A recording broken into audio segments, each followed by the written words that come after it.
Good morning. Thank you for joining us at this next public session hearing. My name is Paige Graves. I am the General Counsel for the MTA. And joining here, seated at the table, are Board Member Norman Brown, our TBTA's Chief Operating Officer, Allison C. DeSereno. Next to her is Board Member Neil Zuckerman, Jamie Torres Springer, Board Member Haida Mahaltez, John McCarthy to my right, Juliet Michaelson, Shanifa Riera, Board Member Andrew Albert, and our hearing officer, Megan Molina. I'll turn it over to Megan. Good morning and welcome to the Central Business District Tolling Program public hearing. Today is Monday, March 4th, 2024, and the time is 10:06 a.m. My name is Megan Molina, and I will be today's hearing officer. This hearing is being live streamed and recorded and will be available publicly on the MTA website and YouTube channel. By attending this virtual hearing, you consent to being recorded. Today, we are gathering public comment on the proposed toll rate schedule for the Central Business District Tolling Program. Comments are recorded for submission to the TBTA board. Responses will not be provided during this hearing. In addition, you will also notice there is an open house happening directly outside the hearing room. In this space, we have information about the project, opportunities to sign up for the project mailing list, as well as MTA staff on hand to talk about MTA projects and reduced fare programs. Feel free to take a look at any point during the session. We will begin with a brief presentation on the proposed toll rate schedule for the Central Business District Tolling Program, and then we will hear from registered speakers. Juliet? Good morning, everybody. My name is Juliet Michaelson. I'm Deputy Chief of Policy and External Relations here at MTA. It's a pleasure to see everybody here. It's a pleasure to see everybody here. Thank you for making the time to stay informed about this program. Thank you for making the time to come here and share your thoughts with us. Public input has informed the congestion pricing program since the beginning. The law was passed in 2019, establishing the congestion pricing program and directing the MTA and our project partners to get the program underway. What you see on the screen is a list of public hearings and public meetings that we had as part of the federally directed environmental approval process. MTA and New York City DOT, New York State DOT, the Federal Highway Administration spoke to and heard from tens of thousands of people, and it was on that basis, as well as 4,000 pages of analysis, that the FHWA decided in June of 2023 that congestion pricing would address New York City's severe congestion program, improve regional air quality, and deliver critical capital funding for transit without adverse effect on the environment. So the step after that was to convene the Traffic Mobility Review Board to make a recommendation to the MTA board about what specific toll rates would be most appropriate here. Last year, the TMRB held 3 public meetings and ultimately issued this report. The purpose of today's hearing is to receive comments on that proposal. So in a minute, we'll get into the specifics of the tolls, discounts, and exemptions that the TMRB proposed, but let's talk for a minute about the driving principles that the TMRB had. More than anything, the TMRB wanted a program that benefited the many, not the few. So first off, everybody benefits from traffic that moves faster. Deliveries aren't delayed. People aren't late for meetings, whether they're traveling in a bus, in a paratransit vehicle, in a taxi, in an FHV, or in an individual car or trucks. Ambulances and fire trucks are not stuck in gridlock when every second matters. The many are also transit users. Let's keep in mind that 85% of people commuting into the CBD are doing so on a bus or a subway train or a commuter rail. They will benefit from congestion pricing. Whether they're riding a bus or a paratransit vehicle that's currently stuck in traffic, or whether they're riding the rails, a system, an infrastructure system that is always in need of investment. And for the very small minority of commuters who drive, I'm talking about 143,000 out of 1.5 million people who work in the CBD, even for them, the TMRB made it a priority to create a toll structure that benefited the many and not the few. And what I mean by that is granting a very limited number of discounts and exemptions, no picking favorites, everyone is treated the same. As we've said many times, the more exemptions are granted, the more other people have to pay. So that helped to keep the toll low. And then keeping the toll low also helps to reduce the number of unnecessary traffic diversions, the number of vehicles that are choosing to avoid the CBD and instead driving through other communities. We're trying to avoid that. That was another priority of the TMRB. So with that context, here's a toll structure that we're seeking comment on today. First, on the toll rates. Passenger vehicles, small commercial vehicles, we're talking about sedans, SUVs, pickup trucks, small vans. Paying with E-ZPass would be charged $15 in the peak period and $3.75 at night when there's less congestion. Motorcycles would pay $7.50 during the day and $1.75 at night. Both autos and motorcycles, by the way, would be charged no more than once a day. Trucks and buses would pay a toll of $24 or $36 during the day, depending on their size and function, and $6 or $9 at night.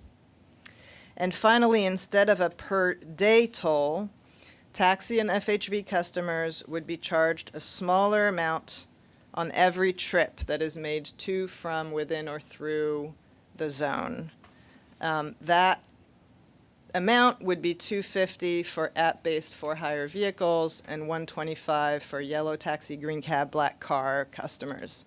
And the way we got to those numbers is we looked at empirically how many trips into the zone those types of vehicles make today, which is on average 6 trips a day for app-based FHVs, 12 trips a day for yellow taxis, and we divided the $15 equally among that number of trips. That's how we got to $1.25 and $2.50.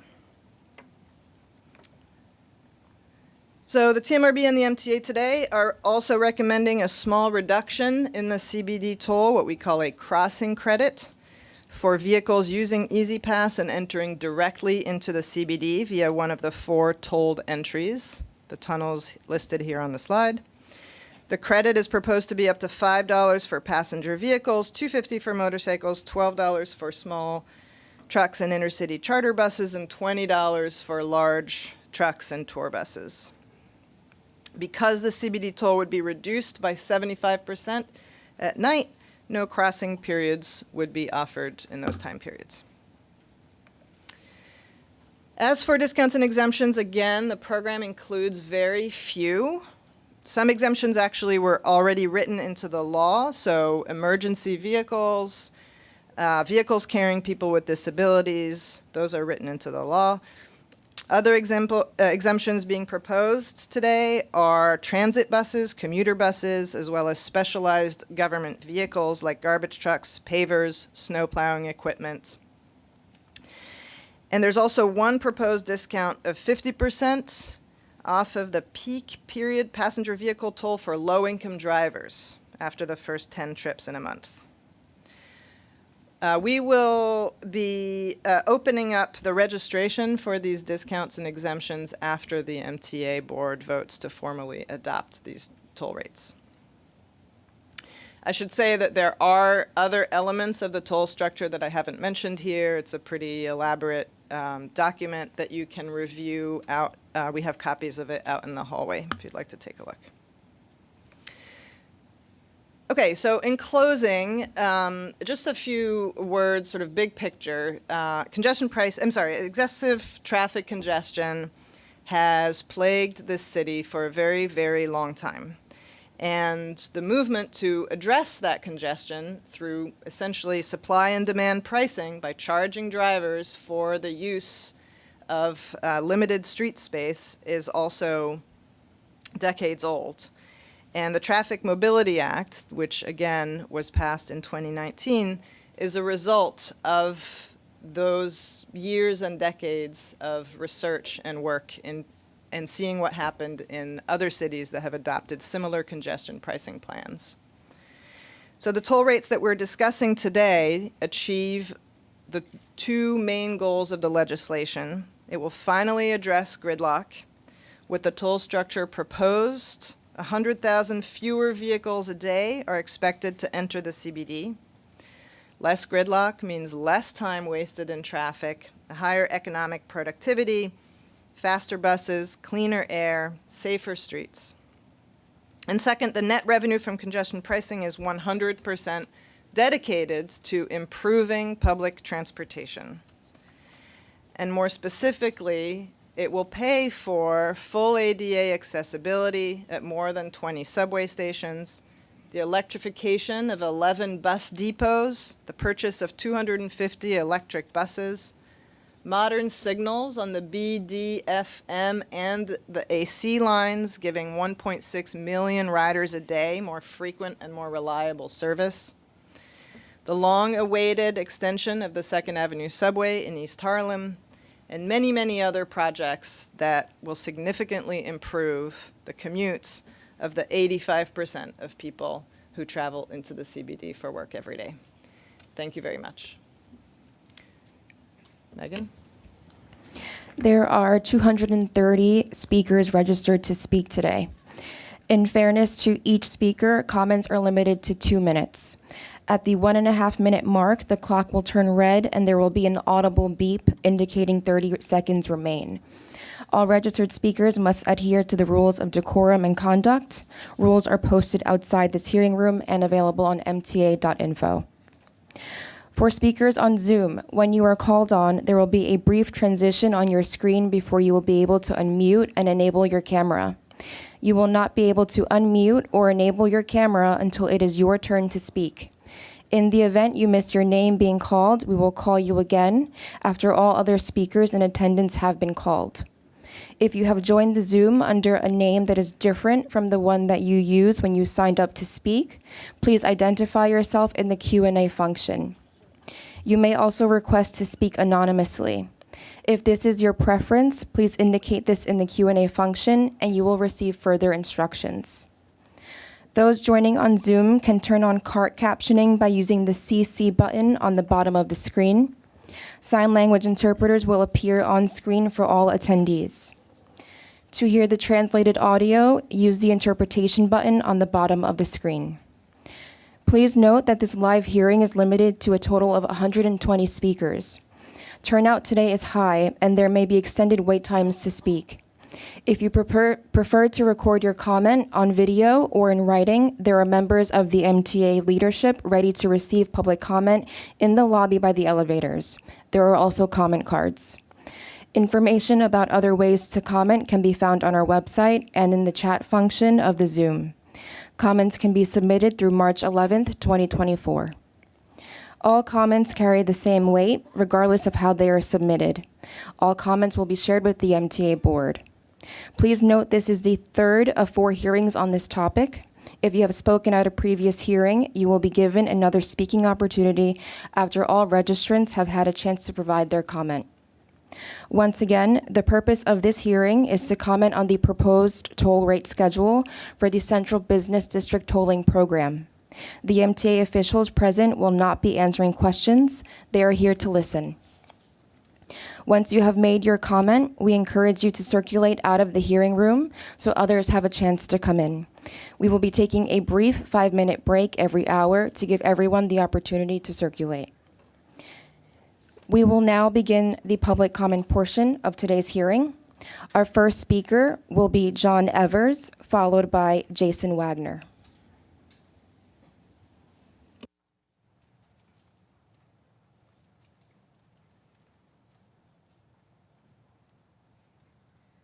Thank you very much. I appreciate that. I should have bought a lottery ticket on the way in, being first.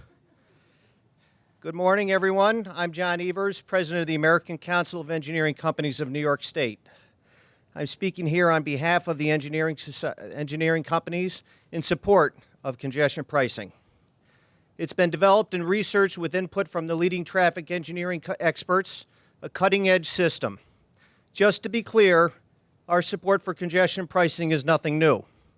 The impetus for the current program was Move New York Plan, proposed by one of our members. It called for a fresh look at congestion pricing.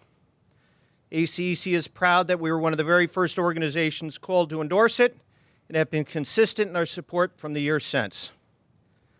But overall, the goal of congestion pricing seems very simple, but it's broad-based. 80% will be utilized on projects to modernize subways and buses. 10% is focused on projects on the LIRR, 10% to Metro North projects. Thus, the capital improvements are designed to bolster the entire system. Unless congestion pricing moves forward, more than 20,000 jobs are at risk. Investments supported by congestion pricing funds are essential to advancing these projects. Let me give you a couple of quotes here. Reliability, accessibility, borough equity, sustainability, and the state of good repair. We are risking $15 billion, which is 30% of the overall capital plan. And to make it more scary, it's 50% of what's left. The MTA will only initiate procurements that are expected to be awarded, which will soon be few in number, if any. This fact alone throws into jeopardy the system upgrades and planned projects. I couldn't be more adamant in the support from the engineering community for this. I appreciate your time. Thank you. Our next speaker is Jason Wagner, followed by Sophia Vaa. Good morning. I'm Jason Wagner, Senior Research Associate at the Citizens Budget Commission. While CBC has long held the position that there should not be credits for bridge or tunnel crossings, we believe TMRB's proposed tolling structure as a whole is reasonable and recommend the MTA adopt it. The TMRB thoughtfully weighed the program's goals, its likely impact, and the extensive public input. Congestion pricing promises substantial benefits, like generating enough revenue to fund $15 billion in capital spending. These resources are essential to ensure the MTA's infrastructure is brought to and kept in a state of good repair. Exemptions and crossing credits increase the base cost, and the MTA should reject calls for more discounts. The MTA should also monitor the effects of tolls to ensure the program's long-term success. Speedy initial implementation is critical, but getting congestion pricing right in the long run will require adjustments. The proposed structure raises 3 new areas that warrant close monitoring: commercial passenger vehicles, the weekend nighttime discount, and toll evasion. First, commercial passenger vehicles will pay the same $15 once daily charge as personally owned passenger vehicles, which could result in some unintended consequences. Large commercial passenger vehicles, like pickup trucks and vans, could replace smaller commercial trucks to get the discounted toll. Given their lower relative capacity, this shift could also increase congestion. The MTA should monitor traffic volumes and patterns to determine if this substitution occurs and has negative impacts. Second, the MTA should monitor and evaluate the safety, revenue, and congestion impacts from beginning the Friday and Saturday night discount periods at 9 p.m. The steep nightly discount is designed to reduce congestion by shifting traffic to less congested overnight hours, but beginning the weekend period at 9 p.m. could increase commercial truck traffic while streets are still busy with pedestrians. Third, toll evasion is a significant risk to revenue targets and public support. Evasion already negatively affects collections from tolls and fines across the state. The MTA should consider a toll evasion mitigation and monitoring program and closely track and evaluate obstruction and delinquent payment data. In conclusion, successive congestion pricing will improve our environment, strengthen our public transit system, and improve the livability of the region. CBC recommends MTA implement congestion pricing Please conclude your remarks. while monitoring its impacts. Thank you. Our next speaker is Sophia Vaa, followed by John Orchid. Good morning. Thank you to the MTA for taking public comments today. Oh,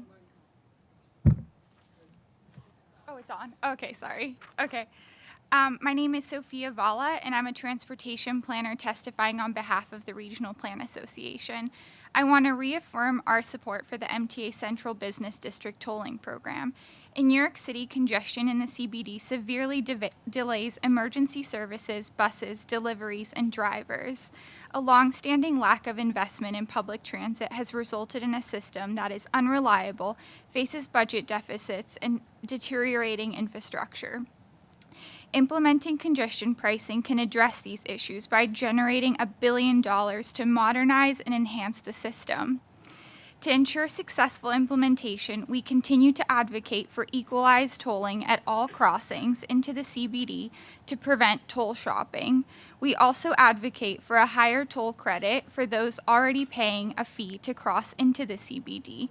As the program is implemented, we also advocate for data transparency so that the public can understand the details of the program and be equipped with this knowledge to better support future advocacy.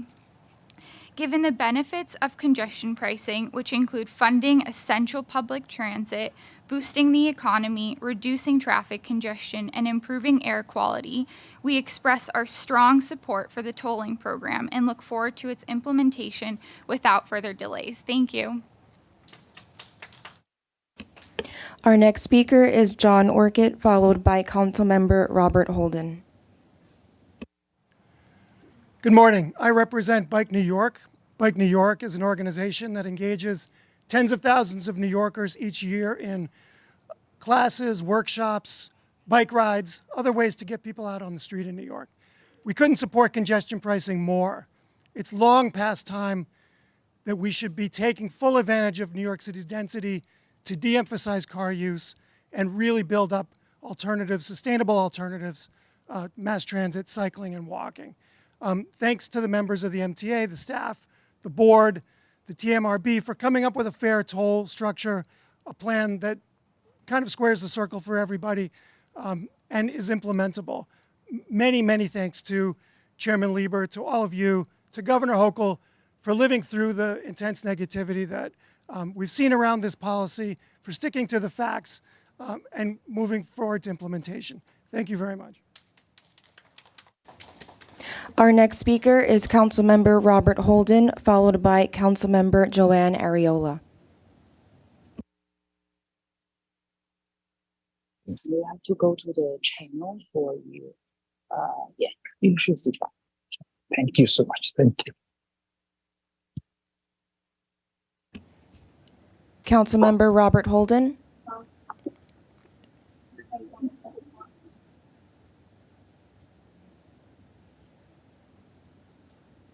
We will return to the council member. We'll move next to Councilmember Joanne Arola.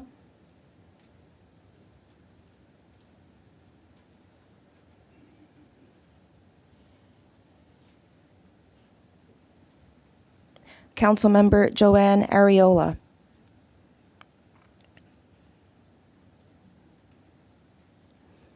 We will return to the council member. Calling up next, Sarah Lind.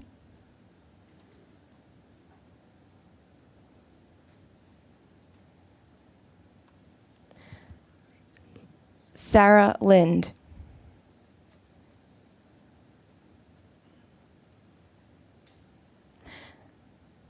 Calling up next, Eric McLure. Hi. Okay. Hi, my name is Sarah Lind. I'm the co-executive director at Open Plans, a nonprofit working to make New York City more livable. Congestion pricing is critical to make our city safer, greener, more livable, and with a robust public transportation system. I specifically want to talk about the possibilities in the central business district with congestion pricing in place. As congestion decreases, we have the opportunity to reclaim space for people. Critically, we must improve public transportation to and through the zone with wider and better bike lanes on avenues and key crosstown streets and dedicated bus lanes and busways. We must also make sure the zone is more pedestrian friendly with wider sidewalks and pedestrianized areas. Despite the terminology central business district, hundreds of thousands of people live in the zone. These people deal every day with traffic, noise, pollution, and dangerous streets. Congestion pricing is an opportunity to make these neighborhoods cleaner, greener, and safer. Let's be clear, congestion pricing has wide support among New Yorkers and people all around the region. Small but loud opposition and frivolous lawsuits must not be allowed to derail this program. In conclusion, Open Plans strongly supports congestion pricing, and we encourage its implementation as soon as possible. Our next speaker is Eric McLure.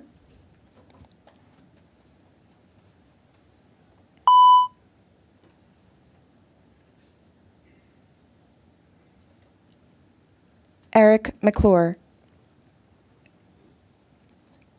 Good morning. My name is Eric McLure. I'm the Executive Director of Streets PAC. We strongly support the Traffic Mobility Review Board's recommendations for the CBDTP tolling schedule. The proposed $15 peak toll for passenger vehicles comes in at the low end of the range of toll scenarios considered by the TMRB, and yet will be substantial enough to both meet the legally required $1 billion in annual revenue while also reducing congestion. Sorry about that. While also reducing congestion in the central business district by upwards of 15% and speeding up trips by approximately 10%.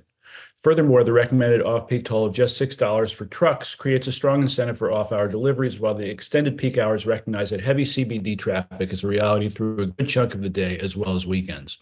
The $2.50 ride hail and $1.25 taxi fare surcharges will also help boost trip speeds in the congestion zone and will be especially beneficial to cab drivers, according to traffic modeling expert Charles Komanoff.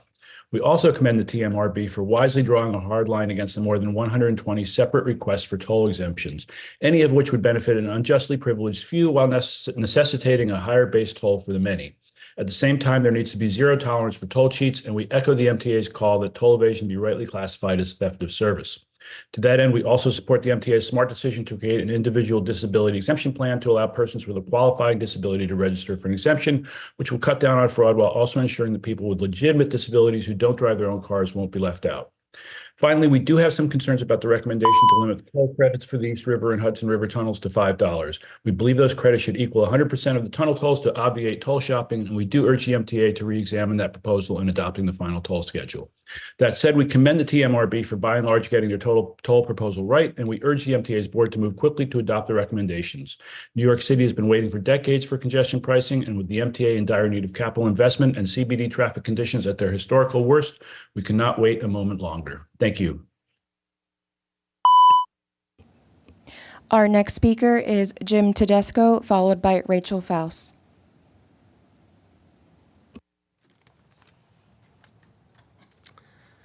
Good morning. My name is Jim Tedesco. I'm the County Executive of Bergen County in New Jersey. Thank you for allowing me to testify this morning. As the County Executive, I represent nearly 1 million residents who live across the river in New Jersey. On their behalf, I am here to formally express my objection to the MTA's congestion pricing scheme. This plan was concocted unilaterally as a way to fix years of physical mismanagement at the MTA without consideration for the greater metropolitan area. This is nothing but a shameful money grab that will detrimentally hurt all of New York City's neighbors. If enacted, it is no doubt it will result in even more traffic for Bergen County as motorists opt for the George Washington Bridge to avoid the new congestion tax. With more traffic comes more air pollution for a region that already faces plenty of it. Finally, this will dramatically increase the cost of mom-and-pop shops on both sides of the river, whose operations will require them to do business in Midtown, potentially facing double tolling multiple times a week. You should all be ashamed of yourselves. The MTA should be ashamed. I'm speaking directly to the board members because you're the ones that are going to vote. I urge you all to reconsider this plan. I thank you for giving me the opportunity to speak here today. And yes, I will see you on April 6th when we are in court. Thank you. Our next speaker is Rachel Faust, followed by Orin Baray. Good morning. My name is Rachel Faust. I'm the Senior Policy Advisor for reInvent Albany. We advocate for more transparent and accountable New York government, including for authorities like the MTA. reInvent Albany strongly supports congestion pricing because it's the law and has been shown globally to reduce motor vehicle congestion, air pollution, and travel times, and will raise $15 billion to restore and improve transit. We thank the MTA staff, Governor Hochul and her team for getting us this far, while weathering an enormous amount of negativity and myopia about congestion pricing, which is on the cusp of being a nation-leading program with vast benefits for the region. Delays in litigation against the program have already had significant costs, including to the state of good repair and re-signaling projects that are sorely needed to get everyday transit riders to work, healthcare, school, and more. Today's hearing is about the toll levels charged by congestion pricing. Reinvent Albany strongly supports the MTA's toll recommendations and appreciates their effort and the Traffic Mobility Review Boards to keep toll, credit, and exemption recommendations simple and easy for the public to understand. We believe the tolls are pragmatic and fair and should be adopted as is. We specifically support the flat $2.50 per ride toll for app-based for-hire vehicles like Uber and Lyft, which we see as structurally important to the success of congestion pricing. We also strongly agree with the environmental assessment that the MTA must continually monitor and assess how well congestion pricing is reducing traffic delays and generating revenue, and regularly modify the program so it achieves the best possible results. We emphasize that a core part of this ongoing improvement should be publishing traffic, air quality, and revenue data as open data. And lastly, we'd like to emphasize some important benefits of congestion pricing. MTA workers will get $3 billion of the $15 billion that it's required to raise for in-house capital work. Congestion pricing will create tens of thousands of local jobs throughout New York State. And in the last 9 years, New York paid $26 billion to its vendors across New York State. And lastly, New Jersey companies will get $3 billion, got $3 billion from the capital program and ranks second for all Please states. conclude your remarks. Our next speaker is Orin Baray, followed by Councilmember Robert Holden. Good morning. My name is Orin Baray. I'm a 29-year veteran of the FDNY EMS. I am the president of Local 2507, representing EMTs, paramedics, and fire inspectors. I'm here today to speak on behalf of more than 4,000 EMTs for the FDNY. Congestion pricing will bring financial ruin to thousands of New York's medical first responders employed by the FDNY Emergency Medical Service. EMS workers' horrifically low pay for both emergency medical technicians and paramedics has been an ongoing and unaddressed crisis for years. They are responsible for protecting the lives of their fellow New Yorkers, but are paid only a fraction of other cities' frontline responders. The stark difference is 40%. An EMT starting salary is $39,000 a year. Given this and the devastating cost of living in New York, many EMS members are forced to live outside the city and commute to work. Unless there are exemptions for New York's medical first responders, few, if any, EMTs and paramedics will consider working in stations that are housed in the commuter tax area. Once it drives that area, you're hit with an MTA surcharge, which is far above our pay grade. Consider a price of $15 to enter Manhattan. An EMT works 5 days a week, earning $18 an hour. Congestion prices would equate to almost an hour each day's pay, or $75 a week. That doesn't include paying for gas or tolls just to make it to work. Either way, this is simply too much for what EMT's earnings simply won't be able to afford to protect the city of New York. The point is to reduce traffic in New York City. The MTA responded that response times will decrease. However, those ambulances will sit idle as nobody will be manning them. There'll be no response to New York's citizens. Thank you for your time. Our next speaker is Councilmember Robert Holden, followed by Councilmember Joanne Arola.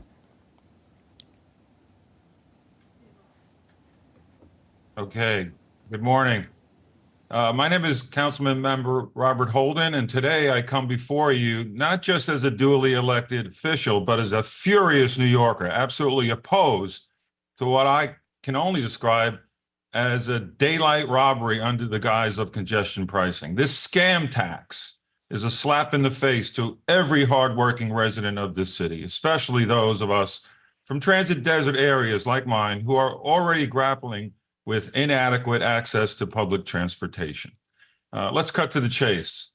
The so-called congestion pricing was never rightfully passed through a democratic process. Instead, it was bundled very, on the sneak into the state budget by the legislature, bypassing essential debate and public scrutiny. This underhanded move shows a blatant disregard for democratic principles and the voices of New York citizens. And what about the environmental impact study? Oh, that's right. It doesn't exist. That shows you it's a scam. The MTA has recklessly pushed forward without a comprehensive analysis of the devastating effects this congestion scam tax will have, not just in the central business district, but also in the neighborhoods far beyond it, neighborhoods like mine, where public transportation is a distant dream, not readily accessible reality. This oversight, or should I say deliberate ignorance, speaks volumes about the MTA's indifference to the consequences of their actions. It's appalling to witness the MTA's blatant neglect of the current state of our public transportation system. Subway and bus services have been slashed, leaving us stranded and desperate. Yet here we are discussing a punitive tax that adds insult to injury.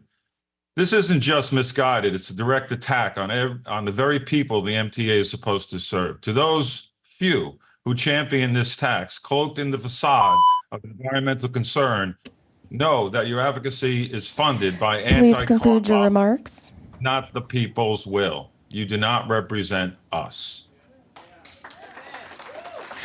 Our next speaker is Councilmember Joanne Arola, followed by Baravi Desai.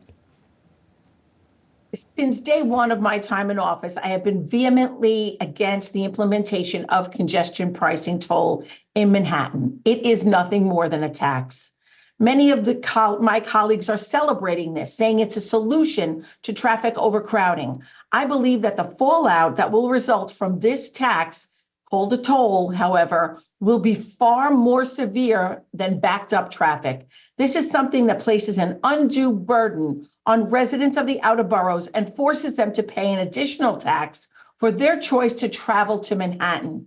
In a city where subway crime is constantly in the headlines, and many New Yorkers, especially women and the elderly, feel unsafe on public transportation, the car is really the only viable mode of access to get to stores, restaurants, and entertainment venues on Manhattan Island, not to mention medical appointments. On top of this, many areas of our outer boroughs, and especially here in Queens, are considered to be transportation deserts. We've heard this over and over again. Residents often need to take several buses and trains to get to where they need to go, and if they relied solely on public transportation, it can take residents in some parts of my district nearly 2 hours to get from their homes to Washington Square Park, while the same drive can take a mere 45 minutes by car. All of this will also have a direct effect on the businesses that currently exist within the congestion pricing, as residents opt for other choices outside of Manhattan. Congestion pricing will be a disaster for everyone in the city, and the problems it seeks to rectify pale in comparison to the problems it will cause. This is why I believe that we need to abandon this endeavor and go back to the drawing board to find solutions that can work truly for all New Yorkers so that they can all safely go into Manhattan for their medical appointments and for whatever other appointments they may have. Thank you for the time. Our next speaker is Baravi Desai, followed by Gregory Cohen. Good morning. Director of the New York Taxi Workers Alliance. We have over 28,000 members, many of them who worked last night and still managed to come in this morning with the desperate hope that you will not only hear us, but you'll finally see us. See us for the human beings who right now work at least 6 days a week. If a third tax, since 2009, yellow cabs have been turning over a tax on every single trip to the MTA. Yellow cab drivers alone have contributed $1.2 billion to the MTA since 2009. A workforce that has no guaranteed income is 30 times more likely to be killed on this job than any other worker, has no paid for any kind of benefits from healthcare to even one single day off that they can take. where someone else has managed not only to pay their income, but to pay for their expenses. And it is from this workforce that you want to take even additional money. Shame on you. At the August public hearing, the MTA, you yourself said there are serious differences between Uber and Lyft and yellow cabs, and yet you then turn around and you still proposed a third tax on yellow cabs. Here are the differences. There are 7.5 times more Uber and Lyft cars compared to the number of yellow cabs. Yellow cabs are still down 50% in trips today compared to before COVID. Drivers cannot afford to pay anymore. If they lose one more trip, at this point, that's 6% loss of trips. That's what Charlie Komanoff said would be the loss to yellow cab drivers. 6% less trips. How many more days can you expect this workforce to labor? Please conclude your remarks. The state approved every single taxi cab that is on these streets through an Please conclude your environmental remarks. impact study. You approved them to be Thank you for your remarks. You should not be taxing them.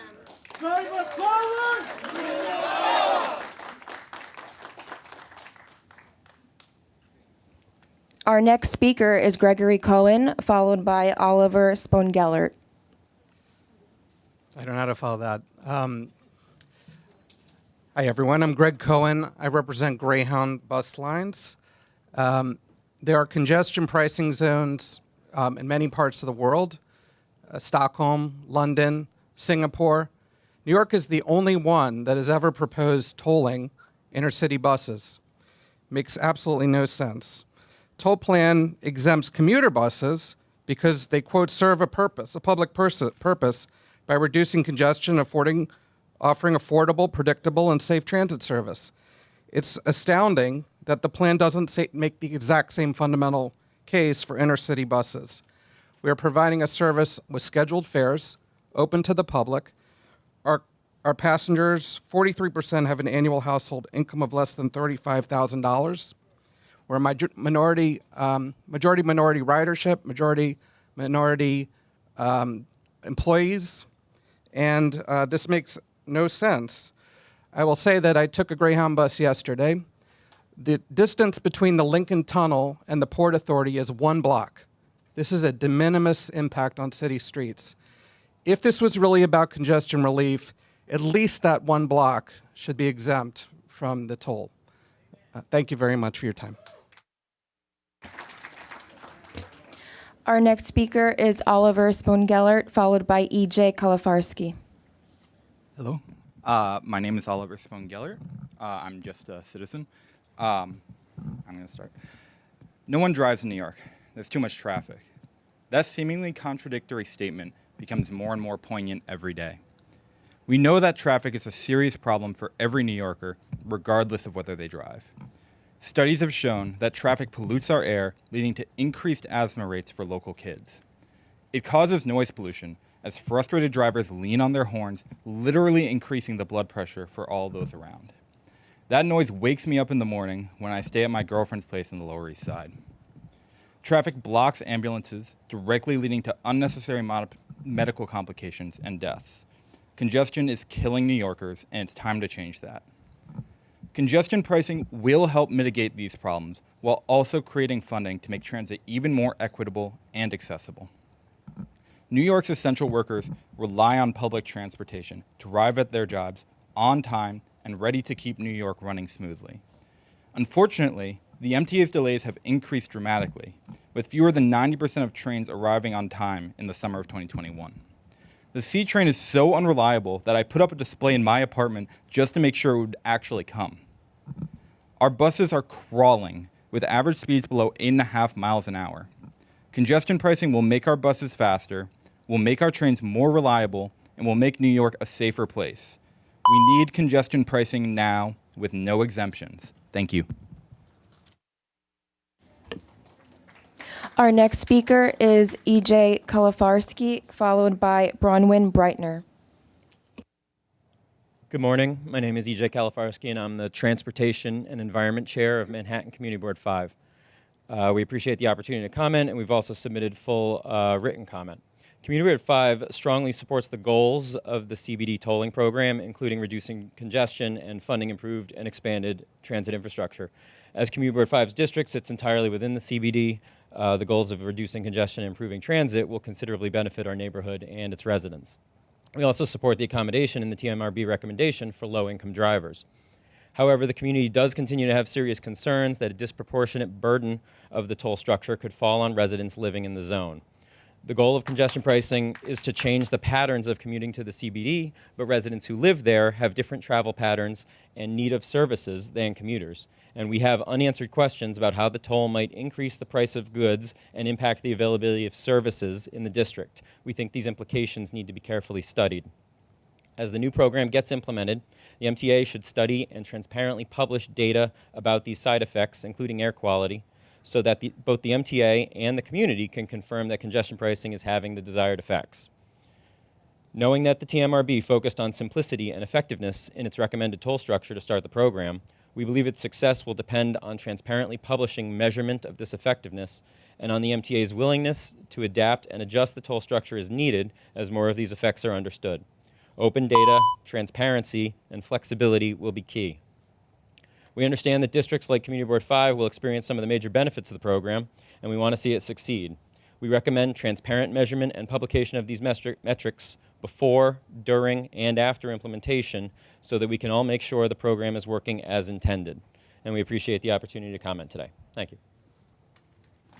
Our next speaker is Bronwyn Brightner, followed by Jessica Murray.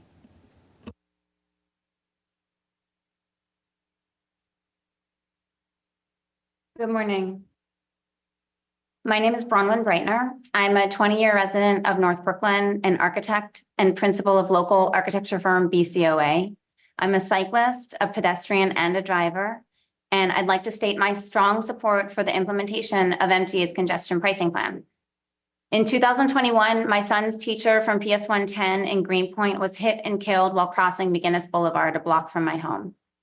At that time, parents from our school came together and founded a grassroots organization called Make McGinnis Safe to demand a redesign of this dangerous arterial highway that divides our residential neighborhood.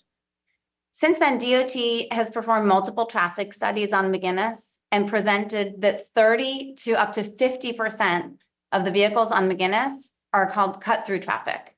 Traffic that enters on McGinnis, goes straight through our neighborhood, with the destination usually of the Pulaski Bridge to the Midtown Tunnel or Queensboro Bridge. This is commuter traffic.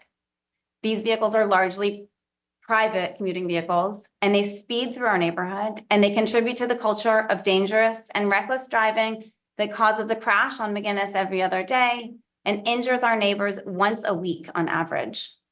And there are hundreds of roads all over New York City that are being abused just like McGinnis.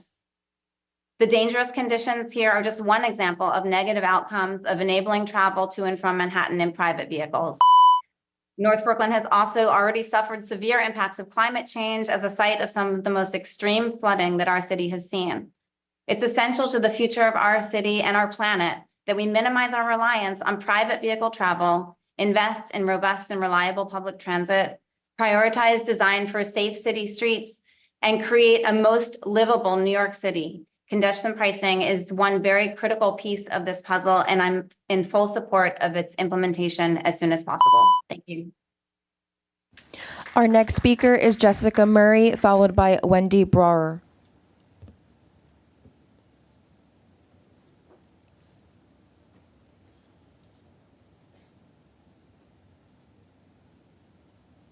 Hi, hello. My name is Jessica Murray.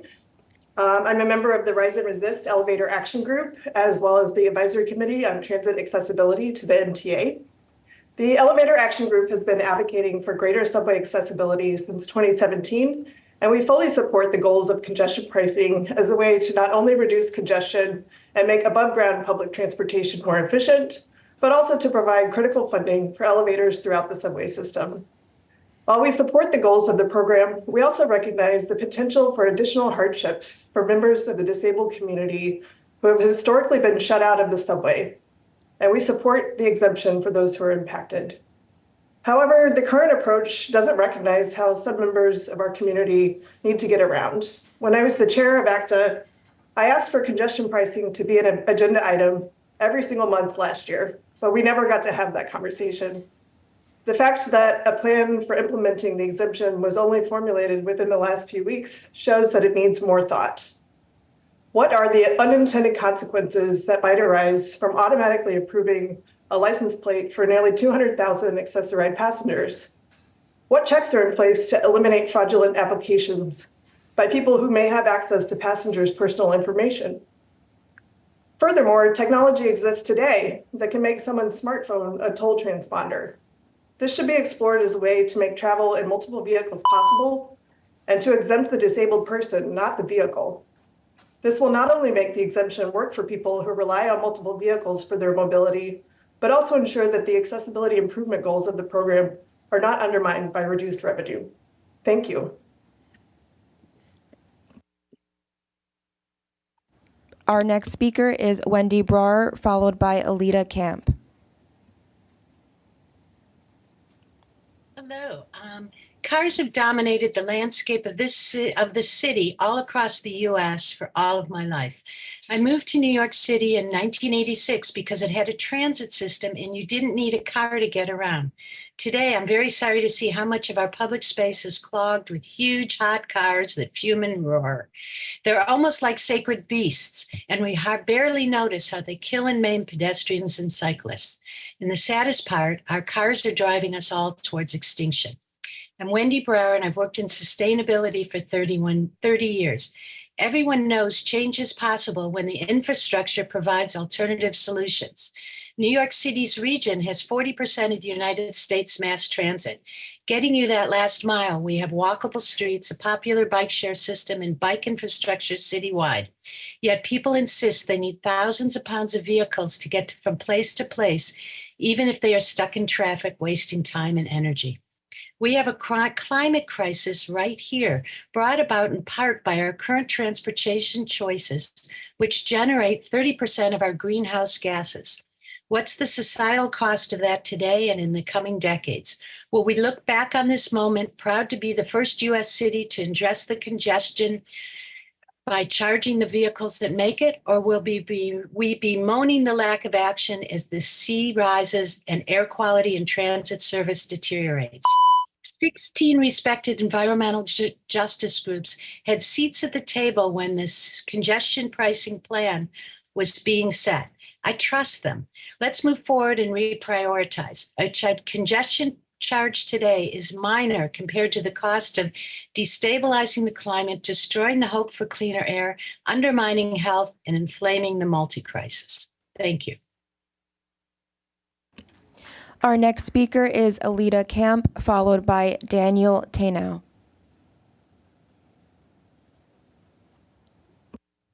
Hi, thank you. My name is Alita Camp. I'm co-chair of the CB8 Congestion Pricing Task Force, but I'm speaking individually. The MTA has no idea what the unintended consequences will be, and this hearing is premature. And EIS must come first. That the MTA is giving over $100 million to the South Bronx to mitigate the plan's anticipated negative environmental effects demonstrates that there will be environmental consequences. The EIS will give us necessary information to predict and understand environmental damage and financial and other costs. New York City will also lose the tax base and those who want to live here but for the plan. If the city and state reimburse government workers driving into the zone on business, where does that money come from? Will it come out of the budget monies that would go to the MTA anyway? Then it would be a wash. The companies of Uber and other FHVs are not paying anything, yet they will profit enormously. In London, and they will cause congestion and emissions. In London, they filled the void left by fewer cars after congestion pricing. Here, from 2016 to 19, the numbers almost tripled to over 600,000. You demand that the low-income and disabled, the ill, The small businesses and cultural organizations fund the MTA, yet no plan for the untold amount of FHVs and no payment for the companies. This is wrong. London is cited as the model of congestion pricing. London got full community buy-in before it implemented the plan.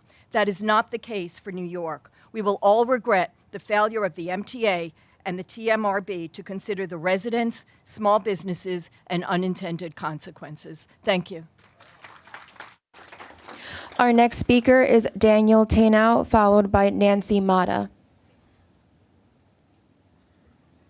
Good morning. I'm Daniel Tanow, and I think you should start the Central Business District tolling program as is today with no additional exemptions. I am speaking today as a first responder that resides in the Central Business District with the supermajority of residents that do not own private vehicles, and I have worked through the city through the COVID pandemic. I saw what our streets could look like with less congestion from private vehicles. Bike commutes uptown and downtown were amazingly fast. I took the bus and it was extremely fast as well. The air was cleaner, people were out walking in their communities, the response time for emergencies from my fellow first responders was extremely fast, even coming from all the way uptown to get downtown to Union Square or anywhere else. Faster deliveries were had, which saved money for the deliveries that were people that are going to have to pay this toll. Small businesses and public services like sanitation, street seating, and open streets were able to expand into public space that was formerly occupied by private vehicles. And I hope that this will happen with congestion pricing.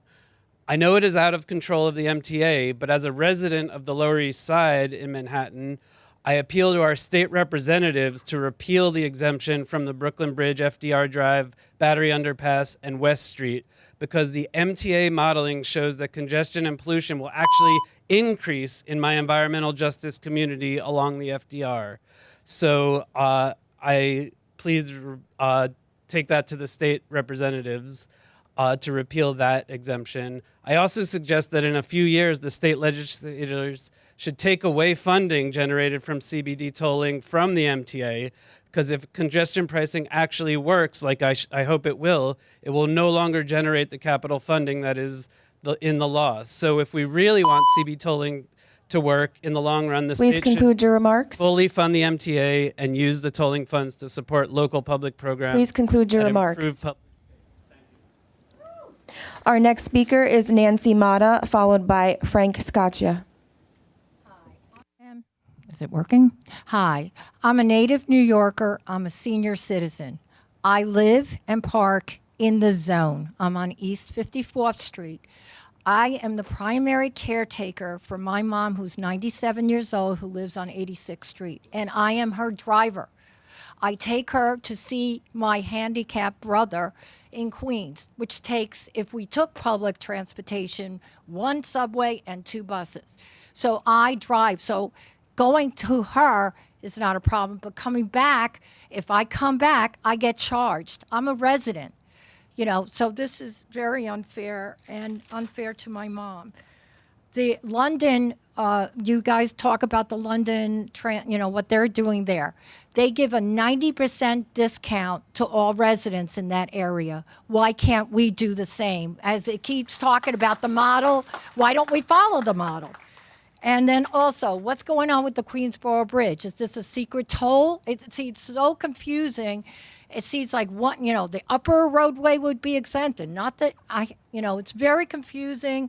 And I feel that as a resident, long time, all native New Yorker, that we're going to be secretly charged on the Queensboro Bridge. And it's going to cause a lot of congestion around that bridge. Thank you for listening to me.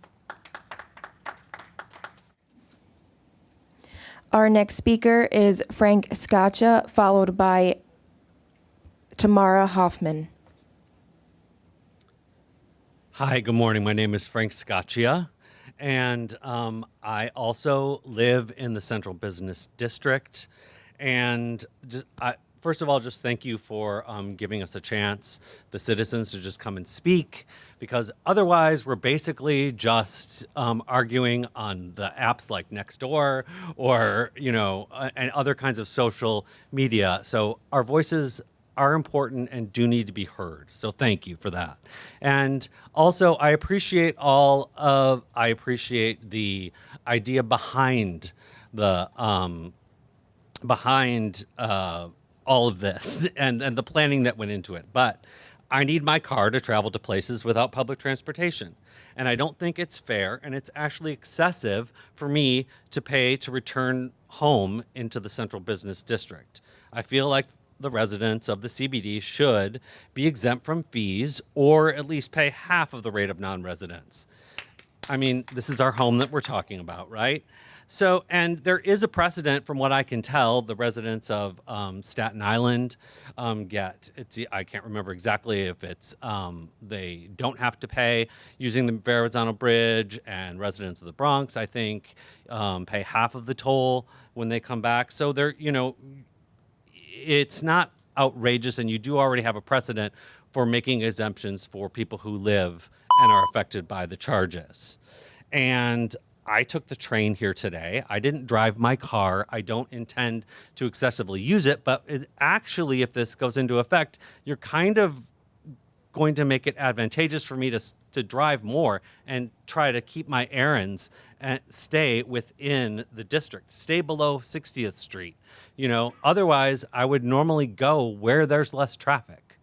So that's all I've got. Thank you for letting me share. Our next speaker is Tamara Hoffman, followed by Public Advocate Jamani Williams.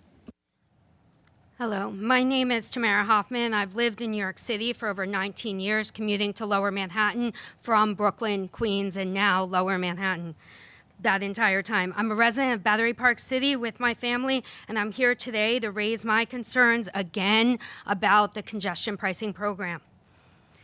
I am here because I don't believe this plan has to do with congestion at all.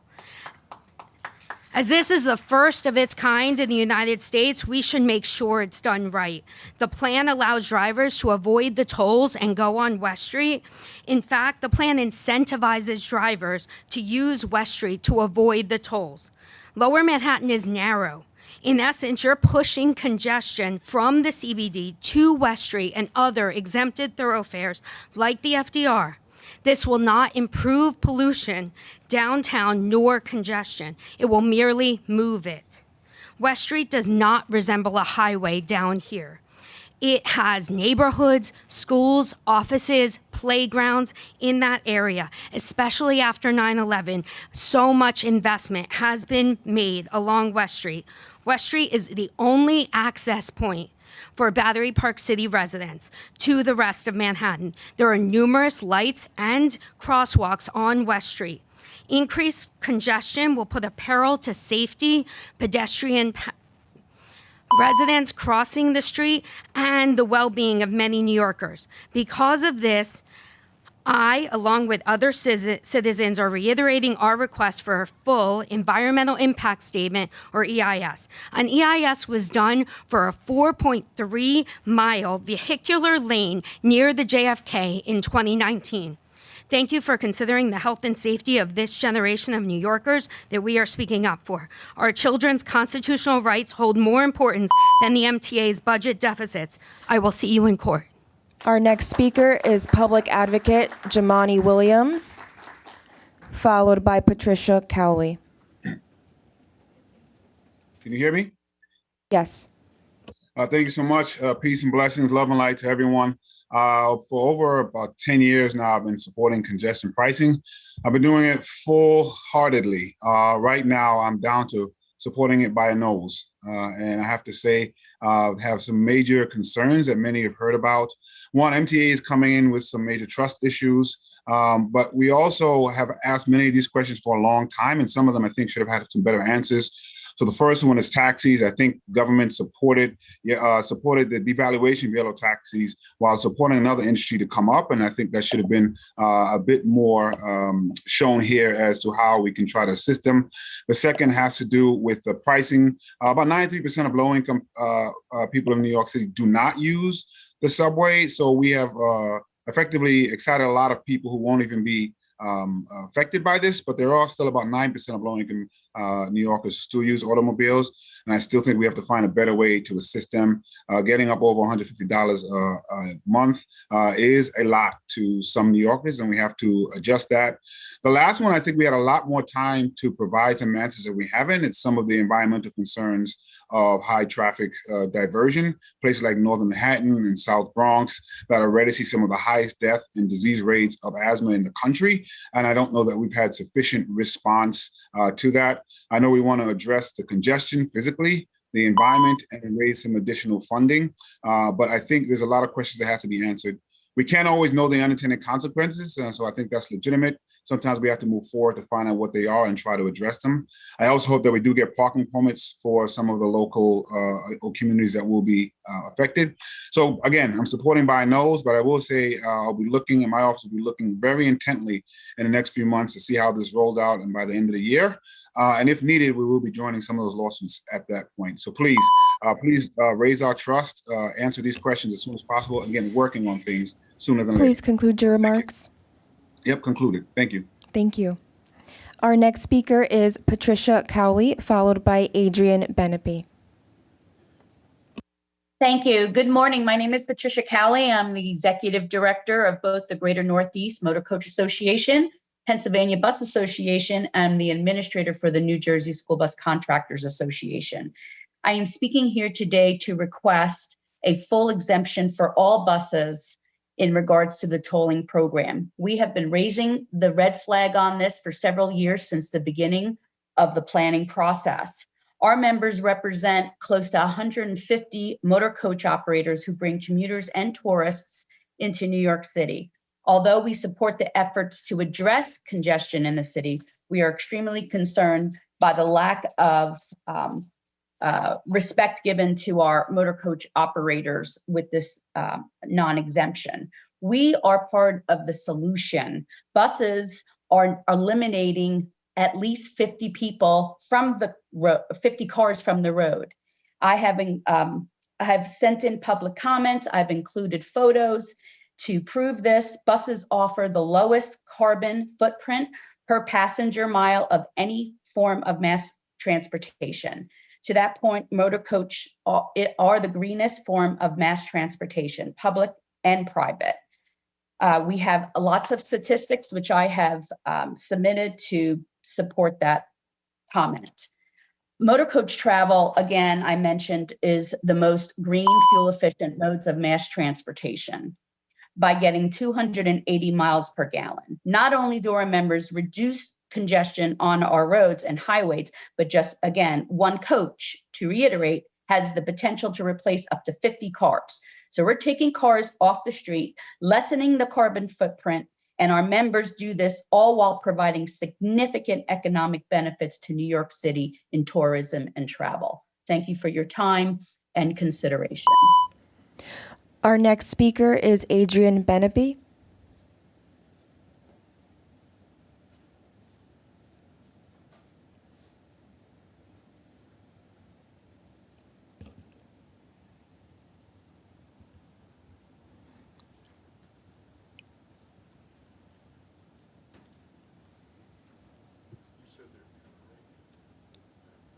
Hi, good morning. My name is Adrian Benepi. I'm speaking in favor of tolling as laid out. As Parks Commissioner for 11 years under Mayor Bloomberg, I understand the need for capital dollars to fix and expand systems. Many things have been tried in New York City to make the subway system and bus system be what it should be. Nothing has worked. There must be a dependable and steady flow of funding. This will provide that. Let's consider just for a moment climate change. Increased snowstorms and rainstorms mean the city is dragged to a halt every time we get a weather event. That doesn't happen if you have an efficient subway and rail system, a mass transit system. The future of New York City's economy depends on a viable, improving, and expanding transit system. The modest tolls for taxis and ride shares will be paid by passing it on to the passengers. The modestly increased costs for deliveries to businesses in the CBD will be more than made up for by the return on investment from many more customers coming into the CBD. There will be improvements all over the system, the city, and the region. Speaking on a parochial basis, I'm president of Brooklyn Botanic Garden, Having a better mass transit system will enable tourists and New Yorkers to get to places like Brooklyn Botanic Garden, Brooklyn Museum, Brooklyn Public Library, Prospect Park, and many other cultural attractions across the city. The improved transit system will also make it much easier for residents of the boroughs outside of the Central Business District and outtown Manhattan to get to the Central Business District and to their homes. This system, this projected system must be installed and must work. The future of the city depends on it. Thank you very much. We have reached an hour of public comment. We will now take a 5-minute pause. Members of the public are encouraged to visit the information tables just outside of the hearing room. The time is 11:14. We will resume at 11:20.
Welcome back.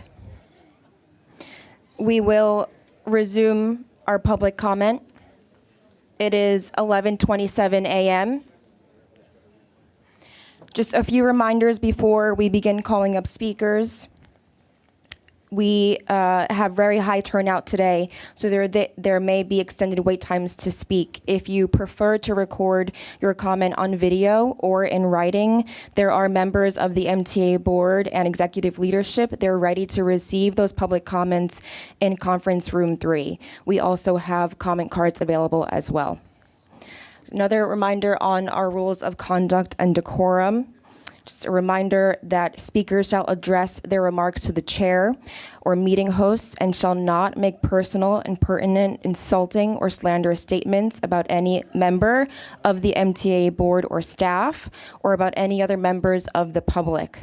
Speakers may not use profanity or vulgar language, threaten violence, or otherwise engage in conduct that disrupts the orderly conduct of the meeting. With that, our first speaker will be Jessica Spezio, followed by Charlton D'Souza.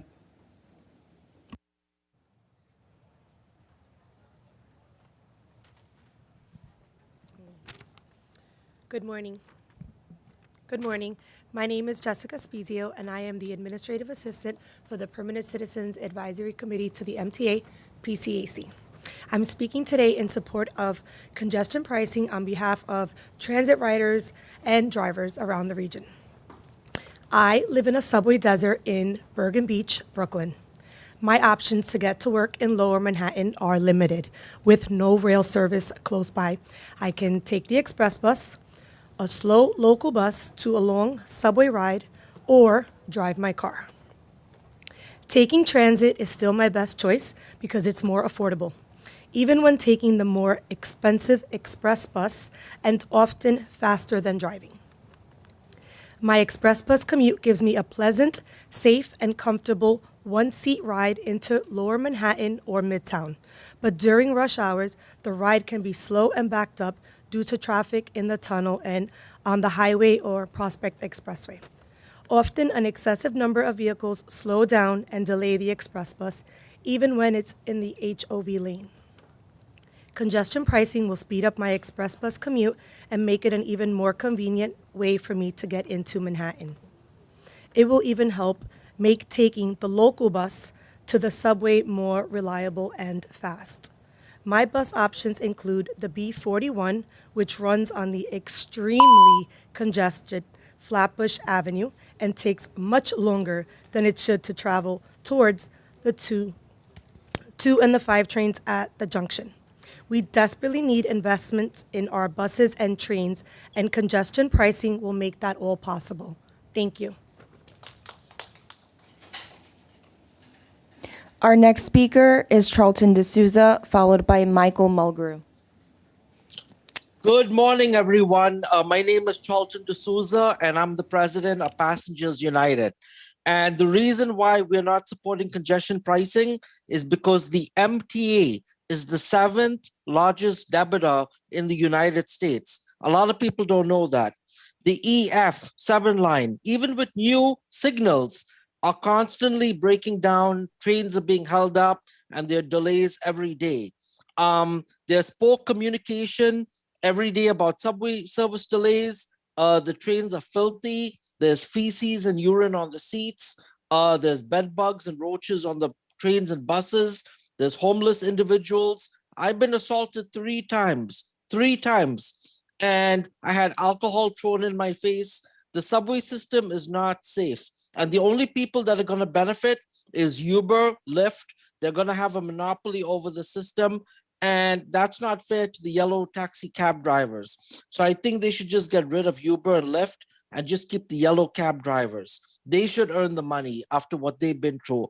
And in terms of discounts, we don't have commuter discounts in Queens. We need more discounts for the Long Island Railroad. We have express buses that are $7. That's too expensive for people. And they should have more bus routes, HOV lanes on the LIE. This is why we're not supporting congestion pricing, because none of these things have been proposed.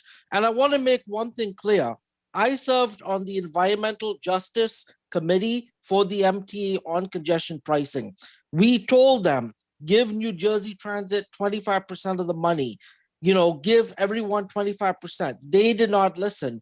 And Nassau County doesn't even have the Omni readers yet for their buses. How are Nassau County residents supposed to take advantage of Omni when they don't have those discounts? Again, so this is why we're not supporting congestion pricing. Thank you. Our next speaker is Michael Mulgrew, followed by Lisa Black.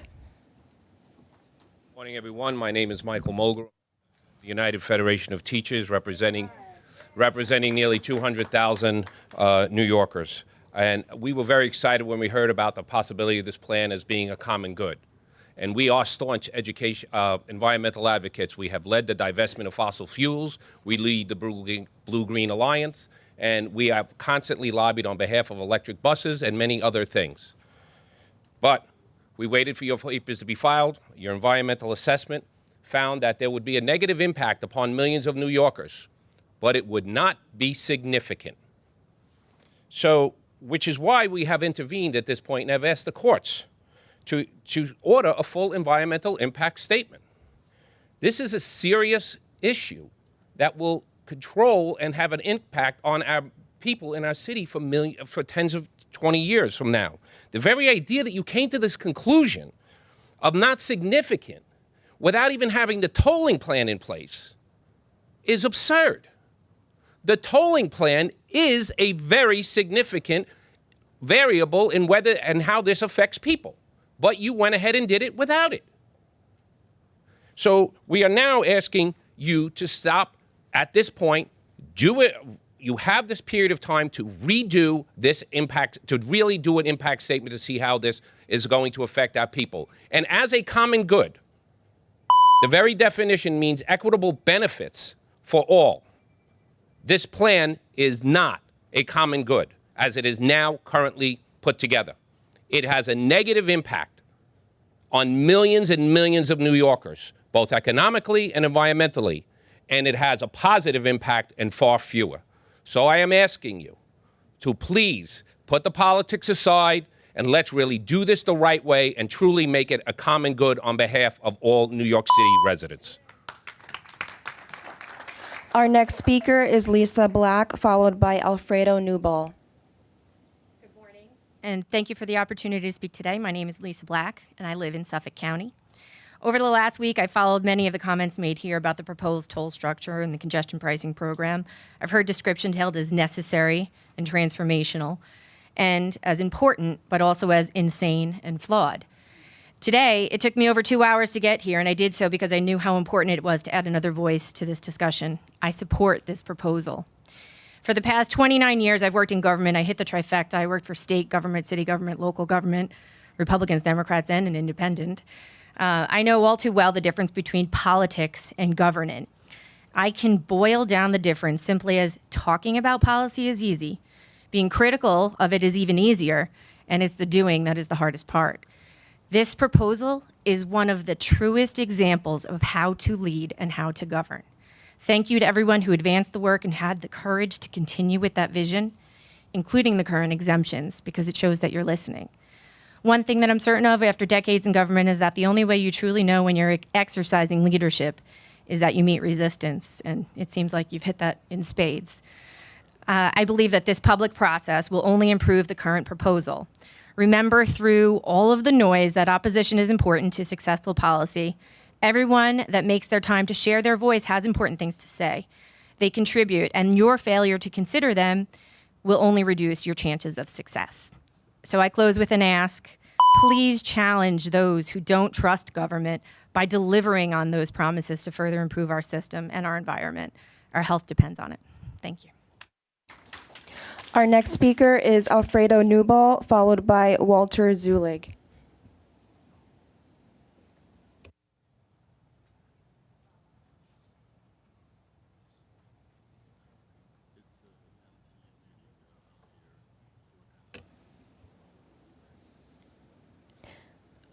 Alfredo Newball.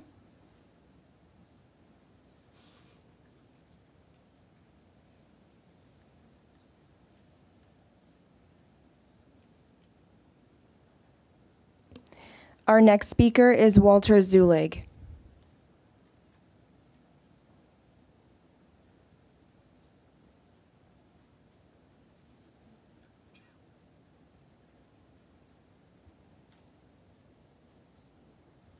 Walter, you can unmute yourself.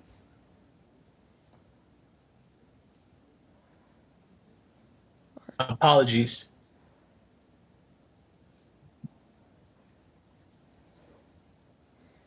This is Alfredo. Apologies. Alfredo, thank you. Go ahead. Sorry about that. Good morning to all, ladies and gentlemen, to the board members, those who are attending, and fellow organizations in attendance for this congestion board hearing. My name is Alfredo Newball, New York City resident, also a military service member who served honorably for 20 years in the Marine Corps and retired and recently returned home to New York. As a service member, I'm just trying to play a little bit of a follow-up of knowing what has been a lot of changes to New York. And with that, I do support with the idea that the congestion prices could have some unaccounted for burdens on young men and women and those who are also veterans, and how we also have to conduct our transits to and from the local district areas in order to attend our VA appointment meetings. And we'd like to have a understanding if there has been any type of accountability or any measures done to look at on what alternative ways that could have been viewed for this, not only impacting those who are servicing the city itself, but how often is it taken into account for that these individuals are living their lives day to day to make their ends meet. I do support that there has to be some form of changes to the city. We've lived here for over decades, but with that, we have to still, admire and see that the city is changing drastically to a point that the increase in population is, we're limiting our resources. With that, I think that if there is some type of after actions report, or maybe a time period that this is done, so this way it can actually levy out, where men and women can stand financially, this may help. That's all I can think of right now. I know I just kind of had an opportunity to view this through the news, and with me returning back from, my service and coming back into New York, I'd like to thank for this opportunity to talk. Our next speaker is Walter Zulig, followed by Stuart Rosenberg.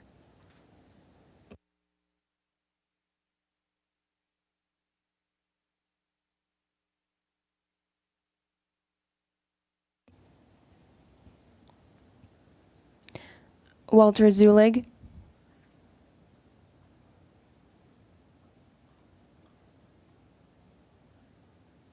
We will return and go now to Stuart Rosenberg.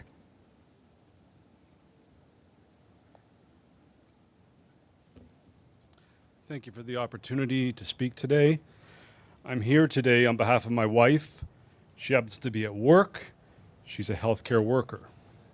We live in Lower Manhattan. My wife works at New York Presbyterian in Washington Heights, and she commutes up to 2.5 hours per day on the MTA to get to and from work, on top of her 12-hour workday. My wife was a frontline worker during COVID and hasn't let up since. She's committed to serving her community, which we like to call New York City. As a gesture of care for her sacrifices and to help keep her sanity and the sanity of our household, I try to drive and pick her up 2 to 3 times a week. Now, with congestion pricing, we'll be penalized for this gesture. This will be a significant impact to our household budget if I was to continue this once the rules are in effect.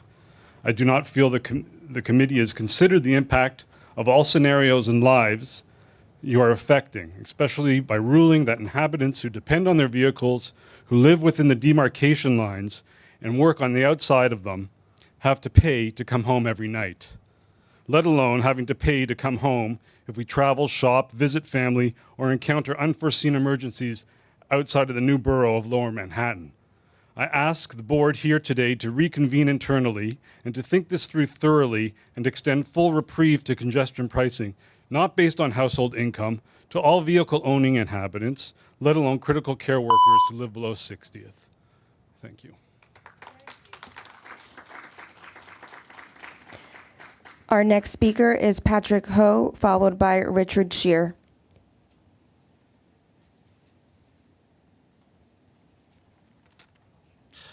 Hi, my name is Patrick Ho. I'm a resident of Washington Heights. I'm speaking on behalf of several concerned families who want to call attention to how congestion pricing may affect their neighborhoods in northern Manhattan. According to the environmental assessment itself, traffic will increase on the George Washington Bridge as a result of greater numbers of vehicles on the Henry Hudson Parkway, Harlem River Drive, Major Deegan Expressway, and Trans-Manhattan or Cross Bronx Expressway. All of these highways pass through or along our neighborhoods, and yet there's little to no analysis in the EA or anywhere else of how this will affect our neighborhoods in terms of air quality, congestion, safety, noise, and quality of life. Instead, we are largely lumped in with the rest of Manhattan, which as a whole stands to benefit, but this ignores that our neighborhoods are very differently situated than the rest of Manhattan. We are located directly in between the Bronx and Bergen County, both of which are projected to have worse air quality according to the environmental assessment itself. The MTA has pledged $130 million to mitigate these issues in the Bronx, including installing air filters in schools and for asthma treatment. Together with the Bronx, Upper Manhattan already has the highest rates of asthma hospitalization in the city, and we ask that the MTA extend this mitigation plan to include both the Bronx and Upper Manhattan, with increasing funds to address those air quality issues in Upper Manhattan as well. We also ask that a neighborhood-level assessment of air quality and traffic impact be conducted for Washington Heights and Inwood as either an extension of the EA or under an EIS. A 2016 study was done by Columbia University and the local community organization We Act for Environmental Justice on the potential impacts of congestion pricing on northern Manhattan. Its key recommendation was for a monitoring program to track a wide range of measures related to air quality, road and pedestrian traffic, transit use, traffic safety, and local business impacts on an ongoing basis after implementation of congestion pricing. And we call for this recommendation to be followed. If we are not interested in and do not bother to find out how this plan will affect our uptown neighborhoods, we cannot do what is necessary to make sure congestion pricing benefits Please conclude your remarks. all Manhattanites and New Yorkers, not just those who are privileged enough to live in the CBD. Our next speaker is Richard Scheer, followed by Melissa Kahn.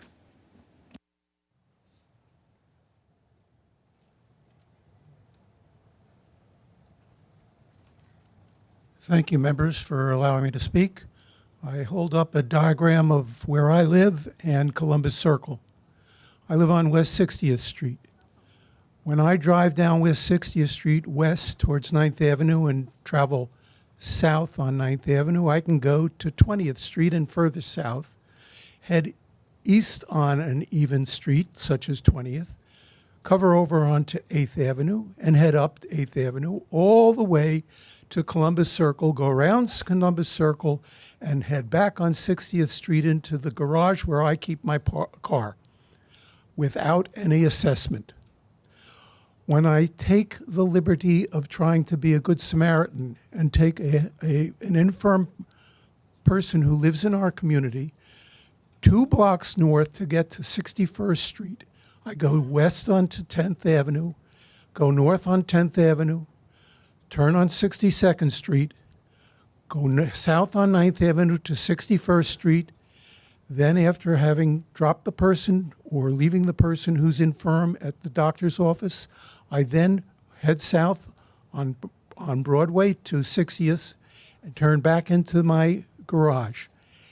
Then for going 2 blocks, I get an assessment because I have transferred back into the district coming from 61st Street to 60th. But when I go 40 blocks south, there is no assessment. And I am at 40 blocks south in the midst of the congestion pricing zone. This makes no sense. It's impossible to understand the concept of how this is decided. And I suggest that you go back to the drawing board and look at how you better design the process of assessing fines. I leave this diagram for you to take a peek at. Thank you. Our next speaker is Melissa Kahn, followed by George Bulow over Zoom.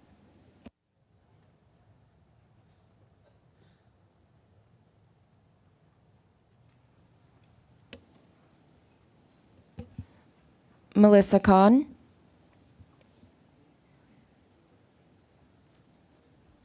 We'll move next to George Bulow over Zoom.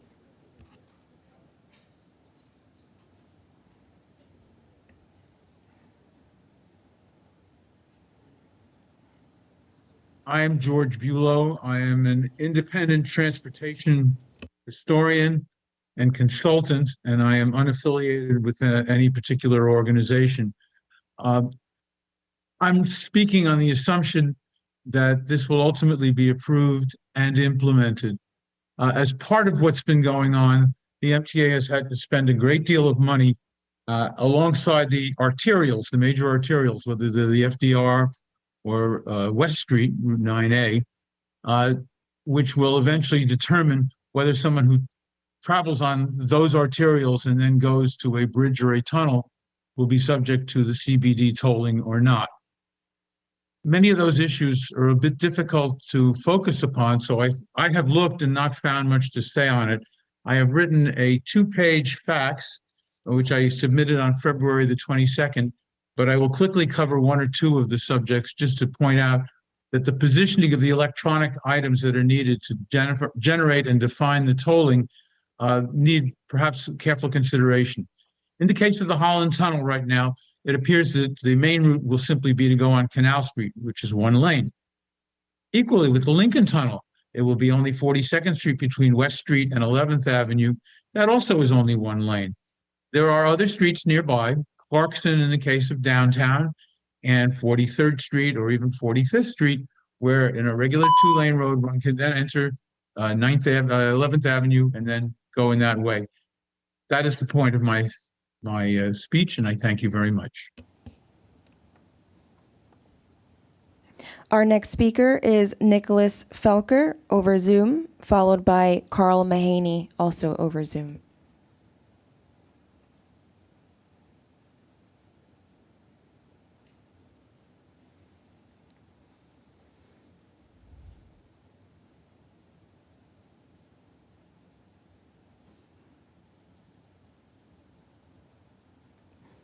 Nicholas Felker.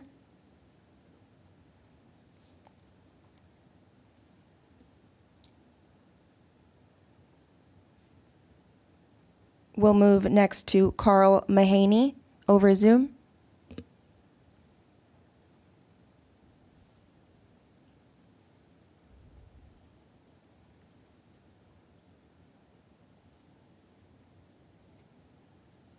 Hi, thank you. My name is Carl Mahaney, and I'm speaking in support of congestion pricing. I live on the west side of Manhattan, north of the congestion zone, and both my wife and I travel into and around the zone for work, primarily by bicycle and also by public transit. Like the majority of New Yorkers and nearly 80% of Manhattanites, we do not own a car. Yet every day we suffer the negative effects of decades of car-centric planning, exactly what congestion pricing sets out to address. By reducing traffic, congestion pricing will mean safer, cleaner, and quieter streets for myself, my family, and my neighbors. It will improve transit for New Yorkers, for all New Yorkers, by raising much-needed funds. Fewer cars on our streets will also free up space for higher uses like expanded sidewalks for pedestrians, protected bike lanes, dedicated bus lanes, and car-free streets around our schools. All things that will make New York City a safer and more livable place for the millions who live here and the millions more who work and visit each year. Congestion pricing won't solve all our health, equity, and climate problems, but it is a monumental step toward that goal. Thank you to everyone who has put in the years of hard work to get us to this point, and I'm excited to see congestion pricing implemented as soon as possible. Thank you. Our next speaker is Dominic Sanino, followed by Jermaine Ortiz.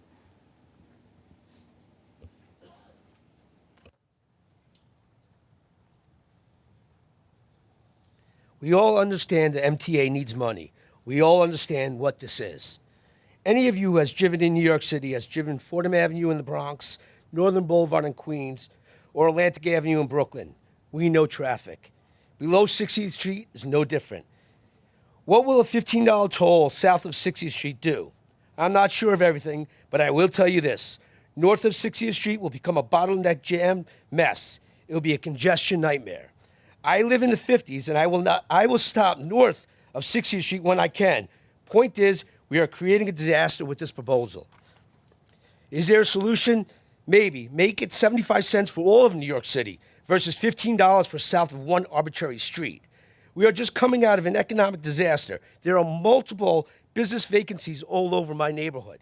Putting this potential $15 surcharge on these small businesses and restaurant customers will be devastating. Small businesses and restaurants below 60th Street will lose customers to those businesses above 60th Street, a financial burden many cannot withstand. I implore elected officials to hear us. Make this toll less than $2 immediately. If the MTA needs more money, spread it out all over New York City. Do the right thing for your constituents. Create a referendum. Put this on the ballot. $15 is just absolutely devastating.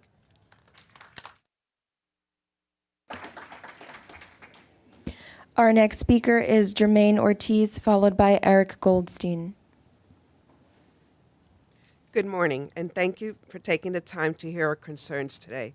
I am Chairwoman Jermaine Ortiz with the Bergen County Board of Commissioners. To say that we are alarmed about the MTA's congestion pricing plan would be a major understatement. Our amicus brief that we filed in response to this unjust liability on our county is proof of this. This plan does not only burden our residents with traffic and air pollution, but favors New York City at our expense. It jeopardizes economic cooperation, increases congestion on the George Washington Bridge, affecting trucking and logistic companies in our region's worst bottleneck. Not only will you be hurting the pocketbooks of our residents, but the economic consequences of this policy is a disaster. This plan impedes green investments, hampers shipment timelines, and disrupts the crucial flow of a fundamental element upon which our nation's economy relies on. What hurts the trucking industry hurts the consumer, almost causing a double jeopardy for having to go below 60th Street. The congestion pricing plan affects all residents of Bergen County by increasing traffic, air pollution, and favoring New York City over our county and jeopardizing economic cooperation. The plan imposes an unfair burden on these individuals and threatens the vitality of the businesses and industry upon which our economy depends on. There are many distinctions that separate New York City and Bergen County. However, there are plenty of similarities. Among those similarities include the fact that due to our densely populated areas, many of our residents are afforded the opportunity to make to make a living on either side of the Hudson River. You are creating an undue burden on those who need to go back and forth for work or even those seeking health care. I urge you to reconsider safeguarding our residents and local economy on both sides of the Hudson River. Thank you. Our next speaker is Eric Goldstein, followed by Jana Goldenberg over Zoom.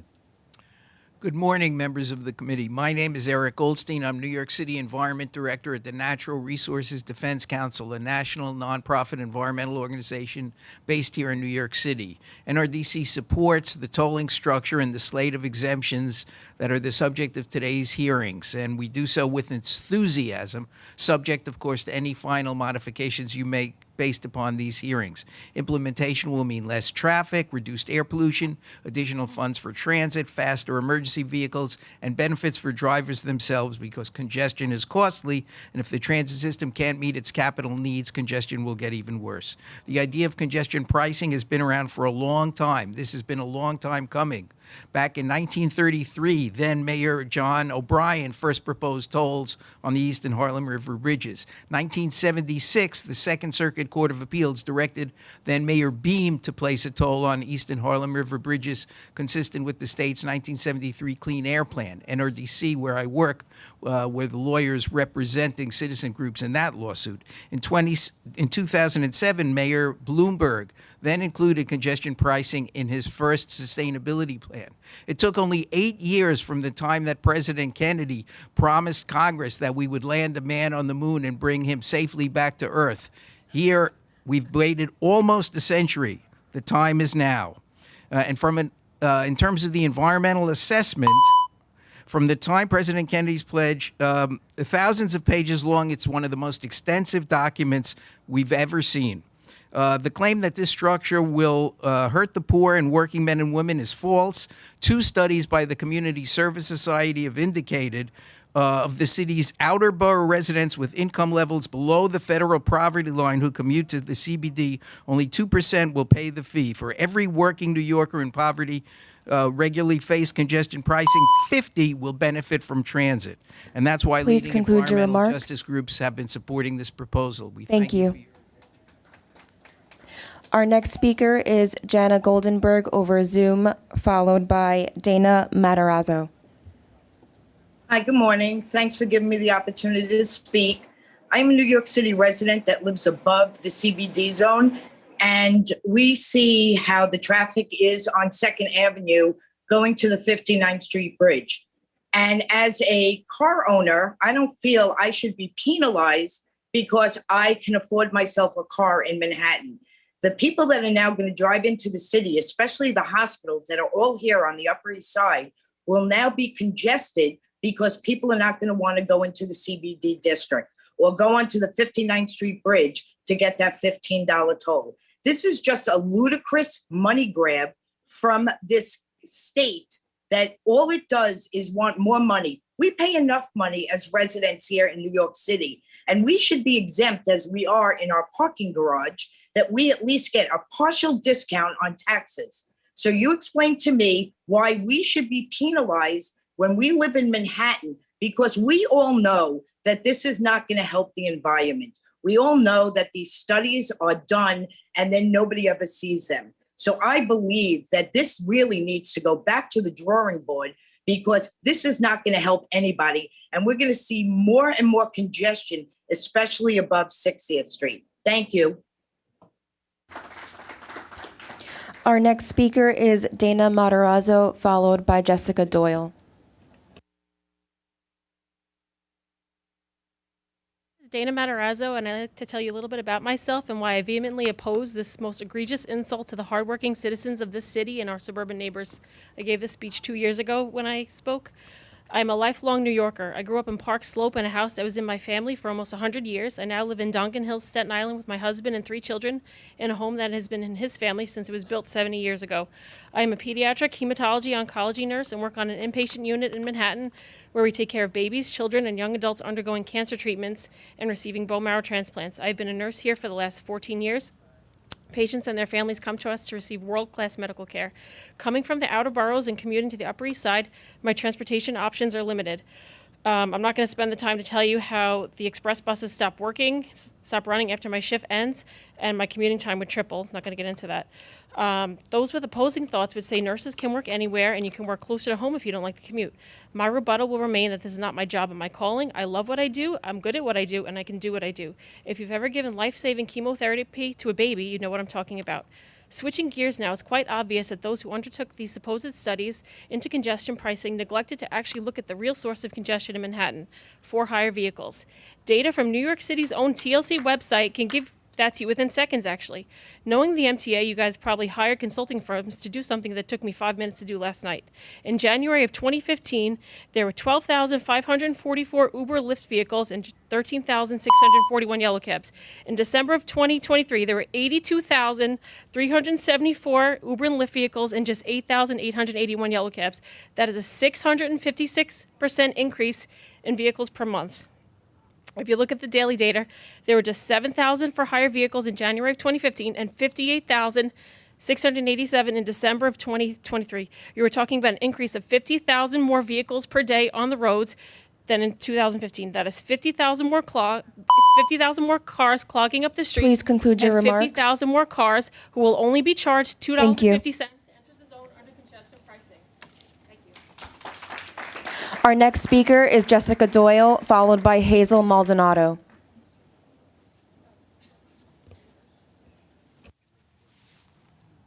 You ready? I don't see the clock, so. Hi, everyone. Thank you so much for listening and hearing what we have to say. I really appreciate it. And I'm a big fan of the MTA and public transport. And I'm a cyclist.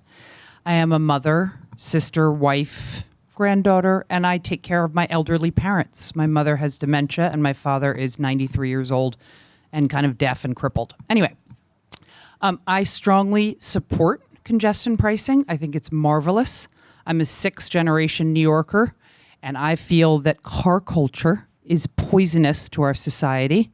I feel that we are suffering under the blanket of individualism related to cars, and that cars pollute, and that they're ruining our future for our children and grandchildren. And I think that if congestion pricing can help to reduce car use and this sort of psychotic individualism about living our lives in these cars, that maybe that would be a wonderful thing for everybody if we could stop car use and be more community-minded and share space together in buses and on trains and things like that. I mean, just some examples of car culture. My friends and neighbors and child's classmate was killed by a driver 10 years ago on the streets of Brooklyn walking to the farmer's market. His name is Lucian Merriweather, if you're interested in looking it up. And what else? Anyway, you understand my point, and I appreciate you, and thank you for your time, and I'm happy to be here and hear what everyone has to say. Take care. Our next speaker is Hazel Maldonado, followed by Mackenzie Philo over Zoom. Good morning. My name is Hazel Maldonado. I'm a lifelong New Yorker. I am a Midtown West resident. The exemptions do not go far enough. Not only is it emergency workers, it is teachers, it is healthcare workers. They need an exemption. Also, you're not thinking about how it's going to impact those south of 59th Street or 60th Street, where one day for a delivery, we are going to have delivery companies end up giving us a surcharge because they're going to be imposed a fee. So that is going to eventually be passed on to the residents south of 60th Street. What's going to happen then? Are you going to pay that extra fee that I'm going to end up having to pay? I mean, that's something that may happen. The other thing is stress on the train system. You want us to get on the train. That means increased trains. That's going to mean increased people on the train system where we already know that it's already packed during rush hour. Okay, so how can you guarantee that we are not going to be imposed a MTA rate hike later on? If you're taking in all these monies, can you give me a promise that we are not going to see a rate hike for MTA buses, MTA trains anytime soon? Or will you take the $15 and then later on give us a rate hike? Are you going to double dip us? Like, how are you going to ensure that that's not, can you give us a promise? Can you say we're going to take all these monies and we're going to do this and we're not going to impose a rate hike? Can you give that to us? Any assurances? No, right? So I'm going to have to give you from this pocket and this pocket? No answers. Enough said. Our next speaker is Mackenzie Philo over Zoom, followed by Arthur Piccolo.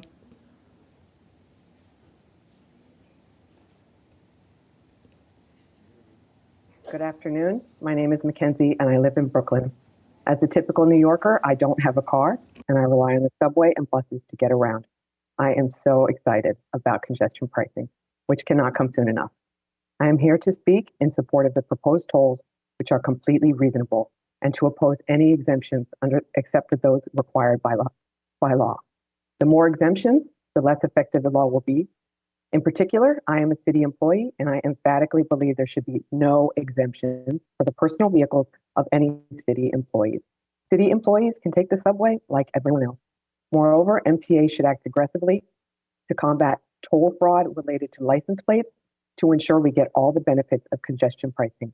People who deface their plates to avoid tickets and tolls are criminals, and they should be treated the same as the people who jump the turnstiles. Thank you to the public servants working to advance this important project. I am grateful to you.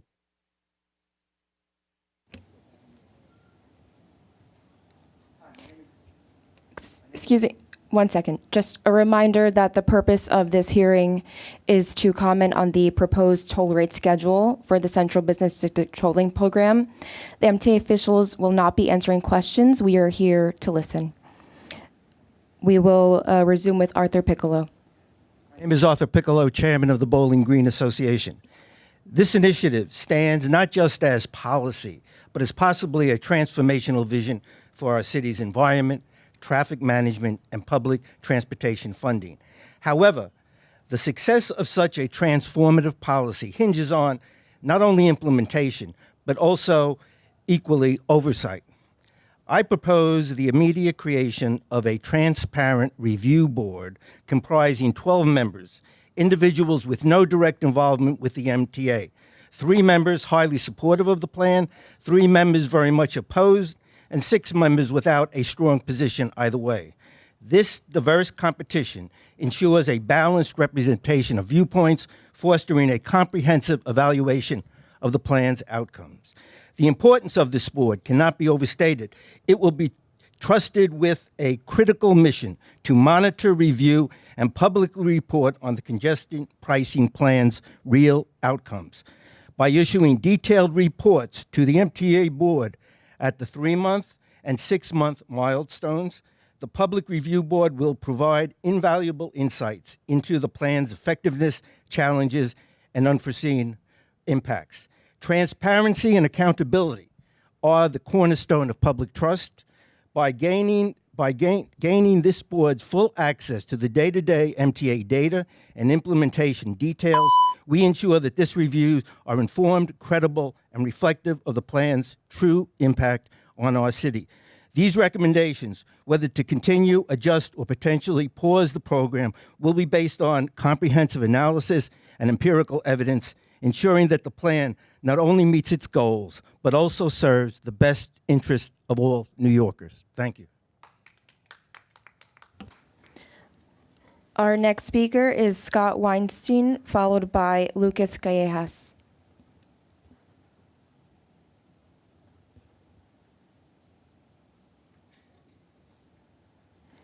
Scott Weinstein. Moving next to Lucas Callejas.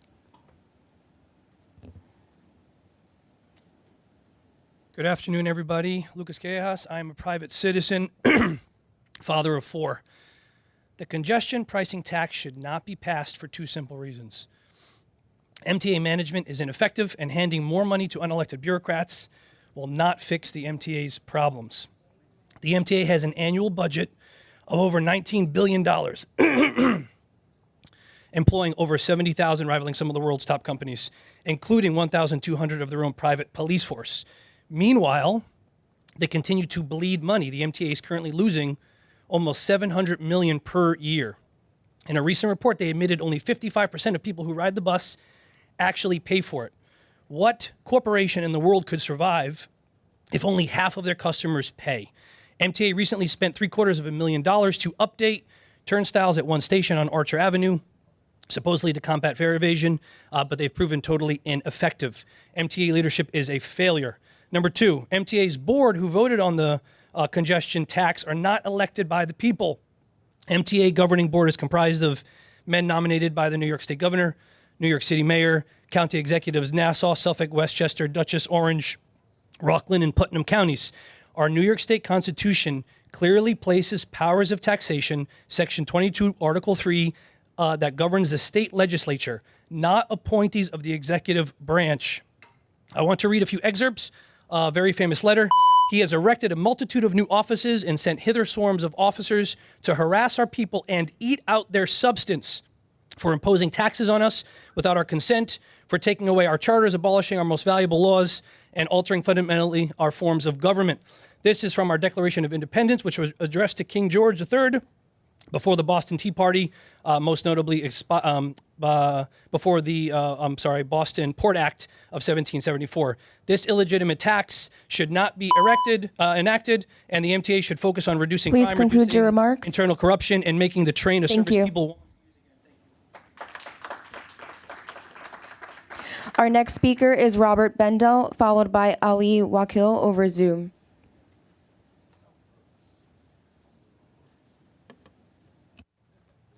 Good morning. Good morning.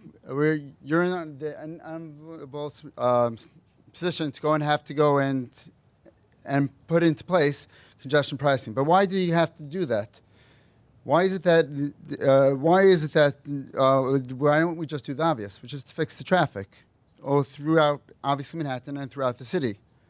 It's the same reason why that we, in the state and city and the federal government's 2030 and 2050 plans, that they don't go and suggest just that, fix the traffic. It's because no one's been able to do that. Throughout the generations, no one's been able to fix it. But can we actually do that? Can we fix the traffic in this zone and throughout New York City? So it is possible. You need someone with the right talent, the right innate talent that understands how to do it. I happen to be able to do it. Why? Because 20 years ago, in 2003, I came also in Staten Island, when they were trying to go and figure out how to fix the Staten Island Expressway, which now is only going to be two places to get out of all of New York. It's going to be GW and New York City. I gave them the answers. I gave the local elected officials and the DOT solutions. They used them. They used them in $200 million worth of projects, actually. And it took all the way until 2021 until they realized that what I had given them after city councilman, then they said that it won't work. I gave it to them 20 years ago. They could have fixed it. Imagine the last 20 years not having traffic, Staten Island Expressway and throughout the city. I understand how to do that. This plan that you have to do, you're mandated to do, to go and raise the funds, needs to be complemented with a fix of the entire system. So that's what I'm coming here to plead with you on behalf of all New Yorkers to go fix the highways. Thank you so much and have a wonderful day. Our next speaker is Ali Wakil over Zoom, followed by J.G. Collins.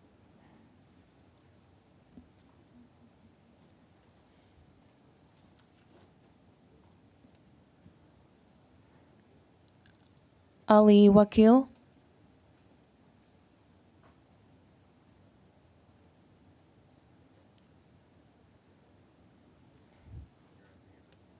Hi, can you hear me? Yes. Okay, great. So I've lived in Brooklyn, New York all my life for more than 30 years. And during this time, I've seen the complete deterioration of the MTA bus and transit system due to mismanagement, lack of transparency, and when it comes to budget and allocation. Just in the last year alone, food prices have exorbitantly inflated over 6%.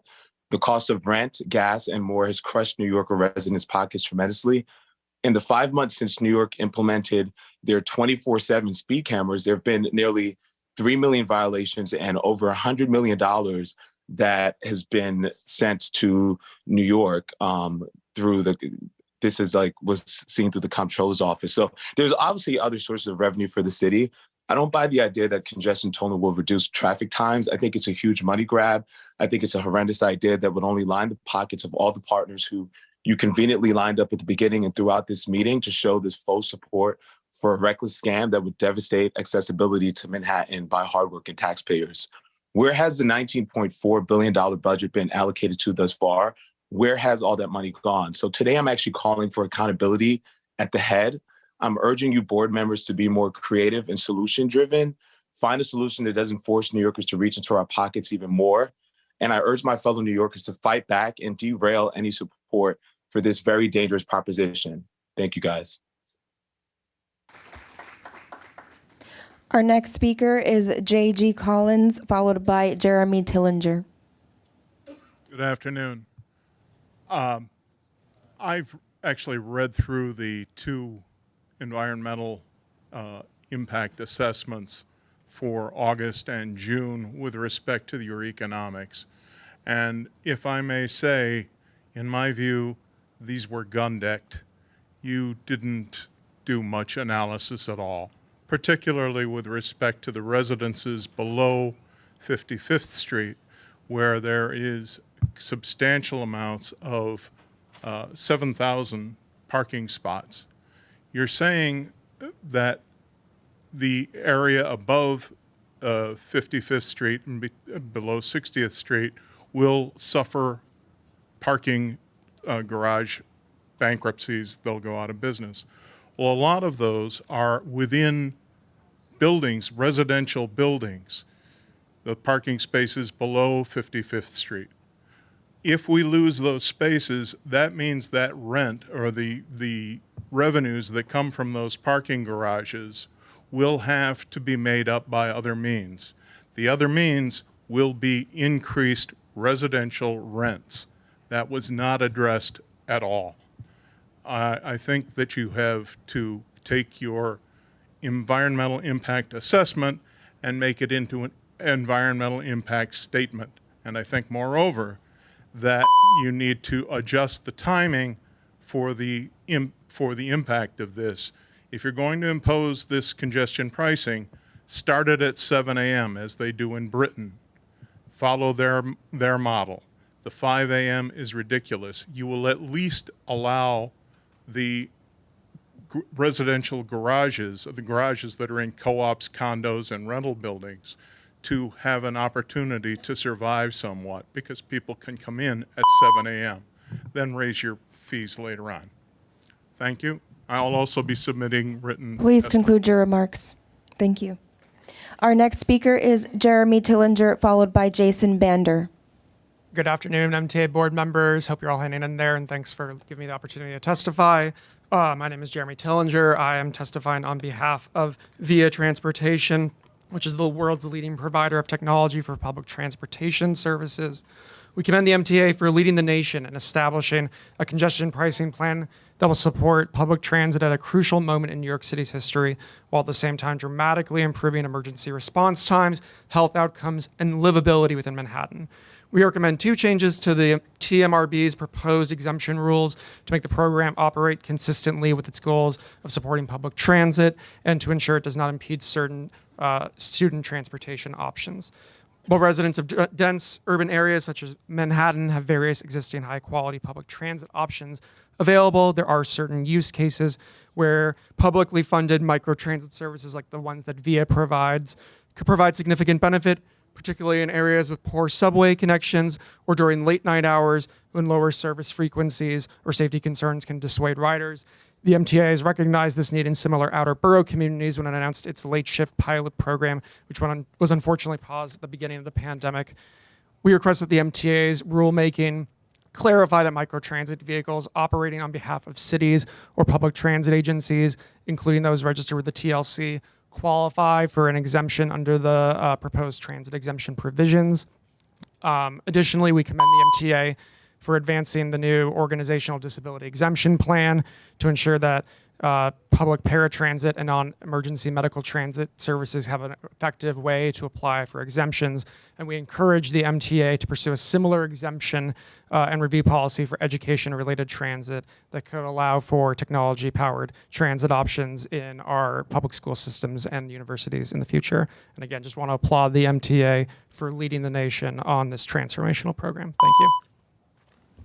Our next speaker is Jason Bander, followed by Michael Cartagena over Zoom.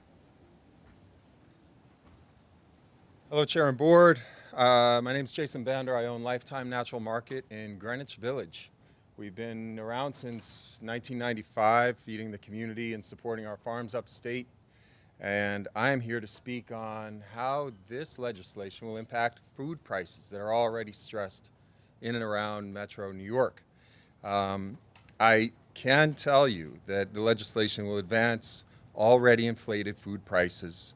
It will limit access to fairly priced independent nutritional food channels. I can attest the additional tax will have an adverse impact on a disproportionate number of small food distributors, regional farmers and suppliers who support our central business district's small businesses. It will in turn affect the opportunity for the city to support its farmers already struggling to meet their numbers. Most central tenet of our freshest food supply system is the low-cost movement of our regional harvests to market. This is something that our country is based on. How do farmers bring their food to market effectively and at a reasonable price? I'll get to the point. It makes us hard to do what we stand for at Lifetime Market, which is feed the people, because everybody's got to eat. We're not a high-price market. We try to keep everything friendly. I propose that the board work with the State Department of Revenue and Taxation to implement a tax credit program for registered agricultural businesses to reimburse the cost of transporting goods to market. I want metrics to measure the impact of this policy on the cost of groceries, farmers markets, and channels of food distribution. I'm here representing a majority in support of access to nutritional food, regional agriculture, and managing food prices. And that's the essence of what you guys are looking to pass on, is an additional price on food. Thank you. Our next speaker is Michael Cartagena over Zoom, followed by Ali Ryan.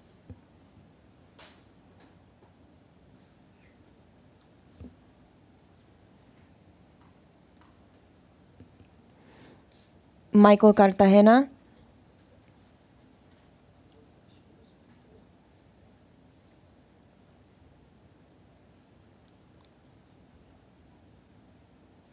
We'll move next to Ali Ryan.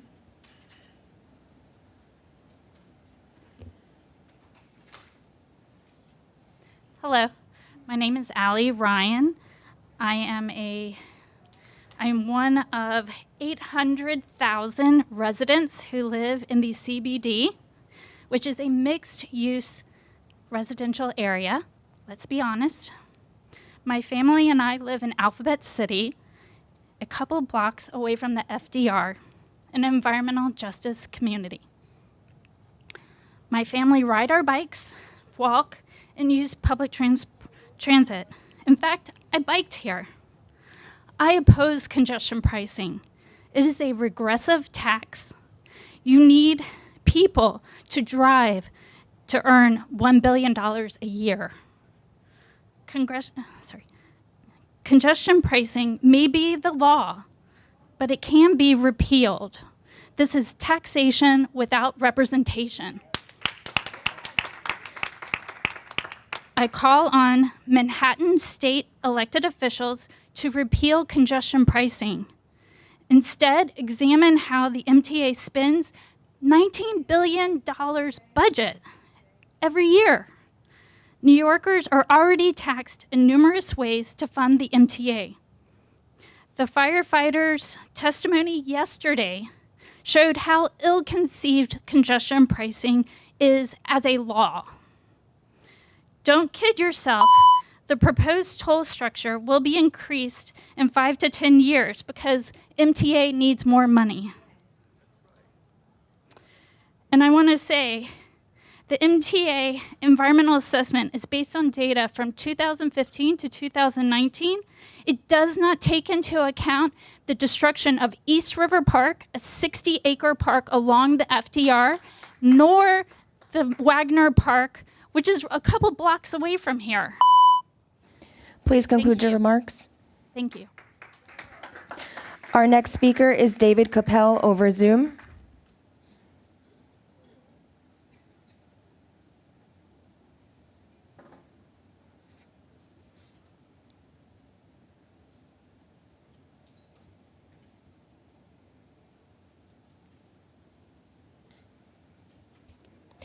David, we can't hear you. Good morning. My name is Dave Capel. I live at 225 4th Street in Greenport on Long Island. I rise to support congestion pricing.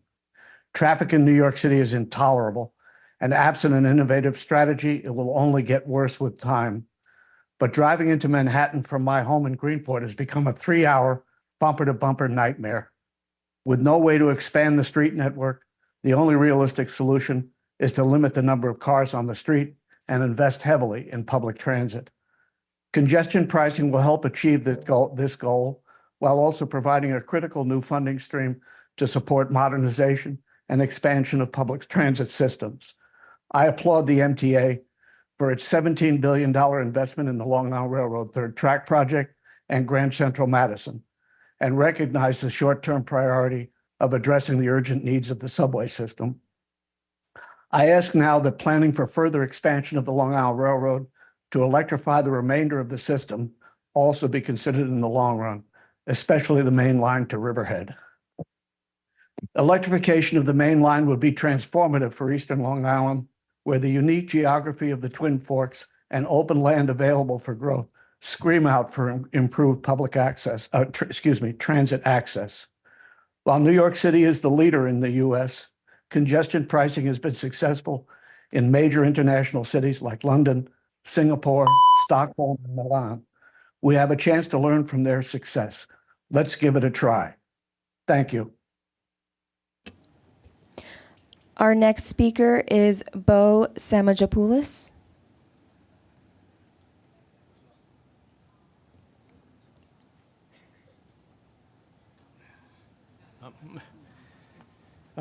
I was going to talk about how I'm a lifelong Brooklyn boy who worked on the Statue of Liberty in Ellis Island, a 9/11 first responder who can't afford to live here anymore because my taxes have quadrupled in 10 years. The more we pay, the less we get. Every time you guys promise to fix something, it only gets worse and ends up costing us more. How most of the money that goes into these boondoggles is used to fund the self-serving bureaucracies that run them and not actually do anything or fix anything. How we give billions of dollars to people who come here illegally and then extort money from the taxpayers to fix a subway system that gets worse with every dollar we put into it. How de Blasio gave his wife billions of our tax dollars to fix the homeless situation, and then she had the nerve to testify that she didn't know what she did with it. And no one is ever held accountable for all the money you steal from us. How everyone knows this is a scam designed to steal money from the city taxpayers. Somebody told me, don't waste your time because they're going to do it anyway. If that's the case, then so be it. Do it. Make the toll $100. Every car, every truck, every person, woman, child that comes or goes out of Lower Manhattan, charge them all $100. No city vehicles, no exemptions for anyone. No one, none of any of you. Everybody pays the toll out of their own pockets, all right? And then make a website, 100%, 24/7, total transparency. Show us where the money came in from and where it went. And if you can't do that and show us positive results, in the end, everyone involved in this fraud needs to be put in jail and made to pay restitution to the rest of us. We have reached an hour of public comment. We will now take a 5-minute pause. Members of the public are encouraged to visit the information tables outside the hearing room. If you are registered to speak but prefer not to wait, please see a staff member for assistance. The time is 12:30. We will resume at 12:35.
Thank you, John. Welcome back, everyone. We're going to resume with our public comment session. The time is 12:39.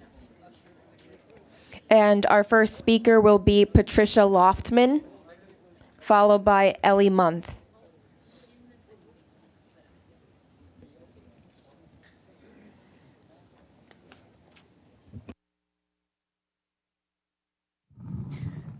Good afternoon. My name is Patricia Loftman, and I testify as a New Yorker. In phase 2 of congestion pricing, the state implemented congestion surcharges for hire vehicles and taxi trips below 96th Street starting in February of 2019 to fund improvements. So since February of 2019, taxi and for hire vehicle trips that begin, end, or pass through Manhattan below 96th Street have been subject to congestion surcharge. It's not clear what happened to the revenue raised through that method. A study by Sam Schwartz Engineering and Clarion Research approximated an additional 90,000 vehicles entering the CBD a year ago, with the share of public transportation trips would drop. Overall, fewer people would travel into the CBD, but more of them would choose to get there by driving. Over the past month and a half, inbound trips via the Queens Midtown and Brooklyn Battery tunnels have been close to pre-pandemic levels. Both tunnel funnels cars directly into the CBD, signifying increased vehicle traffic in the CBD. As more workers return to their offices, the tunnel usage could increase even further, especially if those who commute into the city remain reluctant to take trains and subways. My best friend of 43 years was among the 500,000 people who left New York. She moved to Georgia. I'm thinking about doing that myself. For retired people like myself on a fixed income, treatment for cancer treatment, which is at Memorial Sloan Kettering, and eye surgery at NYU, all of my medical care is in the CBD. You have now increased my Please conclude your remarks. my medical costs. Understand that. Our next speaker is Ellie Month, followed by Patrick Price.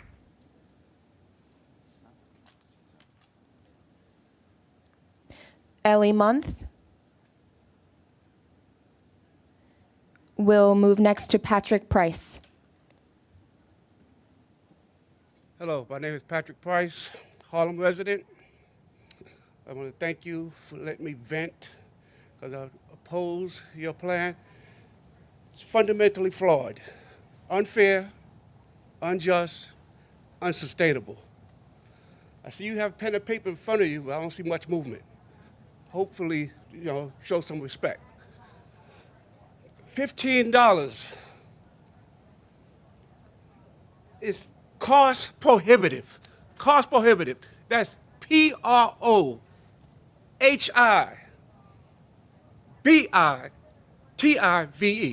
Cost prohibitive. Unsustainable. Crazy what's going on here. $15? MTA don't believe in science. It starts at $15, it's not coming down. Anti-gravity, it's gonna go up. I have a car. I choose to bike, I walk, and I use MTA, to enjoy happy hour. I love a good cocktail.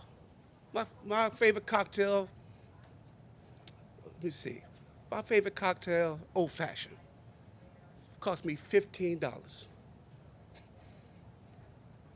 You think it's gonna stay $15 with this tax increase?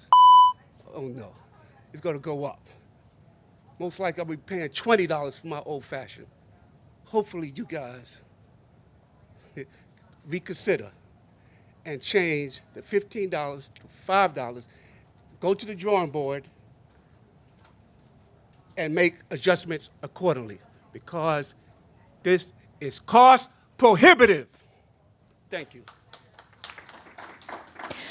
A reminder to our speakers that if you prefer to record your comment on video or in writing, there are members of the MTA board and executive leadership ready to receive those public comments. They will be in conference room 3.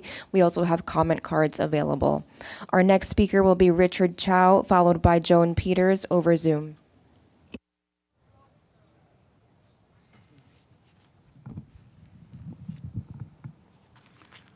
Hello, good afternoon. MTA Chair and Board of Member. My name is Richard Chow. I'm an owner-driver, driving the taxi for 17 years. I'm New York Taxi Walk-On Line Union member.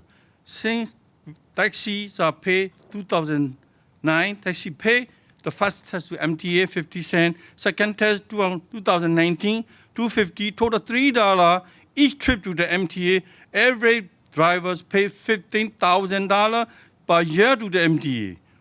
We already pay more than $1.2 billion to the MTA. We pay our share. The tax, we cannot survive. Taxi will be collapsed. We're going to lose $7,000 per year because we lose more trips. In 2013, Uber and Lyft coming to the New York taxi industry, we lost a lot of street fail. 9 drivers committed suicide. My brother Kenny Chow jumped into the East River near the Gracie Mansion 2018 because of he's struggling, he's devastated, he lost everything, he's not making money to pay back the loan. A lot of drivers, we cannot find a fare more than 1.5 hours. Sometimes yellow cab trips are down 50% of the before the COVID. Hundreds of drivers are still owe $500,000. Some are owe $800,000 to the bank. We stay waiting for their loan for restructure, pay only $18 a month, the interest rate.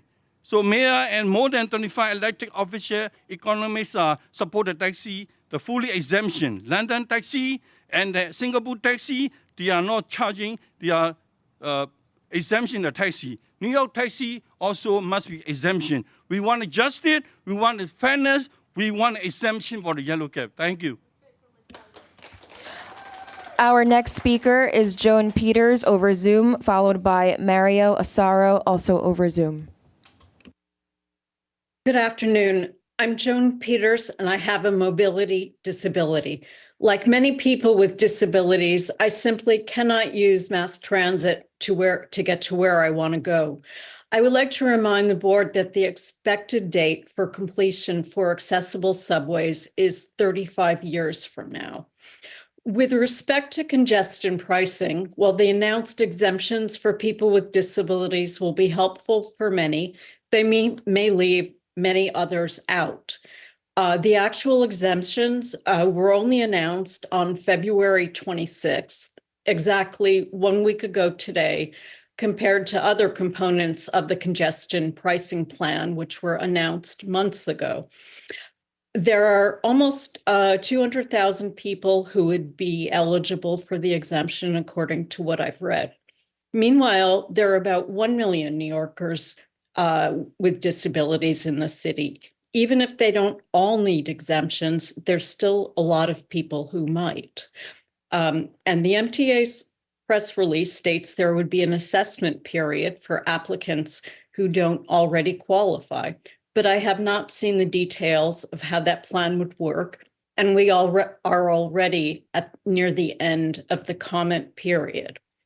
Further, the proposed plan provides an exemption for one vehicle for a person with a disability. That means if a person's usual vehicle isn't available, their ride would not be exempt.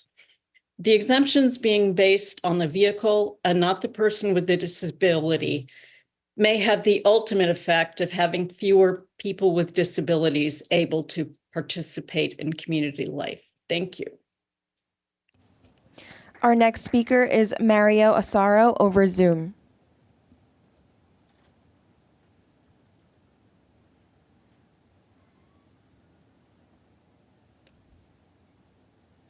Hello? We can hear you. Am I gone? Yes. Hi.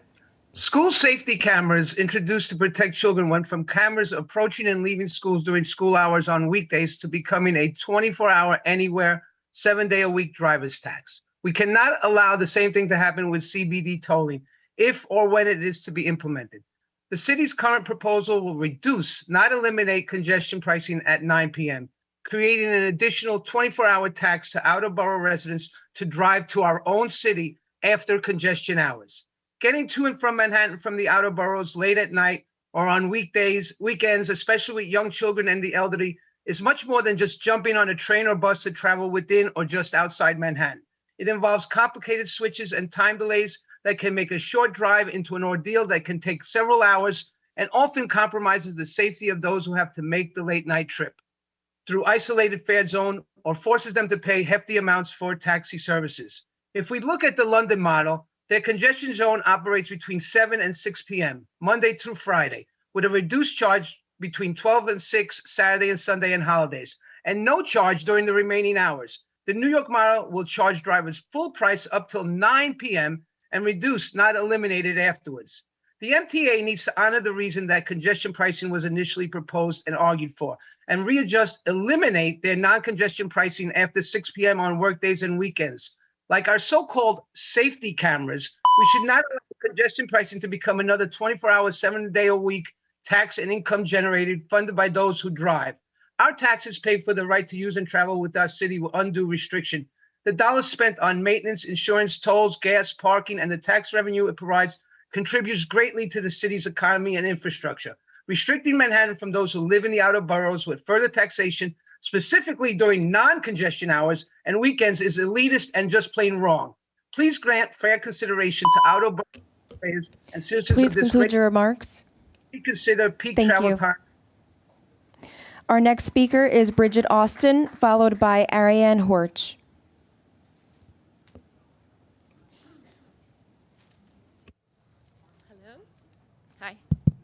Hi, my name is Bridget Austin. I am a 40-year resident of Manhattan. I live in Murray Hill. My husband and I have chosen to raise our 3 kids in Manhattan despite the daily challenges of urban life and the ridiculously high cost of living here. We love New York City. My 3 kids went to grade school in Gramercy, during which time we walked to and from school. Now they are in 3 different high schools on the Upper East Side. 2 of them take the subway in the morning, and 1 of them gets up extra early to take the bus because she feels uncomfortable on the subway by herself. I worry every day about my kids on public transportation, whether they'll be stabbed or shot or pushed on the tracks by a mentally unstable person. But I let them go anyway, and I pray. Where I draw the line with my kids in public transportation is after dark. As we all know, there is a severe lack of green space in the playing fields for school kids in Manhattan. Most schools don't have their own playing fields. They all have to go to places like Randall's Island or Governor's Island for team sport practices. Their schools don't have their own buses, so they have to get there by public transportation. In the fall, it can get dark by 5 p.m. Their practices can end as late as 8. Buses from Randall's Island can take 90 minutes to get back to our neighborhood. I don't feel comfortable with my kids even walking to the bus stops in groups on Randall's Island after dark, which is far from many of the playing fields. I also feel unsafe due to the migrant tents, which have been taking up several of the fields that have used to be used by the kids for playing fields. So I drive to pick them up at night. I usually transport 5 or 6 other kids back into Manhattan with me, and I drop them at their houses on their way home. Some kids I bring as far as Baravi Park City, so they won't have to spend 2 hours traveling home at night.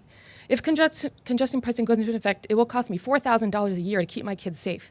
This is an unacceptable burden to parents and families who live in Midtown and Lower Manhattan, who pay exorbitant taxes, city and state taxes. This congestion pricing feels like a punishment to families who live in a city that they love and are devoted to. Please consider exemptions for people living within the CBD zone and Lower Manhattan. Thank you. Our next speaker is Ariane Horch, followed by Francesca Lebrec. Hello, my name is Ariane Horch. Thank you for giving us an opportunity to speak today. There were 4 key points I would like to make to all of you. The first is that I believe every neighborhood deserves to have the impact to their environment studied and an environmental impact statement done. Specifically Battery Park City, which was excluded, and the Lower East Side, which must be restudied following the removal of 1,000 trees from East River Park. I support the current lawsuits that are seeking to address this violation of our constitutional rights. The second is some transparency. specifically cost of living impact transparency for every single New York City resident as a result of the downstream expense increases due to goods, services, healthcare, as companies, unions, and providers pass their cost increases from the toll onto consumers, the people of New York City. Everyone in Manhattan should be made aware that the minimum cost this program will have on them is $30. $15 to pay the undertaker and $15 to pay the hearse to take them to their final resting place. Because last time I checked, we don't have any active cemeteries below 60th Street. We also need transparency on state and city tax increase implications resulting from the government needing to recoup the funds that they will be paying to the MTA for all the government vehicles as confirmed by the MTA at the hearing previously. The idea that a plan with such significant and far-reaching financial and environmental impacts would be implemented without direct approval from the public is unconstitutional. We are asked to vote on so many less significant resolutions at the ballot box. This should be one of them. And finally, as I stand here in front of the 11 of you, I have to ask why you are all sitting behind tables and none of us are. This program is operating in a vacuum without equal partnership between the state and city government, the MTA, and the public. We deserve and need a world-class conclude your transit remarks. system, and it should be done collaboratively. Thank you. Our next speaker is Francesca Lebrecq, followed by Nader Henry. Hello. Okay. It's actually Francesca Lebrecq Waldman now, so just point of clarification. Hi, I am here on behalf of the company that I work for, which is Flixbus Inc. You've heard from a few of my colleagues already in the bus industry. But I am here to ask for an exemption for intercity buses, a complete exemption for intercity buses. The point has already been made that buses are part of the solution, not part of the problem. Reduced congestion, we do support the overall goals of reduced congestion and supporting sustainable transportation, public transportation within the city of New York. Reduced congestion from single occupancy vehicles will improve the overall experience for intercity bus riders traveling to and from New York City with faster travel times and with connections to a better funded local transportation network. That said, intercity buses typically hold between 52 and 56 passengers overall. That's potentially up to, as the point has already been made, 56 cars off the road and instead in public transportation. Additionally, intercity buses are the most sustainable mode of transportation in the United States. Intercity buses are 550% more fuel efficient than cars on a per passenger basis. The additional point that I will make as well is that just like the Port Authority being only a block or so from the Lincoln Tunnel, the Flixbus stop is also only a few blocks from the Lincoln Tunnel, traveling to and from the city of New York. Ultimately, it is a very small portion of the trip that ends within New York City. They do not travel throughout most of the district and ultimately will not contribute to congestion throughout the rest of the district. Thank you very much. Our next speaker is Nader Henry, followed by Andrea Klosky over Zoom. Hello. I am a member of NYTWA. I'm a taxi driver for 24 years. My name is Nader Henry. Hello? Okay, I'm a member of NYTWA. My name is Nader Henry. I'm a taxi driver for 24 years in New York City. And right now, we already have 50 cents to 50 congestion price. And we cannot afford another 125 cents. The problem is, we Yellow Cab, we suffer a lot. We suffer so much, and we own the bank so much money, and we still don't have the help we need. That means any small help we can get from you, that help us. Because right now, Yellow Cab is not like a leaf or leaf on curb. Because leaf and curb don't have to buy a new car every 5-7 years. And we got a mortgage, they don't have a mortgage. That's why we cannot compare this comparison. It's not the same thing. That's why I will ask you, member of the board, to see in your heart what you can do for the yellow cab, because we suffer. We suffer a lot. Thank you very much. Our next speaker is Andrea Karski over Zoom, followed by David Paul Gerber over Zoom.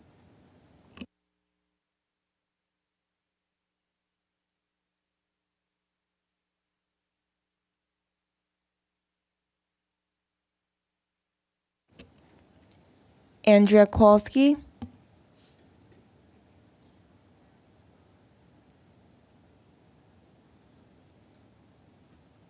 We'll move next to David Paul Gerber. Hello? Andrea, Yes, I'm here. go ahead. Okay. I was born, raised, and continue to live in Brooklyn, and I'm strongly against congestion pricing. Several of the many issues surrounding congestion pricing include, number one, congestion pricing is nothing more than another money grab, another tax against the already financially burdened lower and middle classes.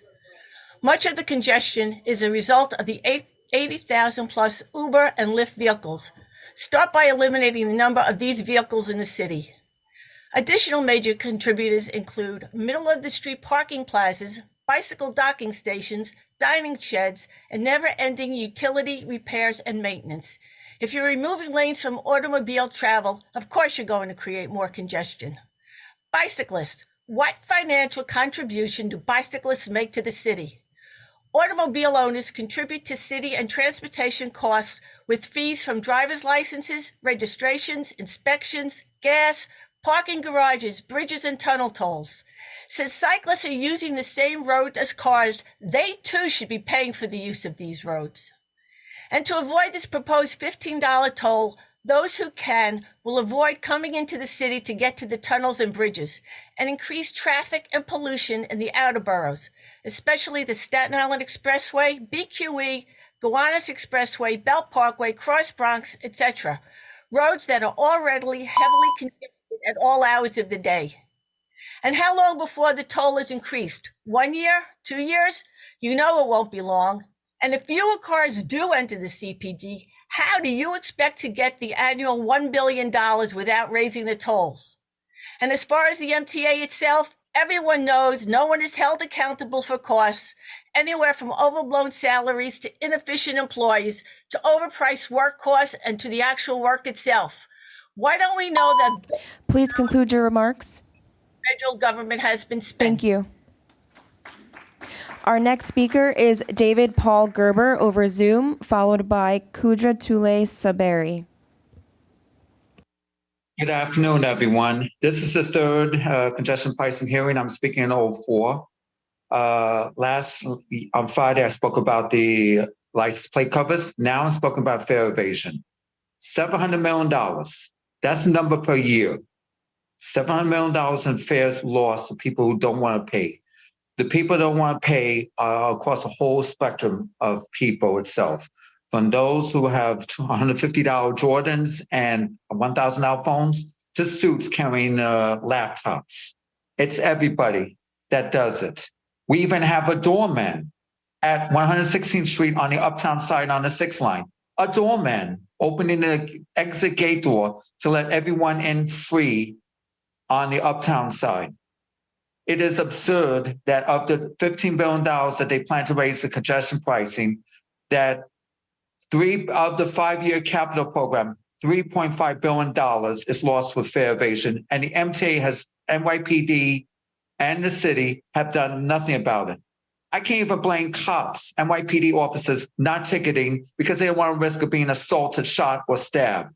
It's all thanks to the MTA board. It's all thanks to the MTA chairman. It's all thanks to Kathy Holko. It's all thanks to everybody.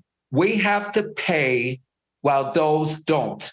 And the congestion pricing scam is bad for business. It's bad for anyone there trying to get into the city. Thank you very much. Our next speaker is Kudra Tule Saberi, followed by Balkar Singh.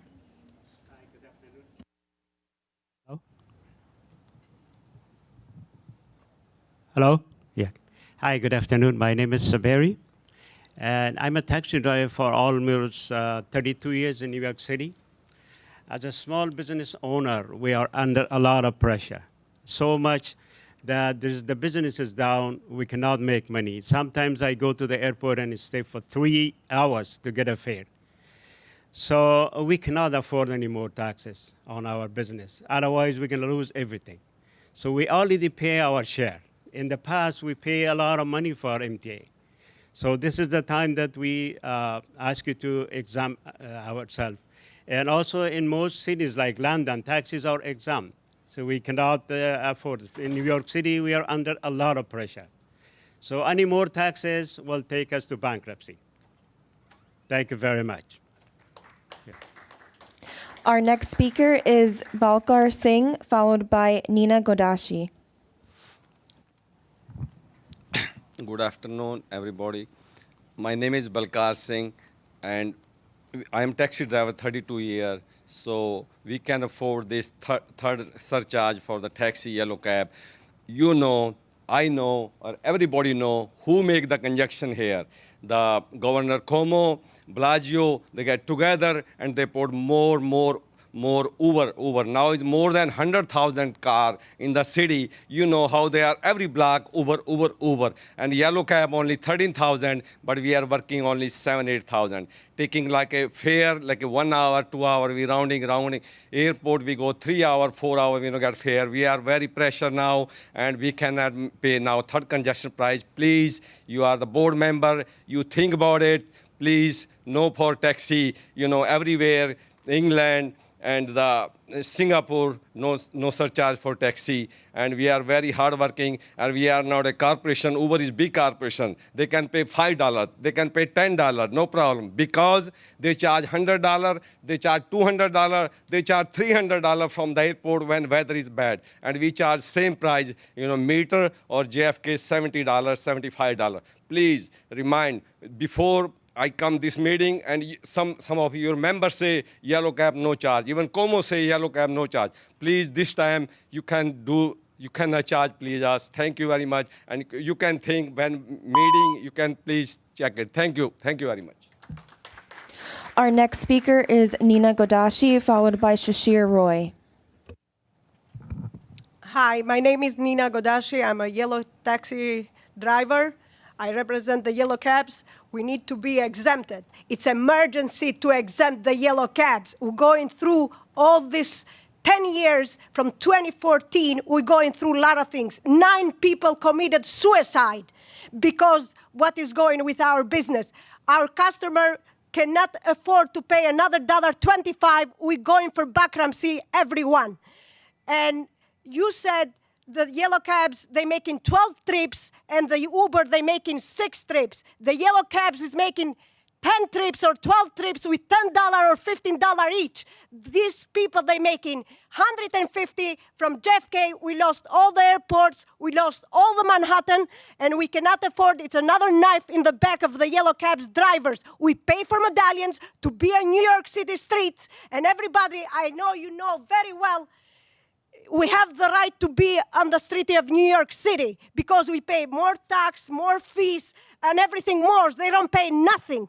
So that's why the yellow taxis should be exempted. We go 2 hours without customers in New York City streets, and we are 4 people. Do you know people, you bring in your kids, your mother, your fathers, everybody in a danger because we are 4 drivers fighting with each other. Who's going to go first and get the customer in the corner?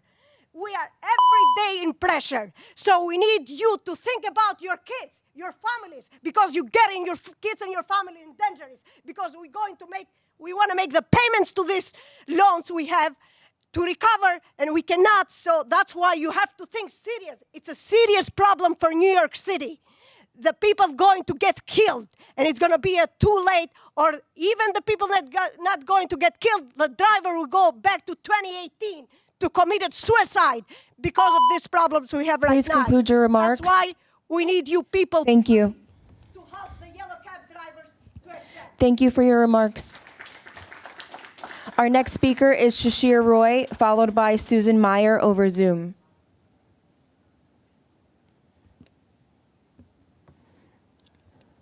Shashir Roy.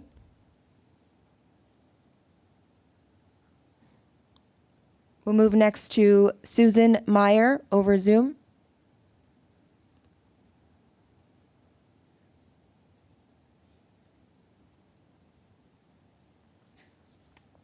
Susan Meyer. Good afternoon. Commissioners, thank you. I'm speaking today on behalf of Rockland County Executive Ed Day. Rockland County is seeking a full exemption from the Central Business District toll based on our $40+ million annual value gap with MTA, and because Rockland County Rail Service will receive $0 from this toll revenue. Rockland's rail service on the Pascack Valley line is operated by New Jersey Transit under contract with Metro North, and the service is abysmal. No dollars from these tolls will be used on the Pascack Valley line. MTA's solution to its problematic contract with New Jersey Transit is to suggest that Rockland commuters travel across the Hudson River every day to use Metro North's far superior East of Hudson service. This is simply unacceptable. With the Gateway and Bergen Loop projects, the Pascack Valley line can improve and finally provide a one-seat ride, but we need MTA to invest, just as it did for the Secaucus transfer. MTA has made no investments to expand transit from Rockland County, as was required by the CBDTP governing legislation. The CBDTP's analysis process was exclusionary of MTA's West of Hudson suburban members, who were not even considered for a crossing credit. So no, not everyone was treated the same. As a voting member of the MTA, Rockland County pays hundreds of millions of dollars each year for the worst service. We've seen through this public outreach process that despite the MTA's claim, there are clearly transit deserts in their service area. Rockland is a significant one, yet we have been given zero accommodations and there are no plans to address it. MTA must close Rockland County's value gap before Rockland residents are asked to pay more. Rockland County's overpayments for the past 35 years have subsidized MTA long enough. Conclude your remarks. Thank you. Our next speaker is Vaughn Ratchford over Zoom, followed by Jonathan Rinaldi.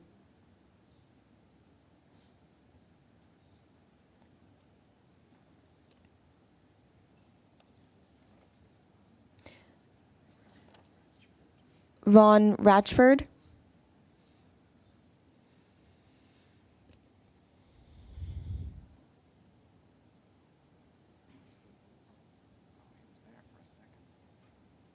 Good afternoon. My name is Vaughn Ratchford, and I am the Senior Vice President and Chief Real Estate Officer of New York Blood Center Enterprises. New York Blood Center Enterprises is a nonprofit 501c3 that has proudly served our community since 1964 as one of the largest independent community-based blood centers, providing the highest quality blood and stem cell products to hospitals and patients, as well as many other services. In Manhattan, we collect approximately 40,000 units of blood annually and approximately 1,100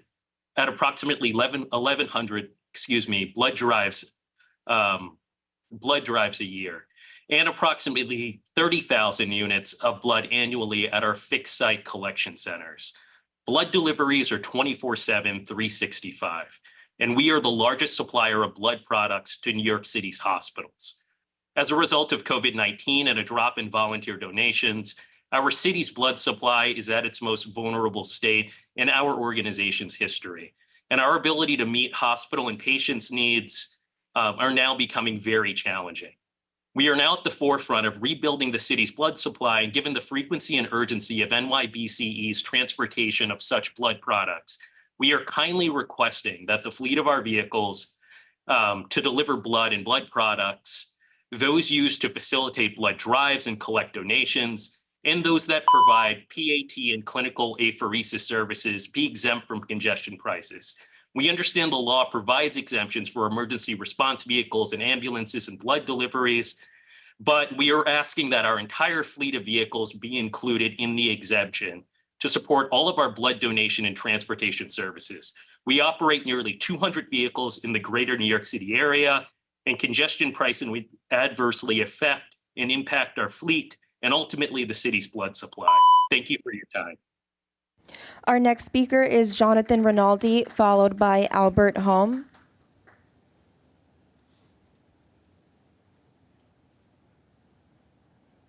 Jonathan Rinaldi.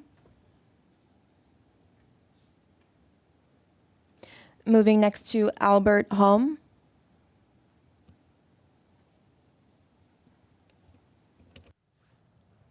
Good afternoon. I'm a native New Yorker. I've lived here my whole life, born and raised, born in Jackson Heights, and I now live in the congestion zone. I object to the whole plan for a congestion tax. I feel that we are unnecessarily being targeted for just living in the congestion zone. As was stated before, in London, which is where this plan is being modeled, they receive a 90% reduction in that tax because when we live here, everything we eat, everything we wear, everything that comes into the zone, we will pay an additional tax for. So why are we being taxed more than once for the same thing? We pay fares, we don't evade, we don't jump turnstiles. It is totally unfair to people who live in the zone as opposed to some people saying that it is fair to everyone. And I don't see that at all. And I don't think anybody who is living in the zone would agree with that, especially where I live, which is near Chinatown, where they're building the world's tallest jail, and we have 7 homeless centers. They're all located in our zone because people don't care about people who live in Chinatown. And when Chinatown is being taxed again, nobody will be coming to Chinatown to eat, to shop, because people come in by car. That's how they come in. Same thing with Little Italy. They should be up in arms against this ridiculous tax that is unfair to them. It's not our fault that the MTA is short on money. We pay our fares. Please we pay our conclude your remarks. It's not fair to us at all. Thank you. Our next speaker is Upkar Thind, followed by D'Souza Frederick.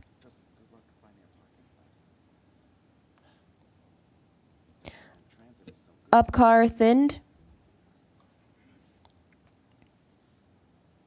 Calling up next, D'Souza Frederick.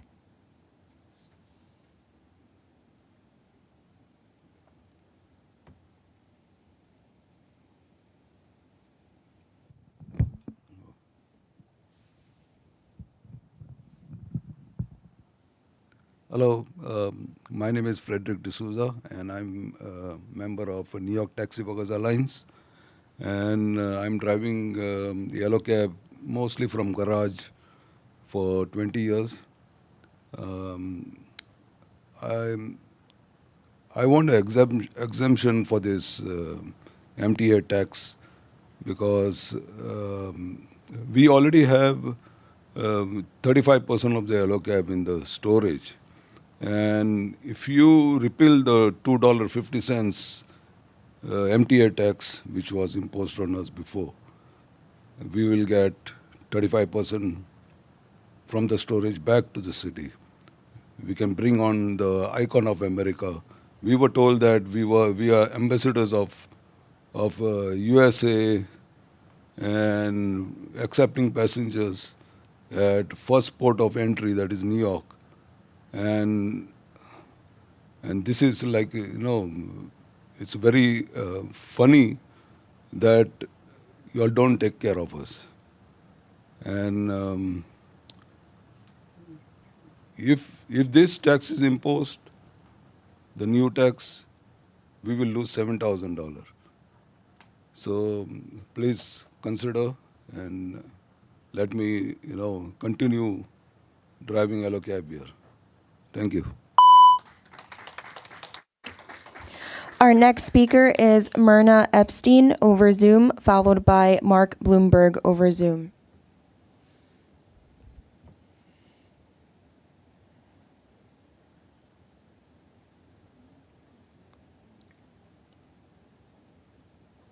Myrna Epstein.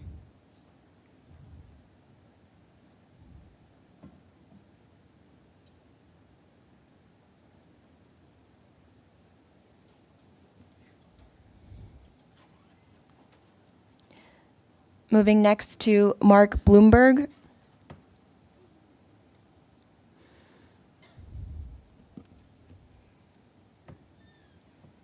Mark Bloomberg. Good afternoon. Mark Bloomberg. I'm a resident of Hudson County, New Jersey. When I drive into Manhattan, my destination is not within the CBD. I head directly to the West Side Highway from the Lincoln Tunnel. As the West Side Highway will be exempt from congestion pricing fees, there needs to be an extensive exemption corridor that allows drivers to have streamlined access to the West Side Highway without incurring the congestion fee. A single lane won't suffice. The alternative is massive traffic coming out of the tunnel and the environmental impact from forcing drivers to go miles and miles out of their way instead of giving us a short 3-block exemption corridor. And that applies to other river crossings as well on both sides of Manhattan. Secondarily, it's concerning that the program has zero incentive for cracking down on toll evaders. The program is designed by law to collect $1 billion each year and raise the fee if it falls short. Therefore, any shortfall in collections caused by toll evaders falls on the rest of us. The law has no mechanism that discourages toll evasion. Whether one car or 1 million travel into the congestion zone, you'll ultimately collect the same amount of money. Before any implementation, you must have a plan for a mechanism for any shortfalls caused by toll evaders. Also, under the plan, my wife and I, when we travel together, it actually costs us less to drive into the city than it does to take mass transit. You should be working with New Jersey and Connecticut to lower the cost of mass transit to encourage ridership, as right now it just seems you're treating congestion pricing as a cash cow income stream. Lastly, what is the plan for stopping West Street from becoming a parking lot, as ride-sharing vehicles will avoid the CBD and use West Street for pickups and drop-offs? Thank you very much for your time today. Our next speaker is Suzanne Honore, followed by Regina Black Middleton.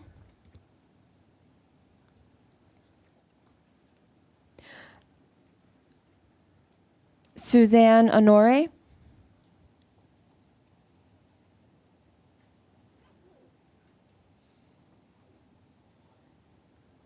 We'll go next with Regina Black Middleton. Everyone. Even though I'm speaking, I hear that you're going to already pass this congestion prices, which is disheartening to me. However, I'm going to express my feelings. I live and I love our city. I utilize public transportation, yet in fear of taking trains because due to crime, homelessness, and sometimes people's attitudes. I am against congestion prices because it would deter non-city people, residents living outside of the zone to visit our culture sites, restaurants, small entrepreneurs, and street fairs. These aren't the only things that will be affected. As the previous speaker stated, city workers will leave their current employment because they cannot afford additional expenses. Currently, essential workers hiring is at a low, and potential hires will twice think about living in the city. Lastly, we need to really review the MTA financial plan, how they issue contracts, double dipping and salary scandals. Also, they should also go after people who haven't paid outstanding parking tickets, fare beaters, and issue tickets to people blocking the bus lanes before they even think about this plan. Enough people have left the city already. Let this not be another reason why people are leaving the city. And also, will all of you pay congestion prices? Will all of you also be able to go and do the things that you want to do when you really find out how much this is going to cost? Will eventually this $15,000 or $1 billion, whatever they're talking about, really stop and deter what's going on currently? Think about it, because it doesn't make any sense. Our next speaker is Reggie Dews, followed by Pabitra Saha.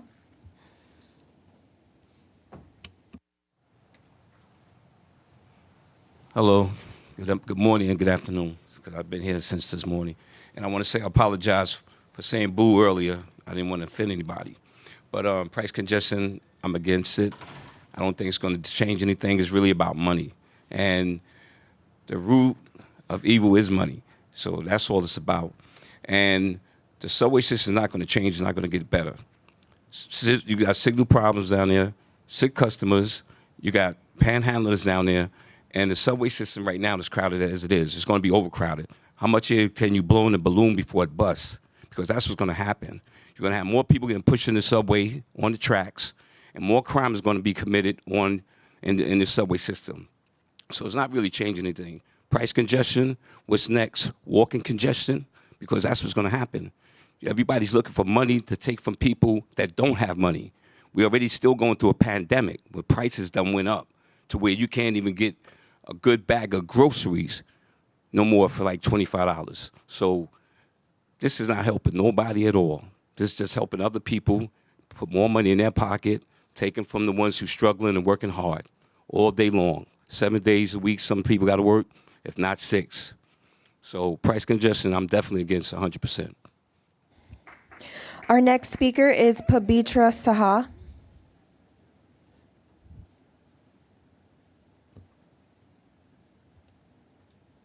Pabitra Saha.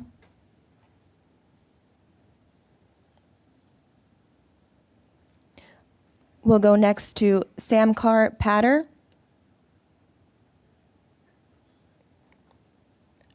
Samkar Patter. We'll move next to anonymous speaker number 2 in the room.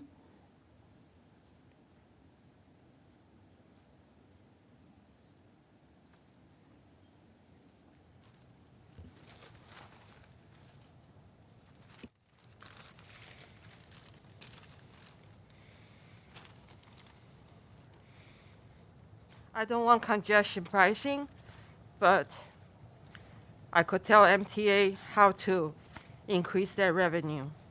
MTA buses on Staten Island were not collecting fares because the supervisor told their driver not to collect them when the rider did not want to pay or made little donation. Lately, the express buses were not collecting either. About $750 per ride, per trip. And it had been more than 5 years on the no collection for the regular buses. But ladies on express buses, I saw them too, they're not collecting either. So round trip will be $15 for express bus. That's like one car to avoid one car coming to the congestion pricing zone. If MTA would do their job by collecting express buses fare, and we can eliminate many problems. And you're supposed to collect your money on the express bus, no matter what. So if MTA was crying poor, I demand this big revenue collection. And MTA, please ask all passengers on Staten Island buses to pay their fare. In this way, we don't need the congestion pricing. If you need the money, MTA, please fire your supervisor who told all the drivers not to pay, not to collect any money from their passengers. And fire all the related personnel who will not collect fares. Please reform the system on Staten Island bus. In this way, please conclude your remarks. I believe I Thank propose you. enough. Our next speaker is Jesse Figueroa, followed by Jason Anthony.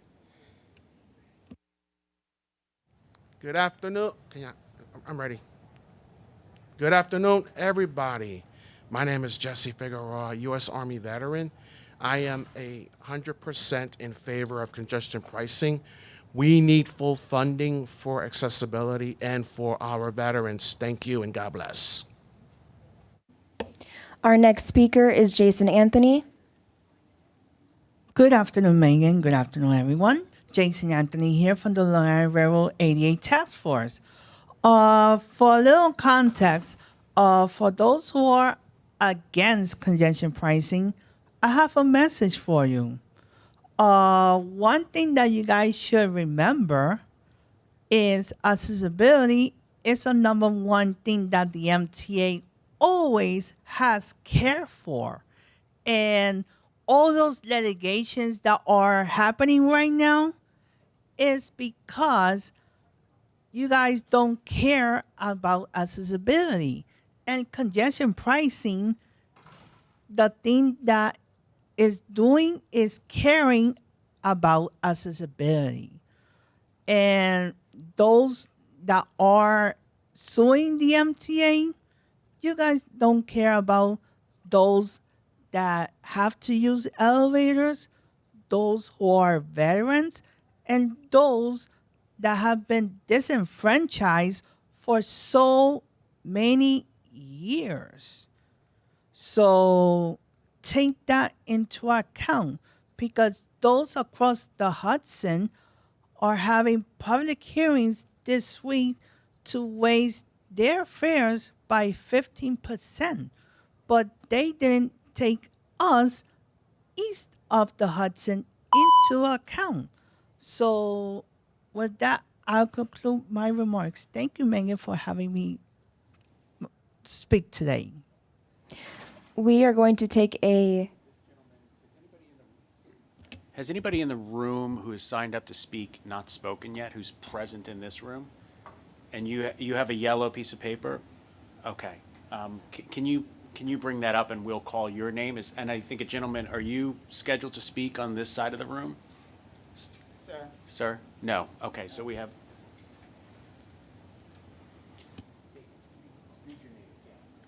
You can read your name into the mic.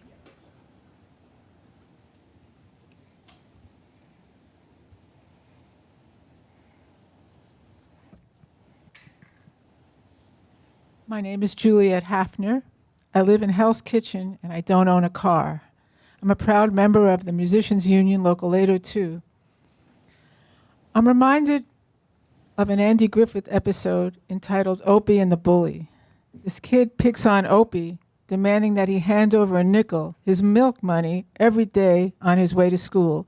Opie pays the kid until he finally gets the courage to stand up to him. Well, the MTA is like that bully kid, trying to shake down drivers just for driving on the streets of Manhattan, streets that they don't own.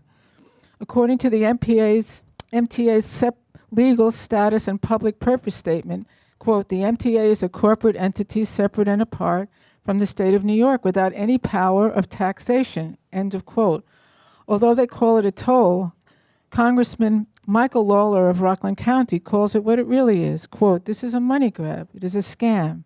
Just think about it, he says. Jana Lieber and the MTA will tell you that they need $1 billion. Well, if they need $1 billion, obviously you want people to pay that. So you want people to keep coming in with their vehicles. This is not about getting rid of congestion. It is about getting money, end of quote. Richard Davey, president of the New York City Transit Authority, claims that this is about the traffic and air quality in his neighborhood, Hell's Kitchen. Let me tell you, I live in Hell's Kitchen, and I can tell you some of the causes of the congestion, what they call, in Hell's Kitchen. There's a tourist mecca in the middle of Times Square which prevents cars from going straight down Broadway. They have to turn on 7th or go down 9th. On 9th Avenue, there are numerous dining sheds in the bus lane, and the bike lane prevents cars from turning into the left lane from the side streets. 8th Avenue has been reduced to 2 lanes above 43rd Street with a bike lane, a large walking lane, and a parking lane. Add the tourist buses to the mix. This realignment of the city streets has caused congestion by preventing the smooth flow of traffic. The MTA has said that this is a done deal. My hope is that one or more of the Please class conclude your action suits remarks. filed by people will have an effect. Thank you. At this time, we're going to take a 5-minute pause. It is 1:33. We will regroup at 1:38.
Hi, I think we're going to start up again.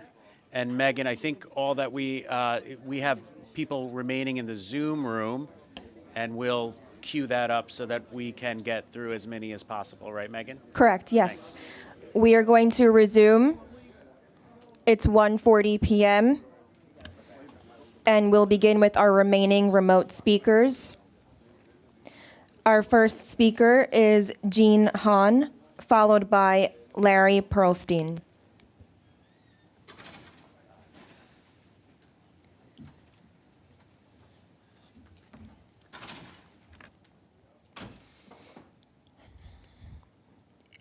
Jean Hahn over Zoom.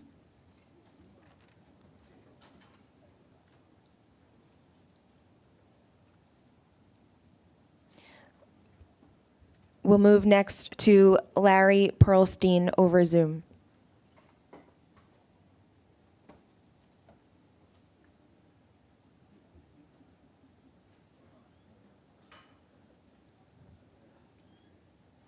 Larry Perlstein.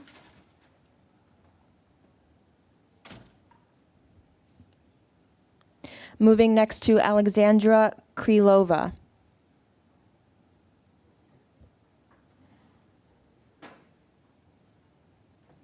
Wait, I'm here. Larry? Yeah, I mean, it takes a while for this Go system ahead. to switch over. Okay. Thank you for this opportunity, even though it's taken a long time this morning. I might be the only person here that has mixed feelings about the congestion pricing. I'm New York City born and raised. I've been living in Fairfield County, Connecticut for the last 20 years, and I've watched the amount of time that it takes to get into New York City from Connecticut go from about an hour to impossible on bad days. I have missed events because I can't get into the city because of the traffic. And that's without accidents. That's just pure volume. I'm also a full-time caregiver for my wife who had a stroke at age 49. We have really no other option than to drive into the city when we want to go into the city. We're already at a disadvantage because of the lack of handicap parking on the street. So we're already paying absorbent parking rates as well. So on one hand, I'm very supportive of this if it's really going to lower the amount of traffic that we deal with going into the city. On the other hand, I think you're going to have a serious problem with people from the New Jersey and Connecticut environments deciding not to come into the city for events, for theater, for whatever, because if you add in the cost of tolls overall and the cost of parking, it's just too expensive. It's a day in the city is $1,000 now, and there's too many options outside of Manhattan to deal with that. So I totally respect the problems you have in dealing with this, and I wish you all luck coming up with the right solution. Thank you. Our next speaker is Josh Gottheimer.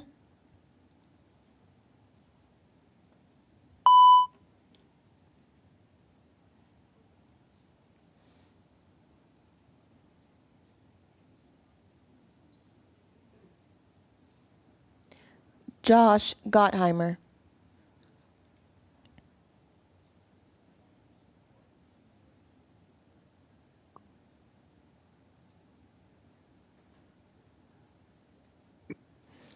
We are going to move next to anonymous speaker number 1 over Zoom.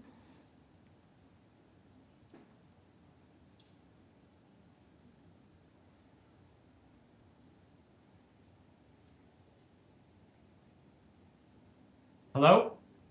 Yes. Okay, thank you for the opportunity to speak. I have lived in the CBD for 20 years. I speak on behalf of middle-class residents of the CBD. Under the current plan, residents of the CBD do not receive any discount. At least 2 cities that currently have similar CBD programs offer steep discounts to residents of their CBD.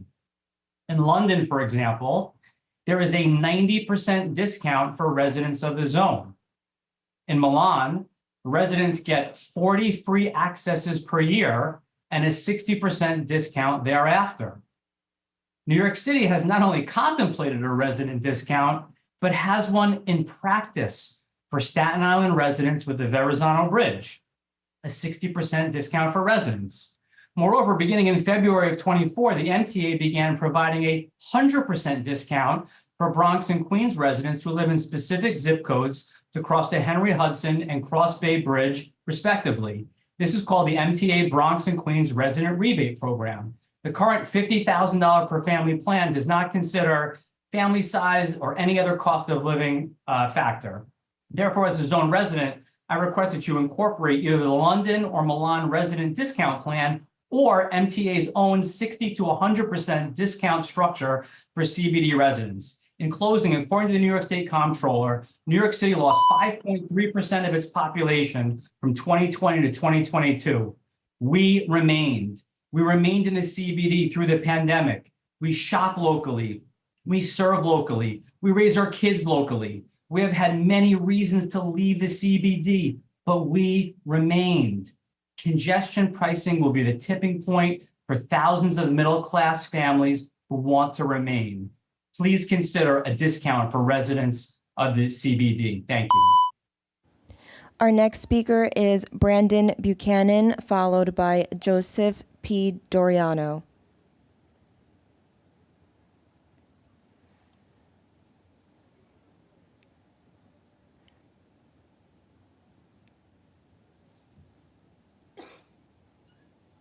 Good afternoon, members of the board. My name is Brandon Buchanan. I'm here today representing the American Bus Association. For over nearly 100 years, we have represented the private over-the-road bus industry and motor coaches, many of which you've heard from throughout this period of hearing. I do also want to acknowledge our members of the industry, several of which you've heard from over the last couple of days, and wanted to reiterate that motor coaches are a congestion solution.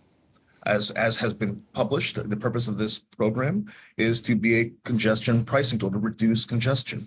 And motor coaches are a solution to that problem. Private buses and motor coaches are exempt from similar tolling programs in the other cities and jurisdictions that you have mentioned in your plan. In many ways, motor coaches work in concert with transit, not only under contract, like they do with New Jersey Transit, but also in support of Amtrak, as well as now airlines, in providing mass transportation services. Federal law currently has in place under U.S. Code Section 129, an aspect for over-the-road buses to be treated with parity with public transportation entities and public transit entities. And so we find it a little bit unusual to see that currently under the plan, while commuter buses are exempted, intercity buses and charter buses, which are doing the exact same function in terms of reducing congestion, moving people in mass transportation, and are utilizing the exact same vehicle. So we hope that you'll reconsider that. We also hope that you'll consider shuttle buses being used in downtown areas to shuttle during large group events, as well as we are excited about Port Authority Bus Terminal moving forward with its environmental impact study, because parking is a part of a congestion pricing solution as well. So looking forward to all these paths working together, and we're happy to support congestion pricing as a transportation and congestion solution. Thank you. We're going to return to Congress member Josh Gottheimer, followed by Jean Hahn.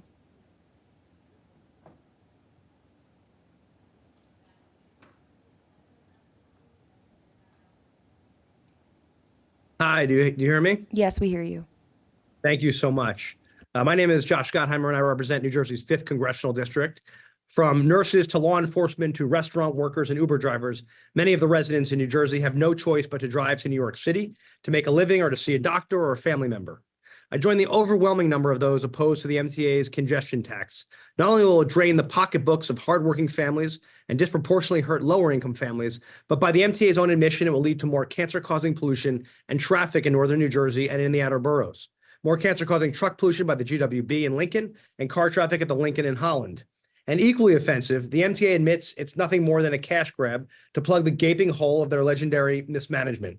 After receiving more than $17 billion of taxpayer dollars from the federal government since 2020 alone, the MTA is still losing $3 billion every year. They lost $700 million last year alone from fare skippers and went $1 billion over budget for a poorly designed 2nd Avenue subway station. We believe, based on publicly available documents, that the MTAs will raise $3.4 billion a year from the congestion tax, about $2.4 billion more than New York State legislature required. We don't know the exact amount because the MTA won't disclose their math to the public. They have 24 days now to respond to my public information request. We know this: the MTA will make more than enough from their congestion tax without whacking Jersey drivers. They should exempt all cars and trucks entering New York from the GWB or Lincoln and Holland. Not a nickel of the congestion tax goes to Jersey anyway. New York could even throw in the extra $600 million they had allocated to the owners of the Buffalo Bills to build a new stadium. Isn't the MTA more important than that? The bottom line, the MTA and New York should clean up their own mess instead of sticking it to Jersey families. Because we know who will get punished from the congestion tax: children with asthma in northern New Jersey, cops, firefighters, EMTs, nurses, sanitation employees, and patients at Mount Sinai, NYU, or NY Presbyterian. The bottom line is everyone should do the right thing and end this congestion tax now. Our next speaker is Jean Hahn, followed by Joseph Pidoriano. Hi, my name is Jean Hahn, and I'm a resident. Hi, my name is Jean Hahn, and I'm a resident in Queens. I'm speaking today to strongly oppose the congestion pricing plan. I testified last fall, but because the vast majority of public comments are falling on deaf ears, I'm here today to reiterate similar points as before. While this may resolve congestion for a small area of Manhattan on a short-term basis, it will wreak havoc for the outer boroughs, especially in neighboring Queens, Bronx, and Brooklyn, who don't want or need the additional congestion redistributed to our neighborhoods. It's outrageous. New York City residents would be taxed to enter a part of the city, which out of the 5 boroughs actually does not have the poorest air quality. In fact, the Bronx, which has some of the worst asthma prevalence in the country, will only get worse with diverted congestion. Claiming that congestion pricing is about the environment is hypocritical. Taking public transportation is just not an accessible option for many. So why aren't the reasons we have congestion being considered? Why not impose a cap on rideshare like Lyft and Uber, the same way that yellow taxi medallions have? During any given weekday in the CBD, one can plainly see from the license plates that's who the vast majority of drivers are. But the ones who are being penalized are private car owners. This doesn't make any sense. I would also like to point out the absurdity of how exemptions are expected to be handled for non-commercial drivers. Forcing a cancer patient who is undergoing chemo that they have to front the money first, save a bunch of receipts, and then file a complicated tax return to get the money back is just inhumane and cruel. This bookkeeping burden shouldn't lie on their shoulders, and neither should it bear on our low-income residents, many of whom have language barriers. This will have a profound effect on our local economy because although it might generate some income for the MTA the first few years, it doesn't resolve the deeper underlying issues, and we will see more out-migration from New York City because it is just too unaffordable. Good luck at reversing that without another costly plan for taxpayers. We should call this plan for what it is. It's a cash grab by the MTA, which can't and won't get its act together. Thank you. Our next speaker is Joseph Pidoriano, followed by Alita Dupree. Another money grab by the corrupt criminal enterprise called the Metropolitan Transit Authority of New York City. Disgusting on so many levels. Staten Island residents commute to Manhattan every single day, and so do the other residents from the other boroughs. Let's cut to the facts here. $520 million in profit from the Verrazano Bridge. $520 million. Let me tell you that right here, right now. That is just amazing how you only give 20 to 30 million back for Staten Islanders in terms of service. Now you're putting another tax on us so that way we can fund your corrupt and disgusting slush fund embezzlement scheme. This is a game that you're playing to steal from taxpayers. It is a game, it is wrong, and it is sick. It is beyond criminal. It's especially criminal for our small business owners who are already recovering from the COVID pandemic, which your Democratic Party caused in New York State and the country. And not only that, people are also suffering because of the hyperinflation that's going on thanks to Joe Biden and the radical Democrats. So let me tell you something. You are adding more fuel to the fire with this congestion pricing because hardworking, everyday New Yorkers have to commute to New York and pay more fees, more prices. It's just disgusting. Small businesses will suffer because their margins will be then even further because there's such a thing as called freight in costs, which then will result in a higher cost of goods sold, thereby diminishing the ability for them to invest in themselves and their growth. You people should be ashamed of yourself, and we will not stop. Not only when congestion pricing is done, because this will not go through, but we will not stop until the MTA is abolished and until you people are in handcuffs. Thank you. Just a reminder that speakers may not use profanity or vulgar language, threaten violence, or otherwise engage in any conduct that disrupts the orderly conduct of the meeting. Our next speaker will be Alita Dupree, followed by Diallo McKnight. Thank you. Good morning to the chair. Alita Dupree, for the record, she and her with Team Folds. Wish I could be with you in person. Hope the Zoom is working okay. As I've said before, I favor this program of congestion pricing. I think the toll schedule is reasonable, though I would tweak it. I think that there should be the same fee for all kinds of for-hire vehicles, taxis, green cars, black cars, Uber, Lyft, Revel, etc. For me, getting in a car is the same. The interfaces are different, but I'm still getting in the car. So maybe we should make it $2 across the board. To me, that's equity. I'm a disabled veteran of Desert Storm, and I use this system. And I'm seeking safety and inclusion.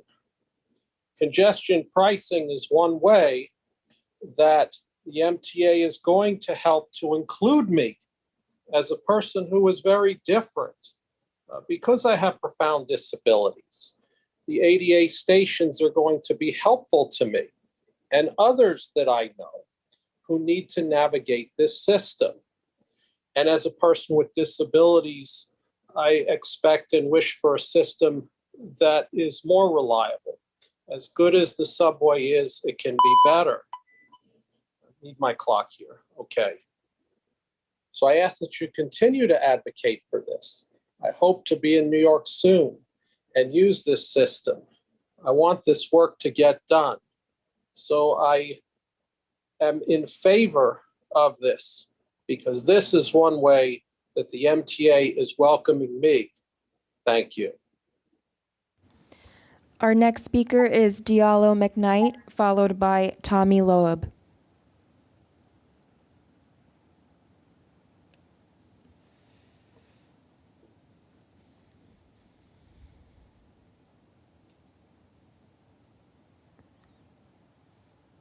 Diallo McKnight.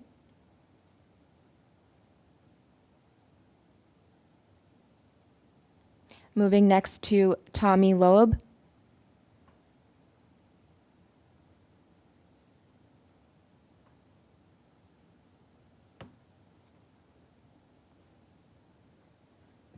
We'll return to Tommy. We'll move next to Axel Carrion. Hi, I'm here. It takes a second. Go ahead, Tommy. Yes, my name is Tommy Loeb. I live on the Lower East Side at Grand Street and the FDR Drive. I happen to also be a plaintiff in the lawsuit, which has been brought by more than 50 residents, business people, and elected officials in all 5 boroughs. For those of you who are not familiar with the environmental assessment, it specifically points out that the Lower East Side, from 10th Street to the Brooklyn Bridge, will receive a significant increase in traffic and therefore pollution. We are, the Lower East Side, an officially designated environmental justice community. For those of you who are unaware, that means that the majority of the people in this community are low income and people of color. There are special provisions in the law which cover environmental justice communities.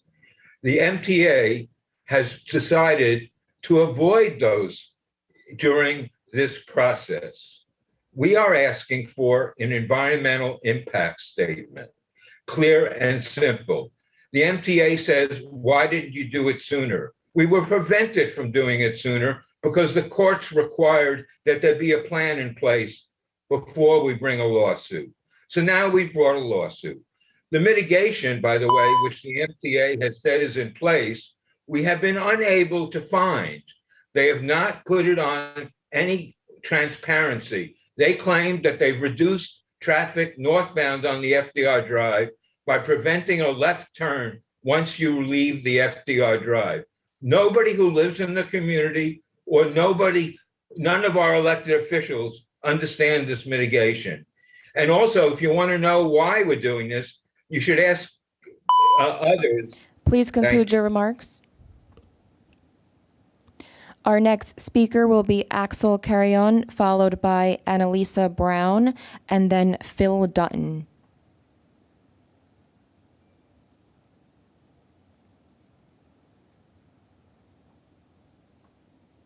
Axel, you may begin. Am I on?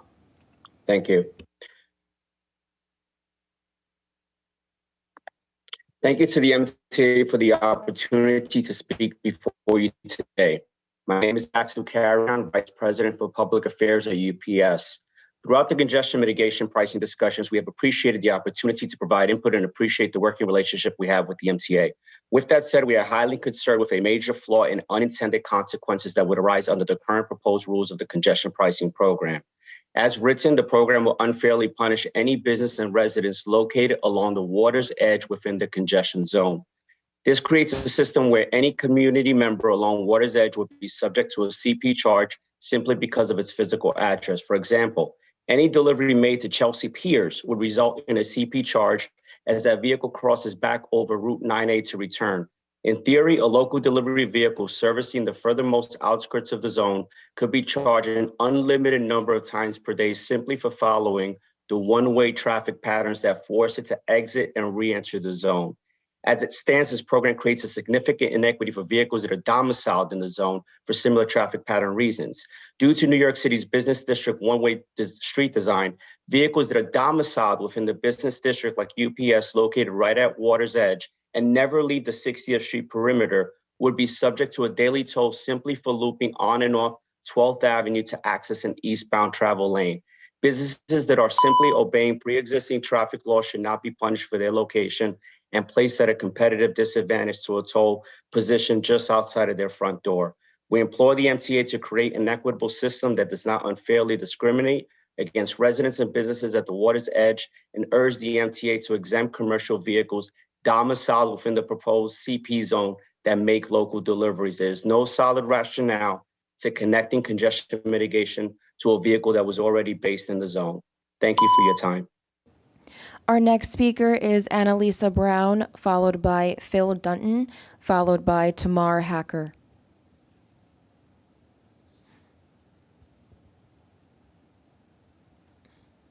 Can you hear me? Sorry. Yes, we can hear you. Hi, I'm Annalisa Brown. I'm a Brooklyn resident who owns a business on the Upper West Side, 72nd Street, above the CBD. I employ 2 workers. I rent space to 4 other business owners.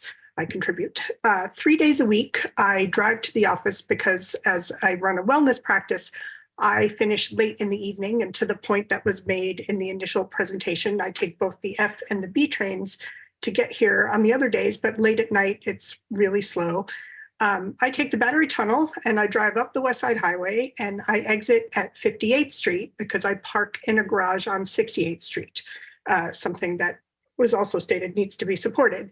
And what I wanted to talk about is, so when I exit onto 58th and head into town, I go up 10th Avenue, a northbound street, and the cameras, the congestion cameras are like at 59th Street. And I am speaking because I don't understand why there's a camera that's going to charge me $15 to exit the zone. The only other way in is at 79th Street. And if I had to go up and around, that would, and come all the way back down, that would add probably 20, 30 minutes to my commute. And the 72nd Street entrance was cut off. You can no longer enter that way.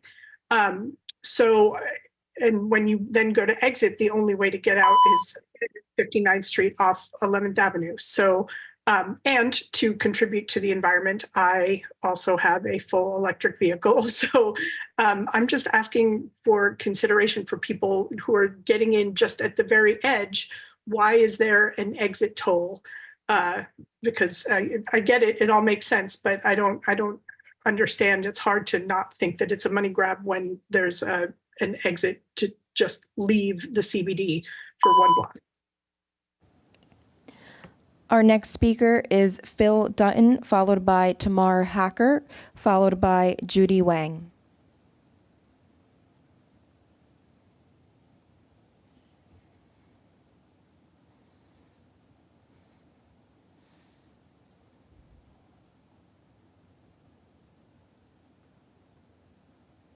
Phil Dutton.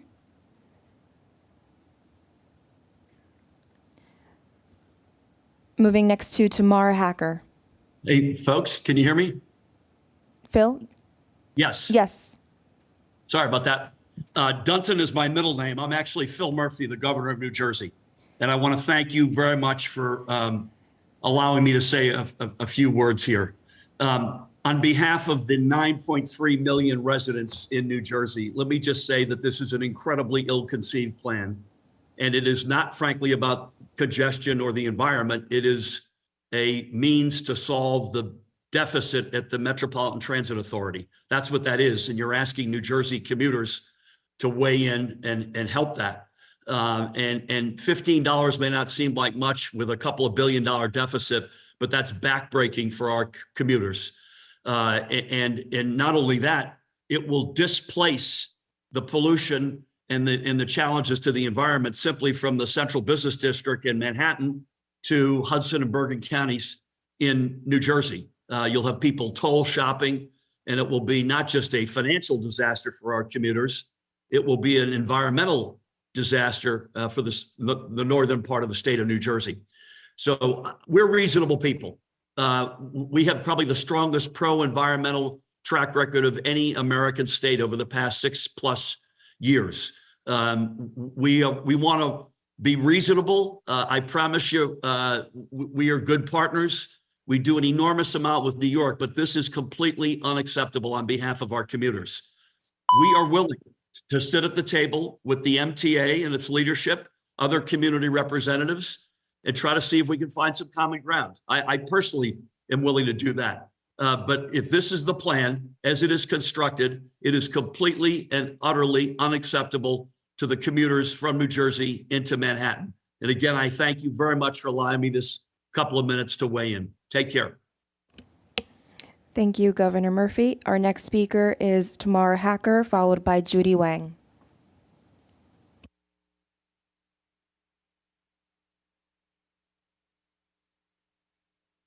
Hello?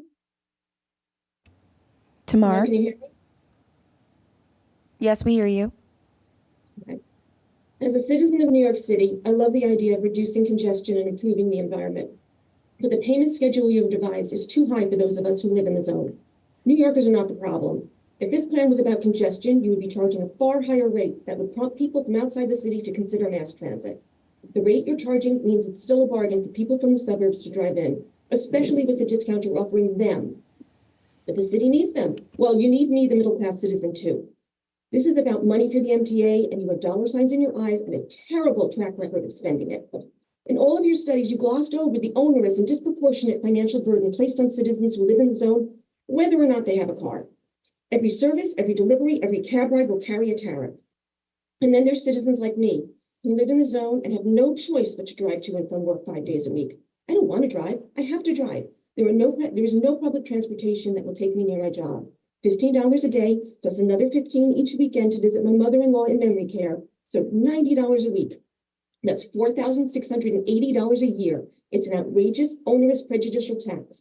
To hear you refer to this as a low toll is offensive, and that the impact on the few is to benefit the many is disdainful. Add to that the $1,500 a year I spend on public transit, and my MTA bill is well over $6,100 a year. I can't afford that. I only drive to and from my job. I travel out of the zone before 7 a.m. I do not drive around the city. I am a New Yorker. I walk or take the bus or the subway. If you are relying on the London model, then follow through and give people who live in the zone a 90% discount. I already pay city, state, and real estate taxes here. My taxes help pay for the streets and the MTA. How dare you discount cars from New Jersey but charge me full freight? If this rate goes into effect, imagine you're me just trying to get home after a long day, knowing that all the cars from New Jersey that surround me are paying less than I am to drive on the streets I already help pay for.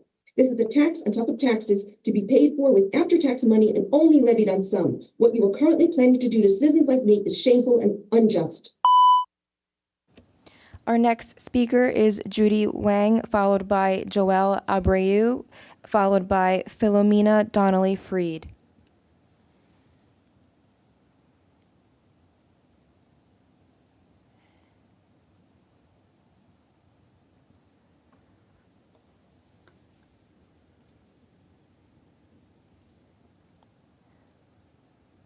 Our next speaker will be Joelle Abreu, followed by Philomena Donnelly-Freed.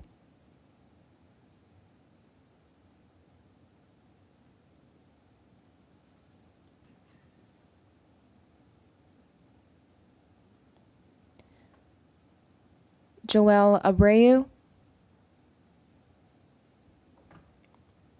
Moving next to Philomena Donnelly-Freed, followed by John Bailey.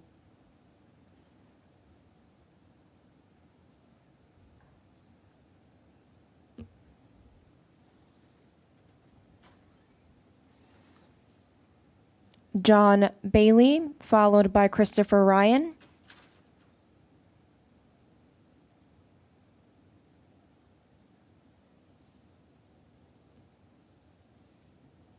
Can you hear me?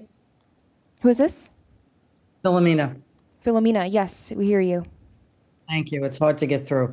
My name is Philomena Donnelly-Freed. Listening to speakers today and at the hearings on February 29th and March 1st revealed significant issues beyond mine. People living in the zone, leaving the zone for work, folks economically challenged who must use a car for work, firefighters carrying their gear, and folks attending medical appointments and more. On the other side are the countless non-yellow for-hire vehicles circling around Manhattan all day long and getting reduced charges, and the obvious rise to the cost of goods delivered in the CBD, thereby negatively impacting local small businesses.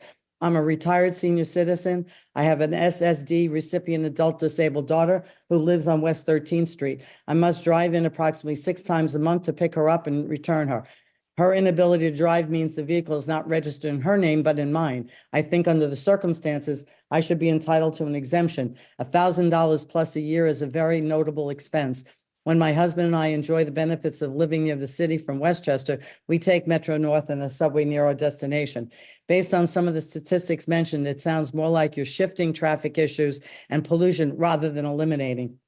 Improvements to the MTA system are essential and will ultimately reduce car use. However, there were several suggestions of other pricing ideas rather than the current proposed tax. An example is the school tax. Even people without children pay it. If everyone who lives only in the 5 boroughs, not even the entire state, New Jersey or Connecticut, pays $20 charge on the annual taxes, funds would go directly to the MTA. That gives you $160 million annually and spreads out the burden not just to one area or one individual type of individual. The upfront costs have not been discussed. How many millions is it going to cost to implement this congestion pricing tax, recording and billing each vehicle from all the many entry points to the CBD? Think of a carrot, not a stick. Our next speaker is John Bailey, followed by Christopher Ryan, and then Angel Fernandez.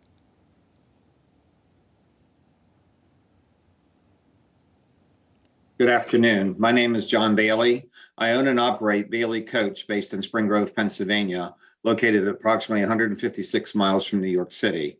I'm also the immediate past chairman of the Pennsylvania Bus Association, representing thousands of charter bus trips into the city each year. My family has been in the travel and transportation business since 1933. I'm a second generation in my family business. I've personally been driving a motor coach to New York City since 1975. We transport church, school, business, and tour groups to the city on an almost weekly basis to enjoy shows, shopping, and visit the business district.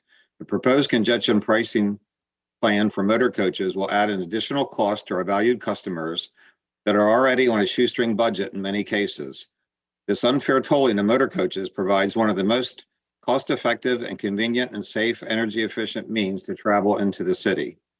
New York City is an expensive trip from our area, and I fear the increased toll costs will require us to look at other destinations for our groups to visit. It will not only be a loss of coaches entering the city, but also the monies that are spent by our valued customers on shopping, food, shows, overnight accommodations, etc. Why would you place a financial burden on one of the most cost-effective and pollution-reducing means of transportation coming into the city? I ask you that you exempt the charter motor coach industry from this new congestion plan. Thank you for your time. Our next speaker is Christopher Ryan, followed by Angel Fernandez, and then Dorothy LeConte.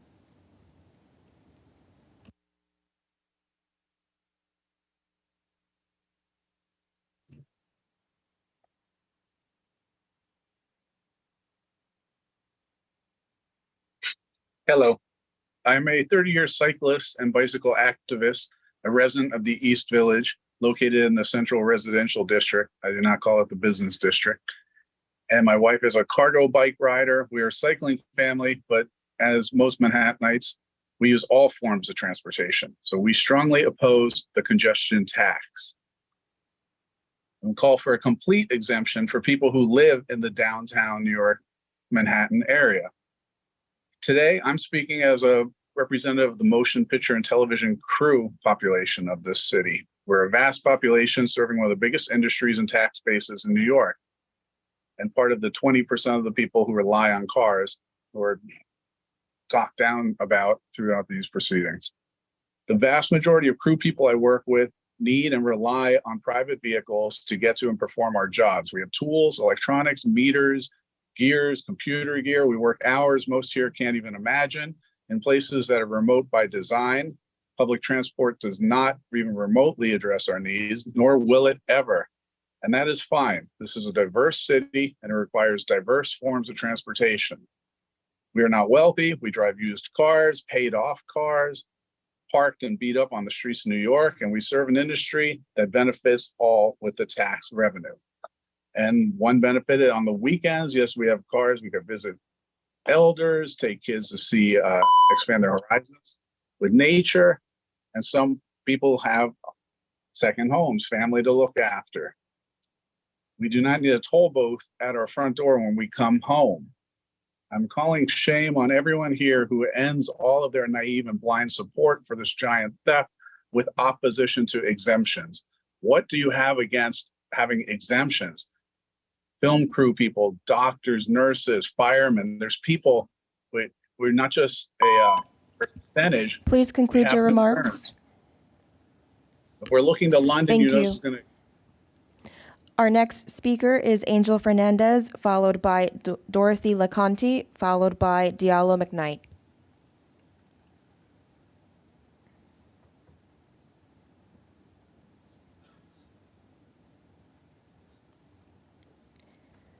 Moving next to Diallo McKnight.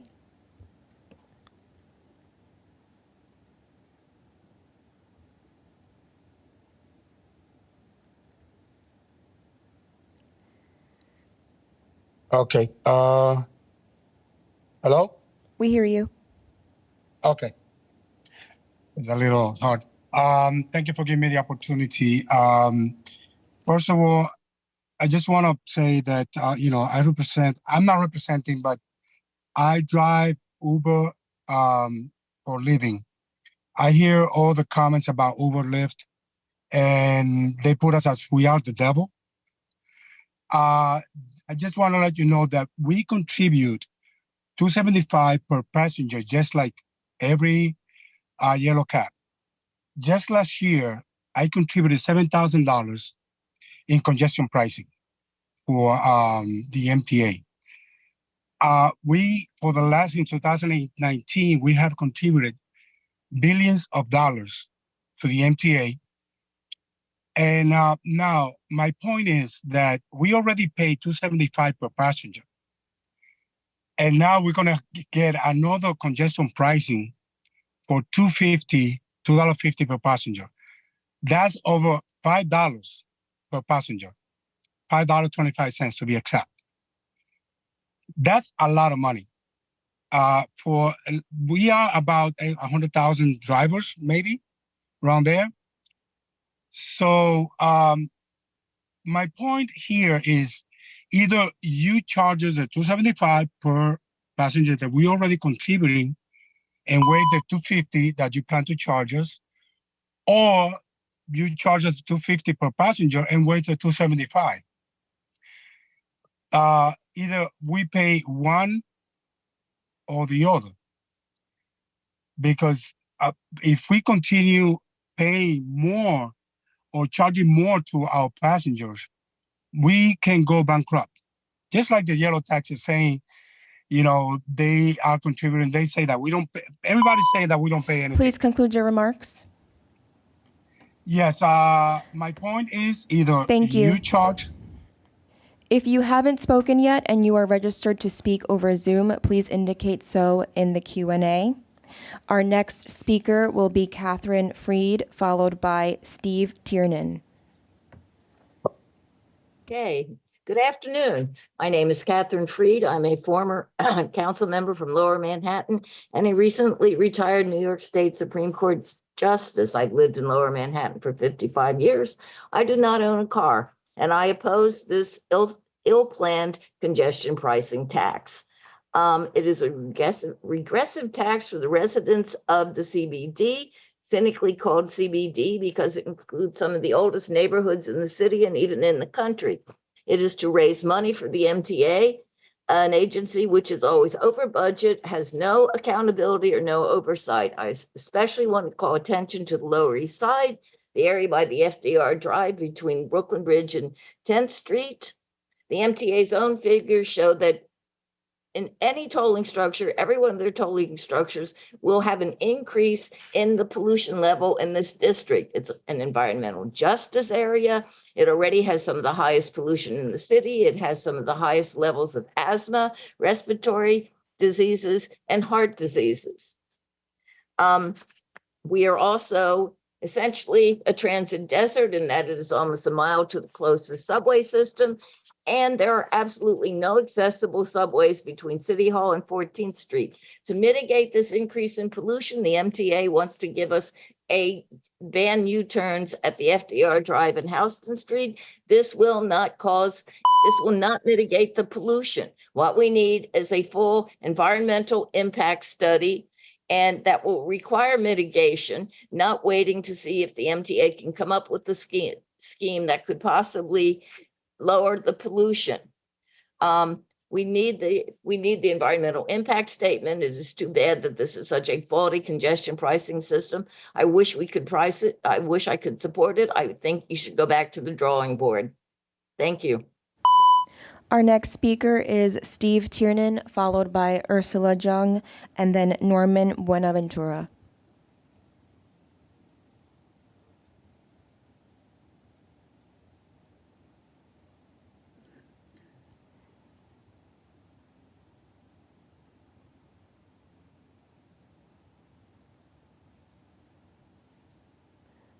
Steve Tiernan.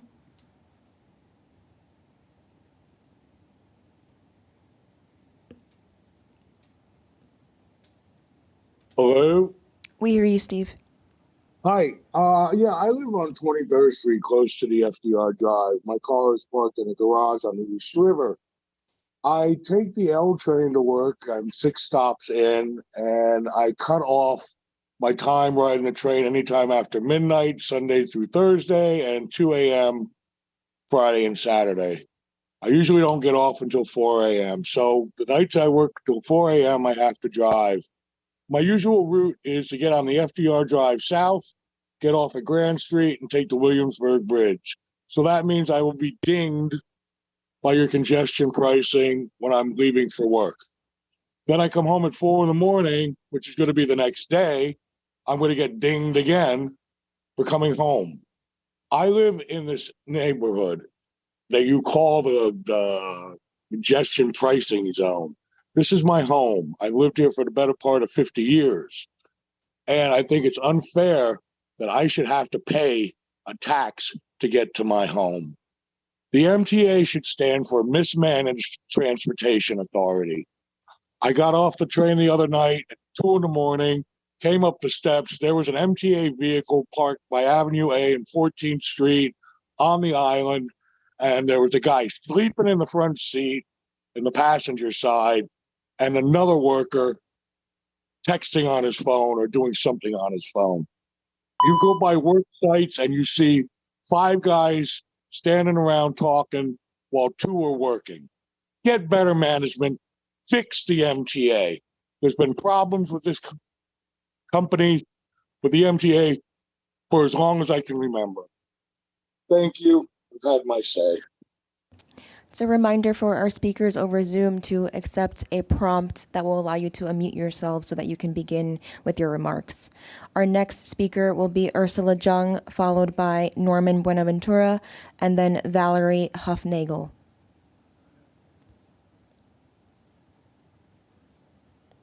Hi, good afternoon. I know this has gone long. I'll try and be quick.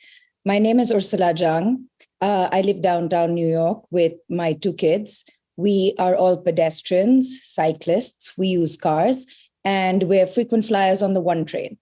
Like many Manhattan residents, I take the subway almost every day, but I'm against congestion pricing. This is a tax that will impact every part of the city as delivery trucks and small businesses pass price increases onto consumers, as for hire vehicles become more expensive, and as we spend more on respiratory health if we unfortunately live on the periphery of the central business district, as we do. We will see new patterns of congestion around the central business district, traffic jams along these arbitrary borders of what is defined as the central business district when many of us live here, and increased traffic on the FDR and West Side Highway. If you have mobility needs or are low income, you may apply for an exemption, we've just been told. But nobody has added that these people are often members of society who do not have the means to apply for anything through a lengthy bureaucratic process. This plan was approved in 2019 with minimal publicity. Today, allowing a few hundred people to speak is fake engagement, quite honestly. These types of hearings should have been held extensively prior to 2019 and should have been widely advertised. As a new tax, this measure should have been placed on the ballot. Congestion pricing is currently being challenged in court through various lawsuits. The MTA is portraying these lawsuits as a mere hold-up to much-needed upgrades, and earlier today we were told they were frivolous. This is ludicrous in light of the fact that if they took even the simplest steps like fare enforcement, their revenues would increase significantly. Do I think we can and should take measures to alleviate traffic across New York? Yes. Is this it? Unequivocally, no. Thank you. Our next speaker is Norman Buenaventura, followed by Valerie Huffnagel, and then Alexa Cruz.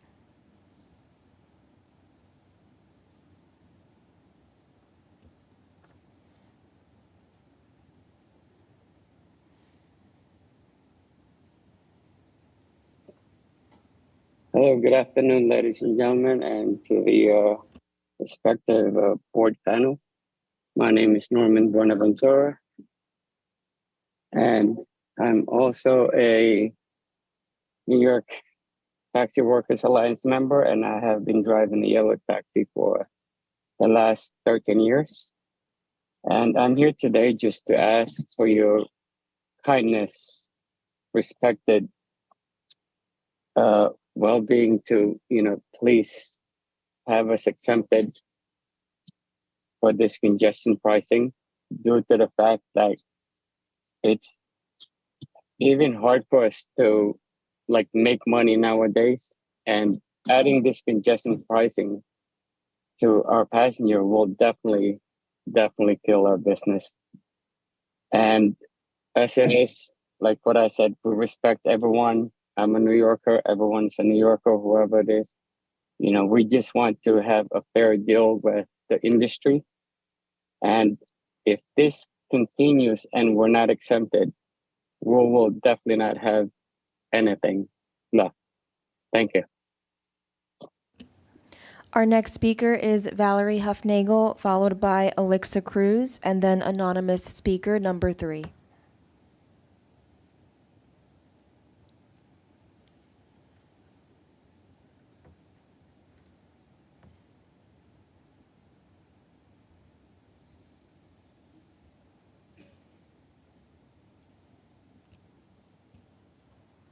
I think he might be on mute. Valerie, we can't hear you. Okay. Hi. My name is Valerie Huffnagel. I reside on 17th Street between 5th and 6th, and I work in New Jersey. So in addition, I leave at 6 a.m. to go to work 6 days a week and come home anywhere between 4 and 6 p.m. So in addition to paying state taxes of New York and New Jersey, I'm also going to be hit with this congestion pricing along with paying my tolls. I don't understand why, if you are living in this zone and you have to travel, whether it's New Jersey, Connecticut, up to the Bronx, and you need to have a vehicle, how you can basically penalize the people that live and support and pay taxes and pay your salaries in the city. That's all I have to say. Something has to be done. Thank you. Our next speaker is Alexa Cruz, followed by anonymous speaker number 3, and then Eric Newcomer. And just a reminder to our speakers over Zoom to unmute their mics to accept the prompts that they see. Hi, my name is Alexa Cruz. I'm a New York resident all my life. I'm a retiree, and I come a long way because I remember when the transit was 15 cents, very long time ago. But I see that there's a lot of inflation going on, and I see there's a lot of injustice going on. I'm not blaming the board. I'm just blaming the government because we need to have consideration to the low income people. See, right now I'm living in NYCHA and they want to sell us out to private developers and they're trying to outsource us. And this is something that is a money grab for everyone, for all low income, for all people that cannot make a 6-digit salary, you know. And I think it's very unfair. And I hope that you guys could take it to consideration on the low income working people too, and lower the price or way down, because $15 is a lot of money. It's $300, $300 or $400 for a person that needs to pay food, housing, clothing, everything. You know, this is ridiculous. Pardon me that I have to talk this way, but it's really ridiculous that you guys make those choices.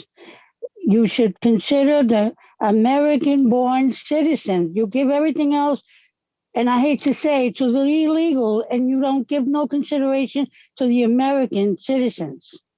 Thank you. Our next speaker is anonymous speaker number 3, followed by Eric Newcomer, and then Nika Dixon.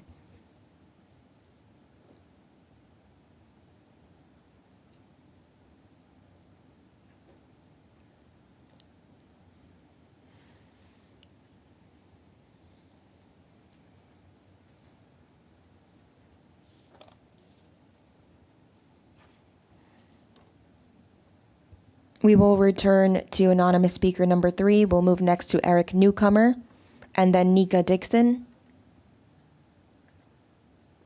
Hi, this is Eric Newcomer. Thanks for taking my comments. I'm a resident of Murray Hill in the CBD. Been to London several times. I've seen the positive impact of congestion management there. Definitely in favor of it. In London, as you know, there's an exemption for people who are in the CBD. In terms of the fees that are charged. I think same should apply here. The problem doesn't seem to be created by people who own cars within the district. It seems to be created by people who are coming into the district from outside of it. Therefore, I'm not sure it's really helping anything other than, as many others have said today, putting it up basically another tax on those of us who already pay a lot of taxes to live where we do. I heard at the beginning the statement that if some people don't pay, then others will have to pay more. I had this same argument once on a property tax dispute. And it's not about who is paying what, it's what is the fair charge. In the case of the property tax, the fair charge was the market assessment. I had to go to court to get that fixed. I'm not talking about going to court. I'm talking about the principle that the charges should be the correct charges for the goal of the thing that's being proposed, which here is congestion pricing, and I do not believe in other words, I believe giving an exemption to residents is consistent with the goal and will not hurt the overall revenues. In our case, we just use the car 1 or 2 times a week to go visit relatives, go out of the city, come back in. Really don't see why that should be taxed. Thank you so much. Our next speaker is Nika Dixon, followed by Congressmember Peter Reinfuss, and then Francis Lacorosa.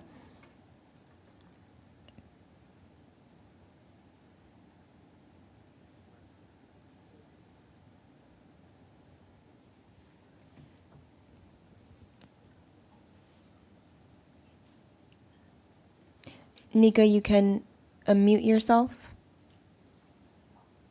Can you hear me? Yes. Hi, good afternoon. My name is Nika Dixon. Good afternoon to the board members and concerned citizens. As a parent who works in New York City, I have children who attend school. I live in the Bay Ridge area of Brooklyn.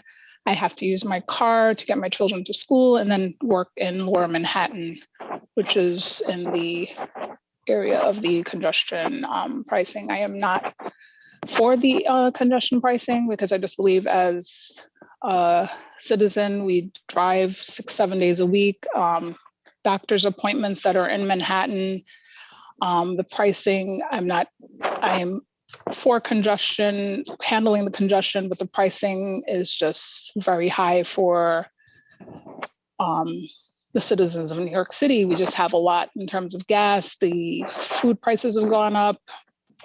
I occasionally take the express bus, so I understand like the congestion pricing would help with the traffic on the street, but it's on the roads, but in the highways. But I don't believe the plan has been carefully thought out based on like people's needs, and the abiding citizens get penalized because there's a lot of fare evasions with the license, with the tolls and the tunnels, and even in the subways with a lot of fare evasion. The city loses millions of dollars for fare evading, and I just feel like that issue of fare evasion should be addressed first before this congestion pricing gets put into place. And I believe strongly that the fare evasion is the task that needs to be tackled beforehand, before implementing this new congestion pricing.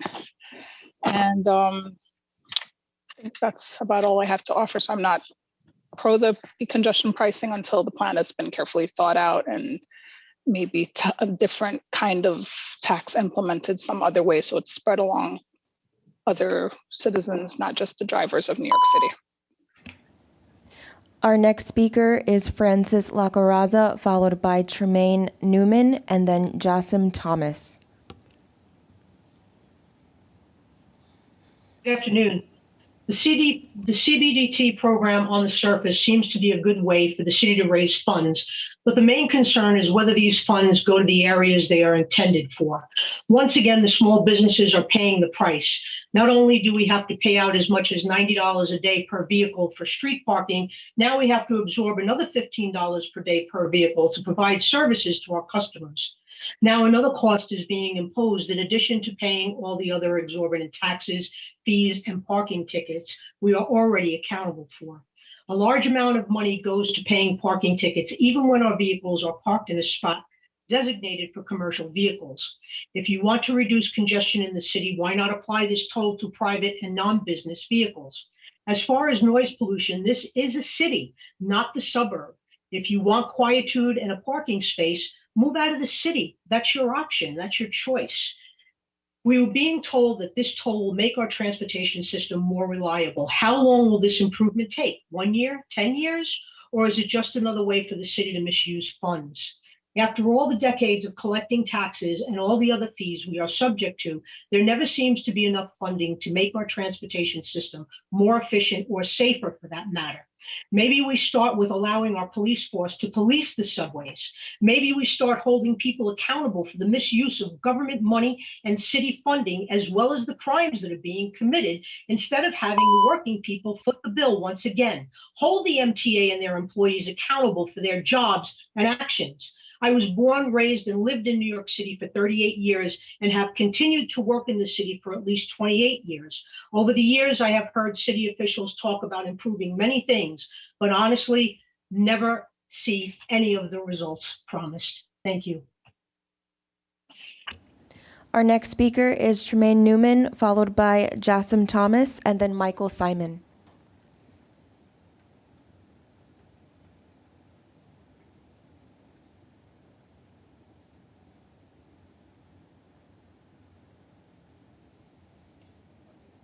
Tremaine, you can unmute.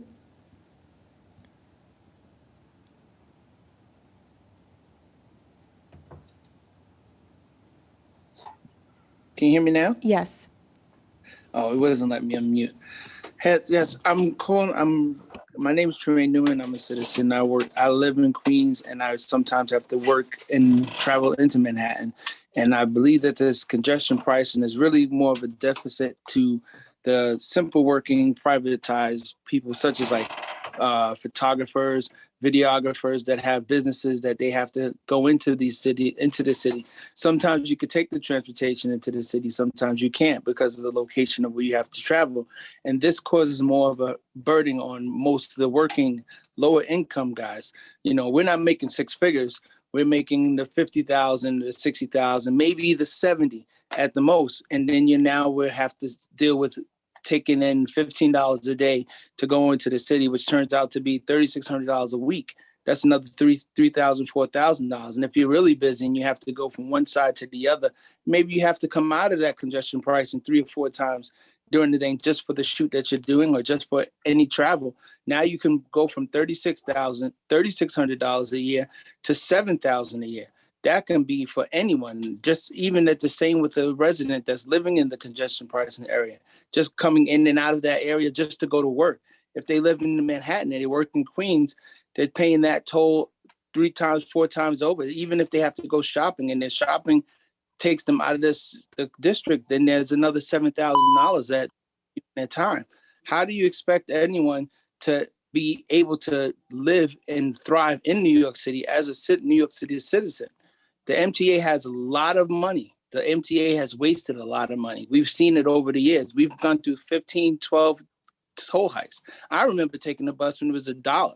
And now we're saying that we want to do congestive pricing to lower the emissions. How about we just lower the fares and make it more suitable for more working class citizens to work?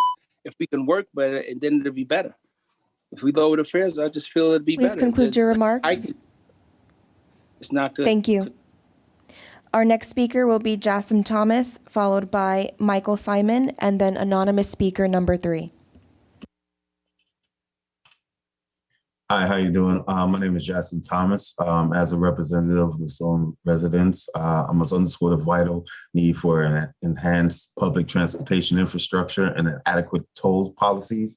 It is imperative to address the repercussions of these actions. Firstly, I reside in a zone that does not inherently adequate to the influences of congestions. Many zone inhabitants, including myself, live in subsidized housing, and we are working class individuals. Our neighborhood, though perhaps not traditionally associated with wealth, serves as a vibrant community with diverse needs and circumstances. In advocating for our cause, it is essential to emphasize the necessity of improved public transit options, particularly through the integration of more buses. Increases in bus services can alleviate congestion and provide affordable, accessible transportation alternatives for residents who rely on their cars for work outside the city. Regarding the toll policies, it is an initiative truly mirrors the London model. It should acknowledge the distinct circumstances for zone residents. We propose a substantial discount on tolls for zone inhabitants, recognizing that many of us use our cars primarily to exit the city for employment and other essential purposes.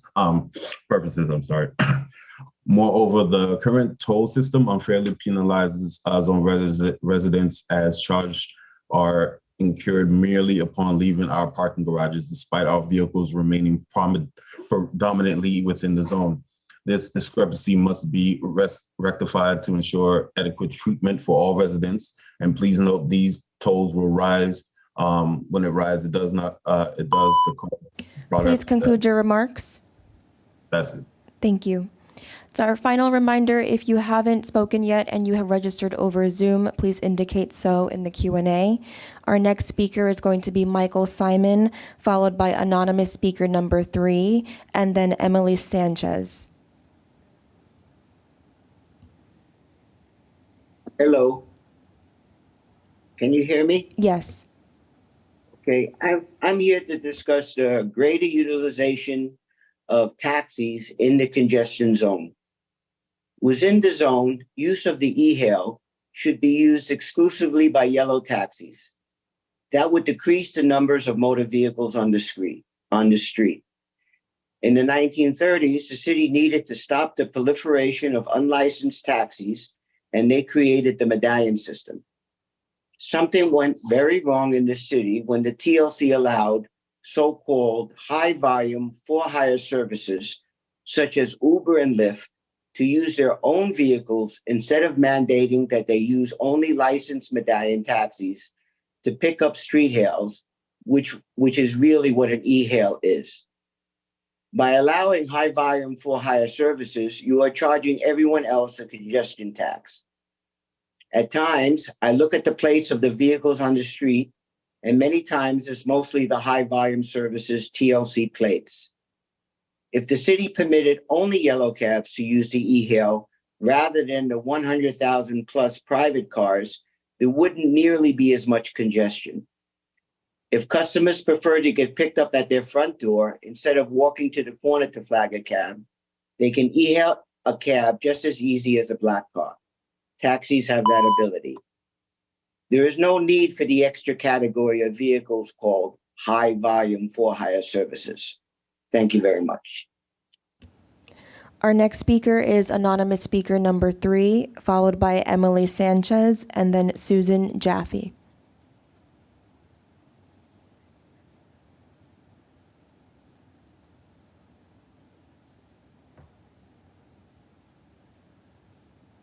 Hello, can you hear me? We can hear you. Oh, great. Thank you for giving me the opportunity to raise my concerns. I am a downtown Manhattan resident for over 25 years. I think people who support the plan support it as a wonderful overall idea, but they don't look at the details or think about the people it will affect. Throughout the years, downtown residents saw the cost of living in the city skyrocket, pushing majority of middle-income families to move out of the city. The congestion pricing plan will put a nail in the coffin for the rest of the middle-income families that I know. And the rest would need to consider moving out somewhere else as well. And who are we kidding here? Congestion pricing won't be just $15 that we will have to pay to use our cars, but all services and businesses affected by the congestion pricing will pass on their costs to the NYC residents living in the affected area. I use my car to drive my disabled mother to her appointments, but somehow I'm more than sure that I will not get an exemption to do so. I sometimes drive my kids to areas that are located far from public transportation. It will take at least double the time to get to those places via public transportation. My 11-year-old daughter was attacked on the subway by a homeless person with mental disability. She's terrified of going back. MTA does not take responsibility for cleaning up the subway system and yet making it safer, but pushing us there. MTA came up with an additional way to tax residents and not addressing the issues on the subway. My building is located on the West Street. Please conclude your remarks. Our next speaker is Emily Sanchez, followed by Susan Jaffe, and then Olga Husbands.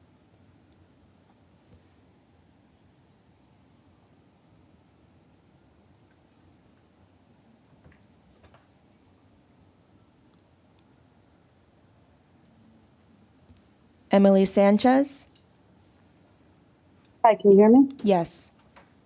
Hi, my name's Emily Sanchez. I've lived in Manhattan my entire life.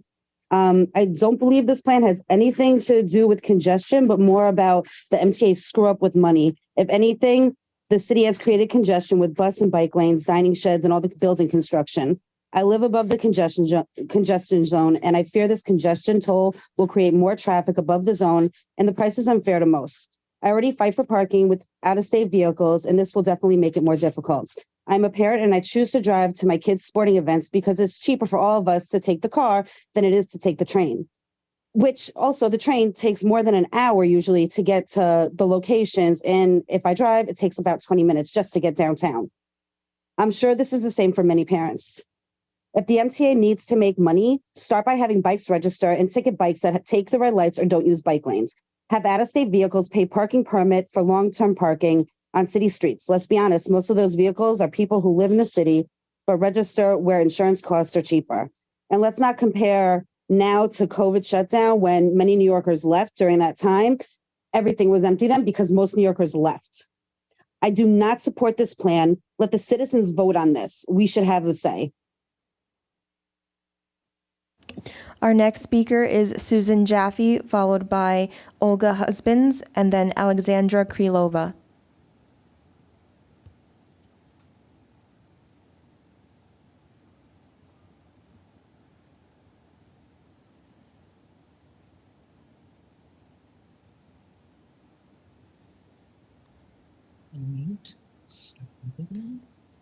Hello, can you hear me? Yes. Thank you. Good morning. Actually, good afternoon. My name is Susan Jaffe, and I'm a resident of the city of New York. I have lived in Manhattan for 65 years. I was born and raised here, right here in Manhattan, in the Chelsea district, and I'm a third-generation native New Yorker. I've lived with congestion my entire life. I have seen it grown to proportions that today are impacting my life daily, unhealthy proportions.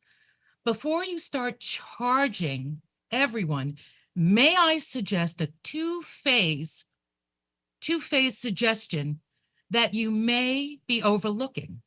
Phase one, yes, all non-residents should pay the congestion fee. This should be phase one. Now let's see if it helps us or harms us. If it hits that 17% goal that you are looking for, great. If not, we can adjust to reach that 17% before charging the residents. But in phase two, if you reserve the right or the fee to charge the residents, you might be able to consider this down the road and generate other revenue when it's needed. Look, everyone says studies. Yes, let's do a study looking at the real numbers. Let's say 18 months, 24 months, then do it. The point is that the registry is that the residents should be tabled so that it's fair to the people who live here and already pay a high premium for this privilege. Also, you must know the exact cost of these fees, which I have heard conflicting thoughts. This component of charging the residents should not be passed while a decision to what you're going to charge is up in the air. Please conclude your remarks. Okay. Thank you very much. Our next speaker is Olga Husbands, followed by Alexandra Krylova, and then Miriam Fisher. Good afternoon. My name is Olga Husbands. I'm a registered nurse and I object to congestion pricing. I'm speaking on behalf of the many workers in the healthcare field, such as registered nurses, nurse practitioners, licensed practical nurses, nursing attendants, patient care techs, surgical techs, respiratory, occupational, physical therapists, dietary aides, housekeepers, and the list goes on. Many of us live outside of Manhattan and commute to serve the people of Manhattan. I'm also advocating for our patients who come to many of these hospitals by car for surgery or treatment. Congestion pricing will have a negative impact on those postoperative, cardiac, cancer, the children with multiple anomalies or diagnoses, who truly need the care and cannot afford congestion pricing. Congestion pricing is an injustice to those of us who are trying to get by this already expensive city to live in. I am not sure if the MTA has really looked at the domino effect congestion pricing will have. Many healthcare workers will start looking for jobs outside of the city. As a nurse manager who does staffing, the effect is already being seen. Have you considered the vast majority of healthcare workers who do not live in Manhattan? I know the goal is to force persons to use mass transit. Security, accessibility, and homelessness remains a major problem of this subway system. When many of us have to go home after 11 p.m. at night, how safe are we? When many of us, our workers, have to be on the train at 4 and 5 in the morning, how safe are we? How can we, as healthcare workers, and live outside of Manhattan, continue to serve our patients in the CBD? Thank you for your time. Our next speaker is Alexandra Krylova, followed by Miriam Fisher, and then Dorothy LaConte. Hello. Alexandra? Hello. Yes. Hi, everyone. Thank you very much for this opportunity to speak. I live in New York for 10 years, and I became a proud American. Live predominantly in Brooklyn for all my time.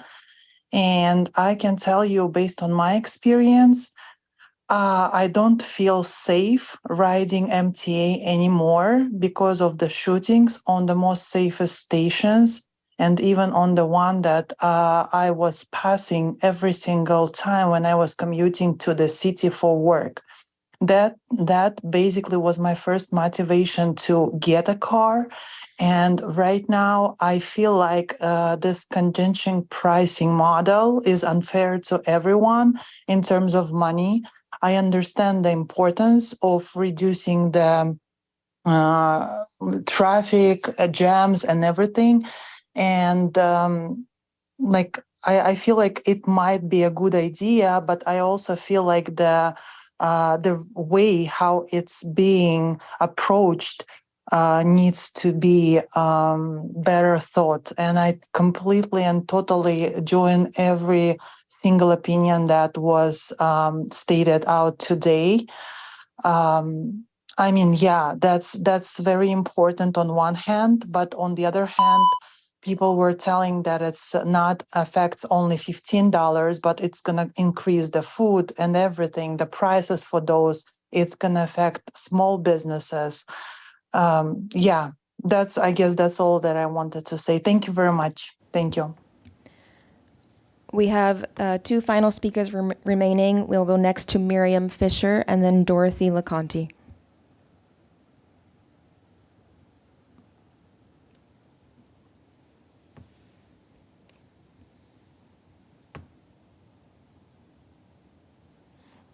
Miriam, you can unmute yourself. Miriam Fisher. Miriam Fisher, I did unmute myself. Can you hear me? Yes. Okay. I'm a longtime supporter of traffic reduction for reasons environmental pollution, its lethal health consequences, car domination of public space, and safety. Safety. I was hit by a taxi in 1984, the last century, in a coma for 9 days, permanent life injuries. Tomorrow I see the back surgeon to discuss my fourth back surgeon due to very limited mobility. My late husband was one of the founders of Auto Free New York, and we spent decades trying to have reduction in cars and welcome congestion pricing. Exemptions. Also, I am speaking to support exemptions for people with disabilities, which has recently been revisited so that all qualifying disabled people might be included, not just people who own their cars and drive their own cars and have licenses. Not all disabled can drive. This is a major change for us. This is a population with few transit choices, with only 29% of subways accessible and about a quarter of elevators break down daily. Many with disabilities receive low fixed rates of disability benefits. Fewer than one half of working age and disabled adults in New York City are in the labor force. I also note with the much testimony by the Yellow Cab industry and many of their issues, which are very moving.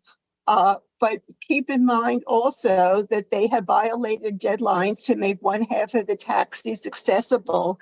And this is something that could be addressed if there's negotiation. Please conclude your remarks. Thank you. Thank you. Our final speaker will be Dorothy LeConte.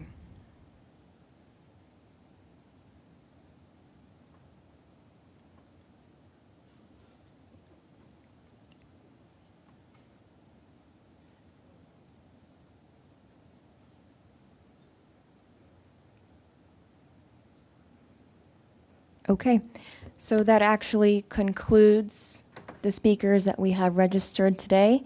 Thank you to the members of the public for joining. For details about our fourth and final hearing tonight at 6 p.m., please visit the project website at congestionreliefzone.mta.info or call the public meeting hotline at 646-252-6777. As a final reminder, in addition to the virtual public hearings, there are several other ways you can provide comments on the proposed toll rate schedule through March 11th, 2024. We encourage the public to comment via the CBDTP website, congestionreliefzone.mta.info. You may also email comments to cbdtp.feedback@mtabt.org. Send them via mail to CBD Tolling Program at 2 Broadway, 23rd floor, New York, New York 10004, or by calling 646-252-7440. The time is 3:01 p.m., and this concludes our hearing. Thank you for your participation.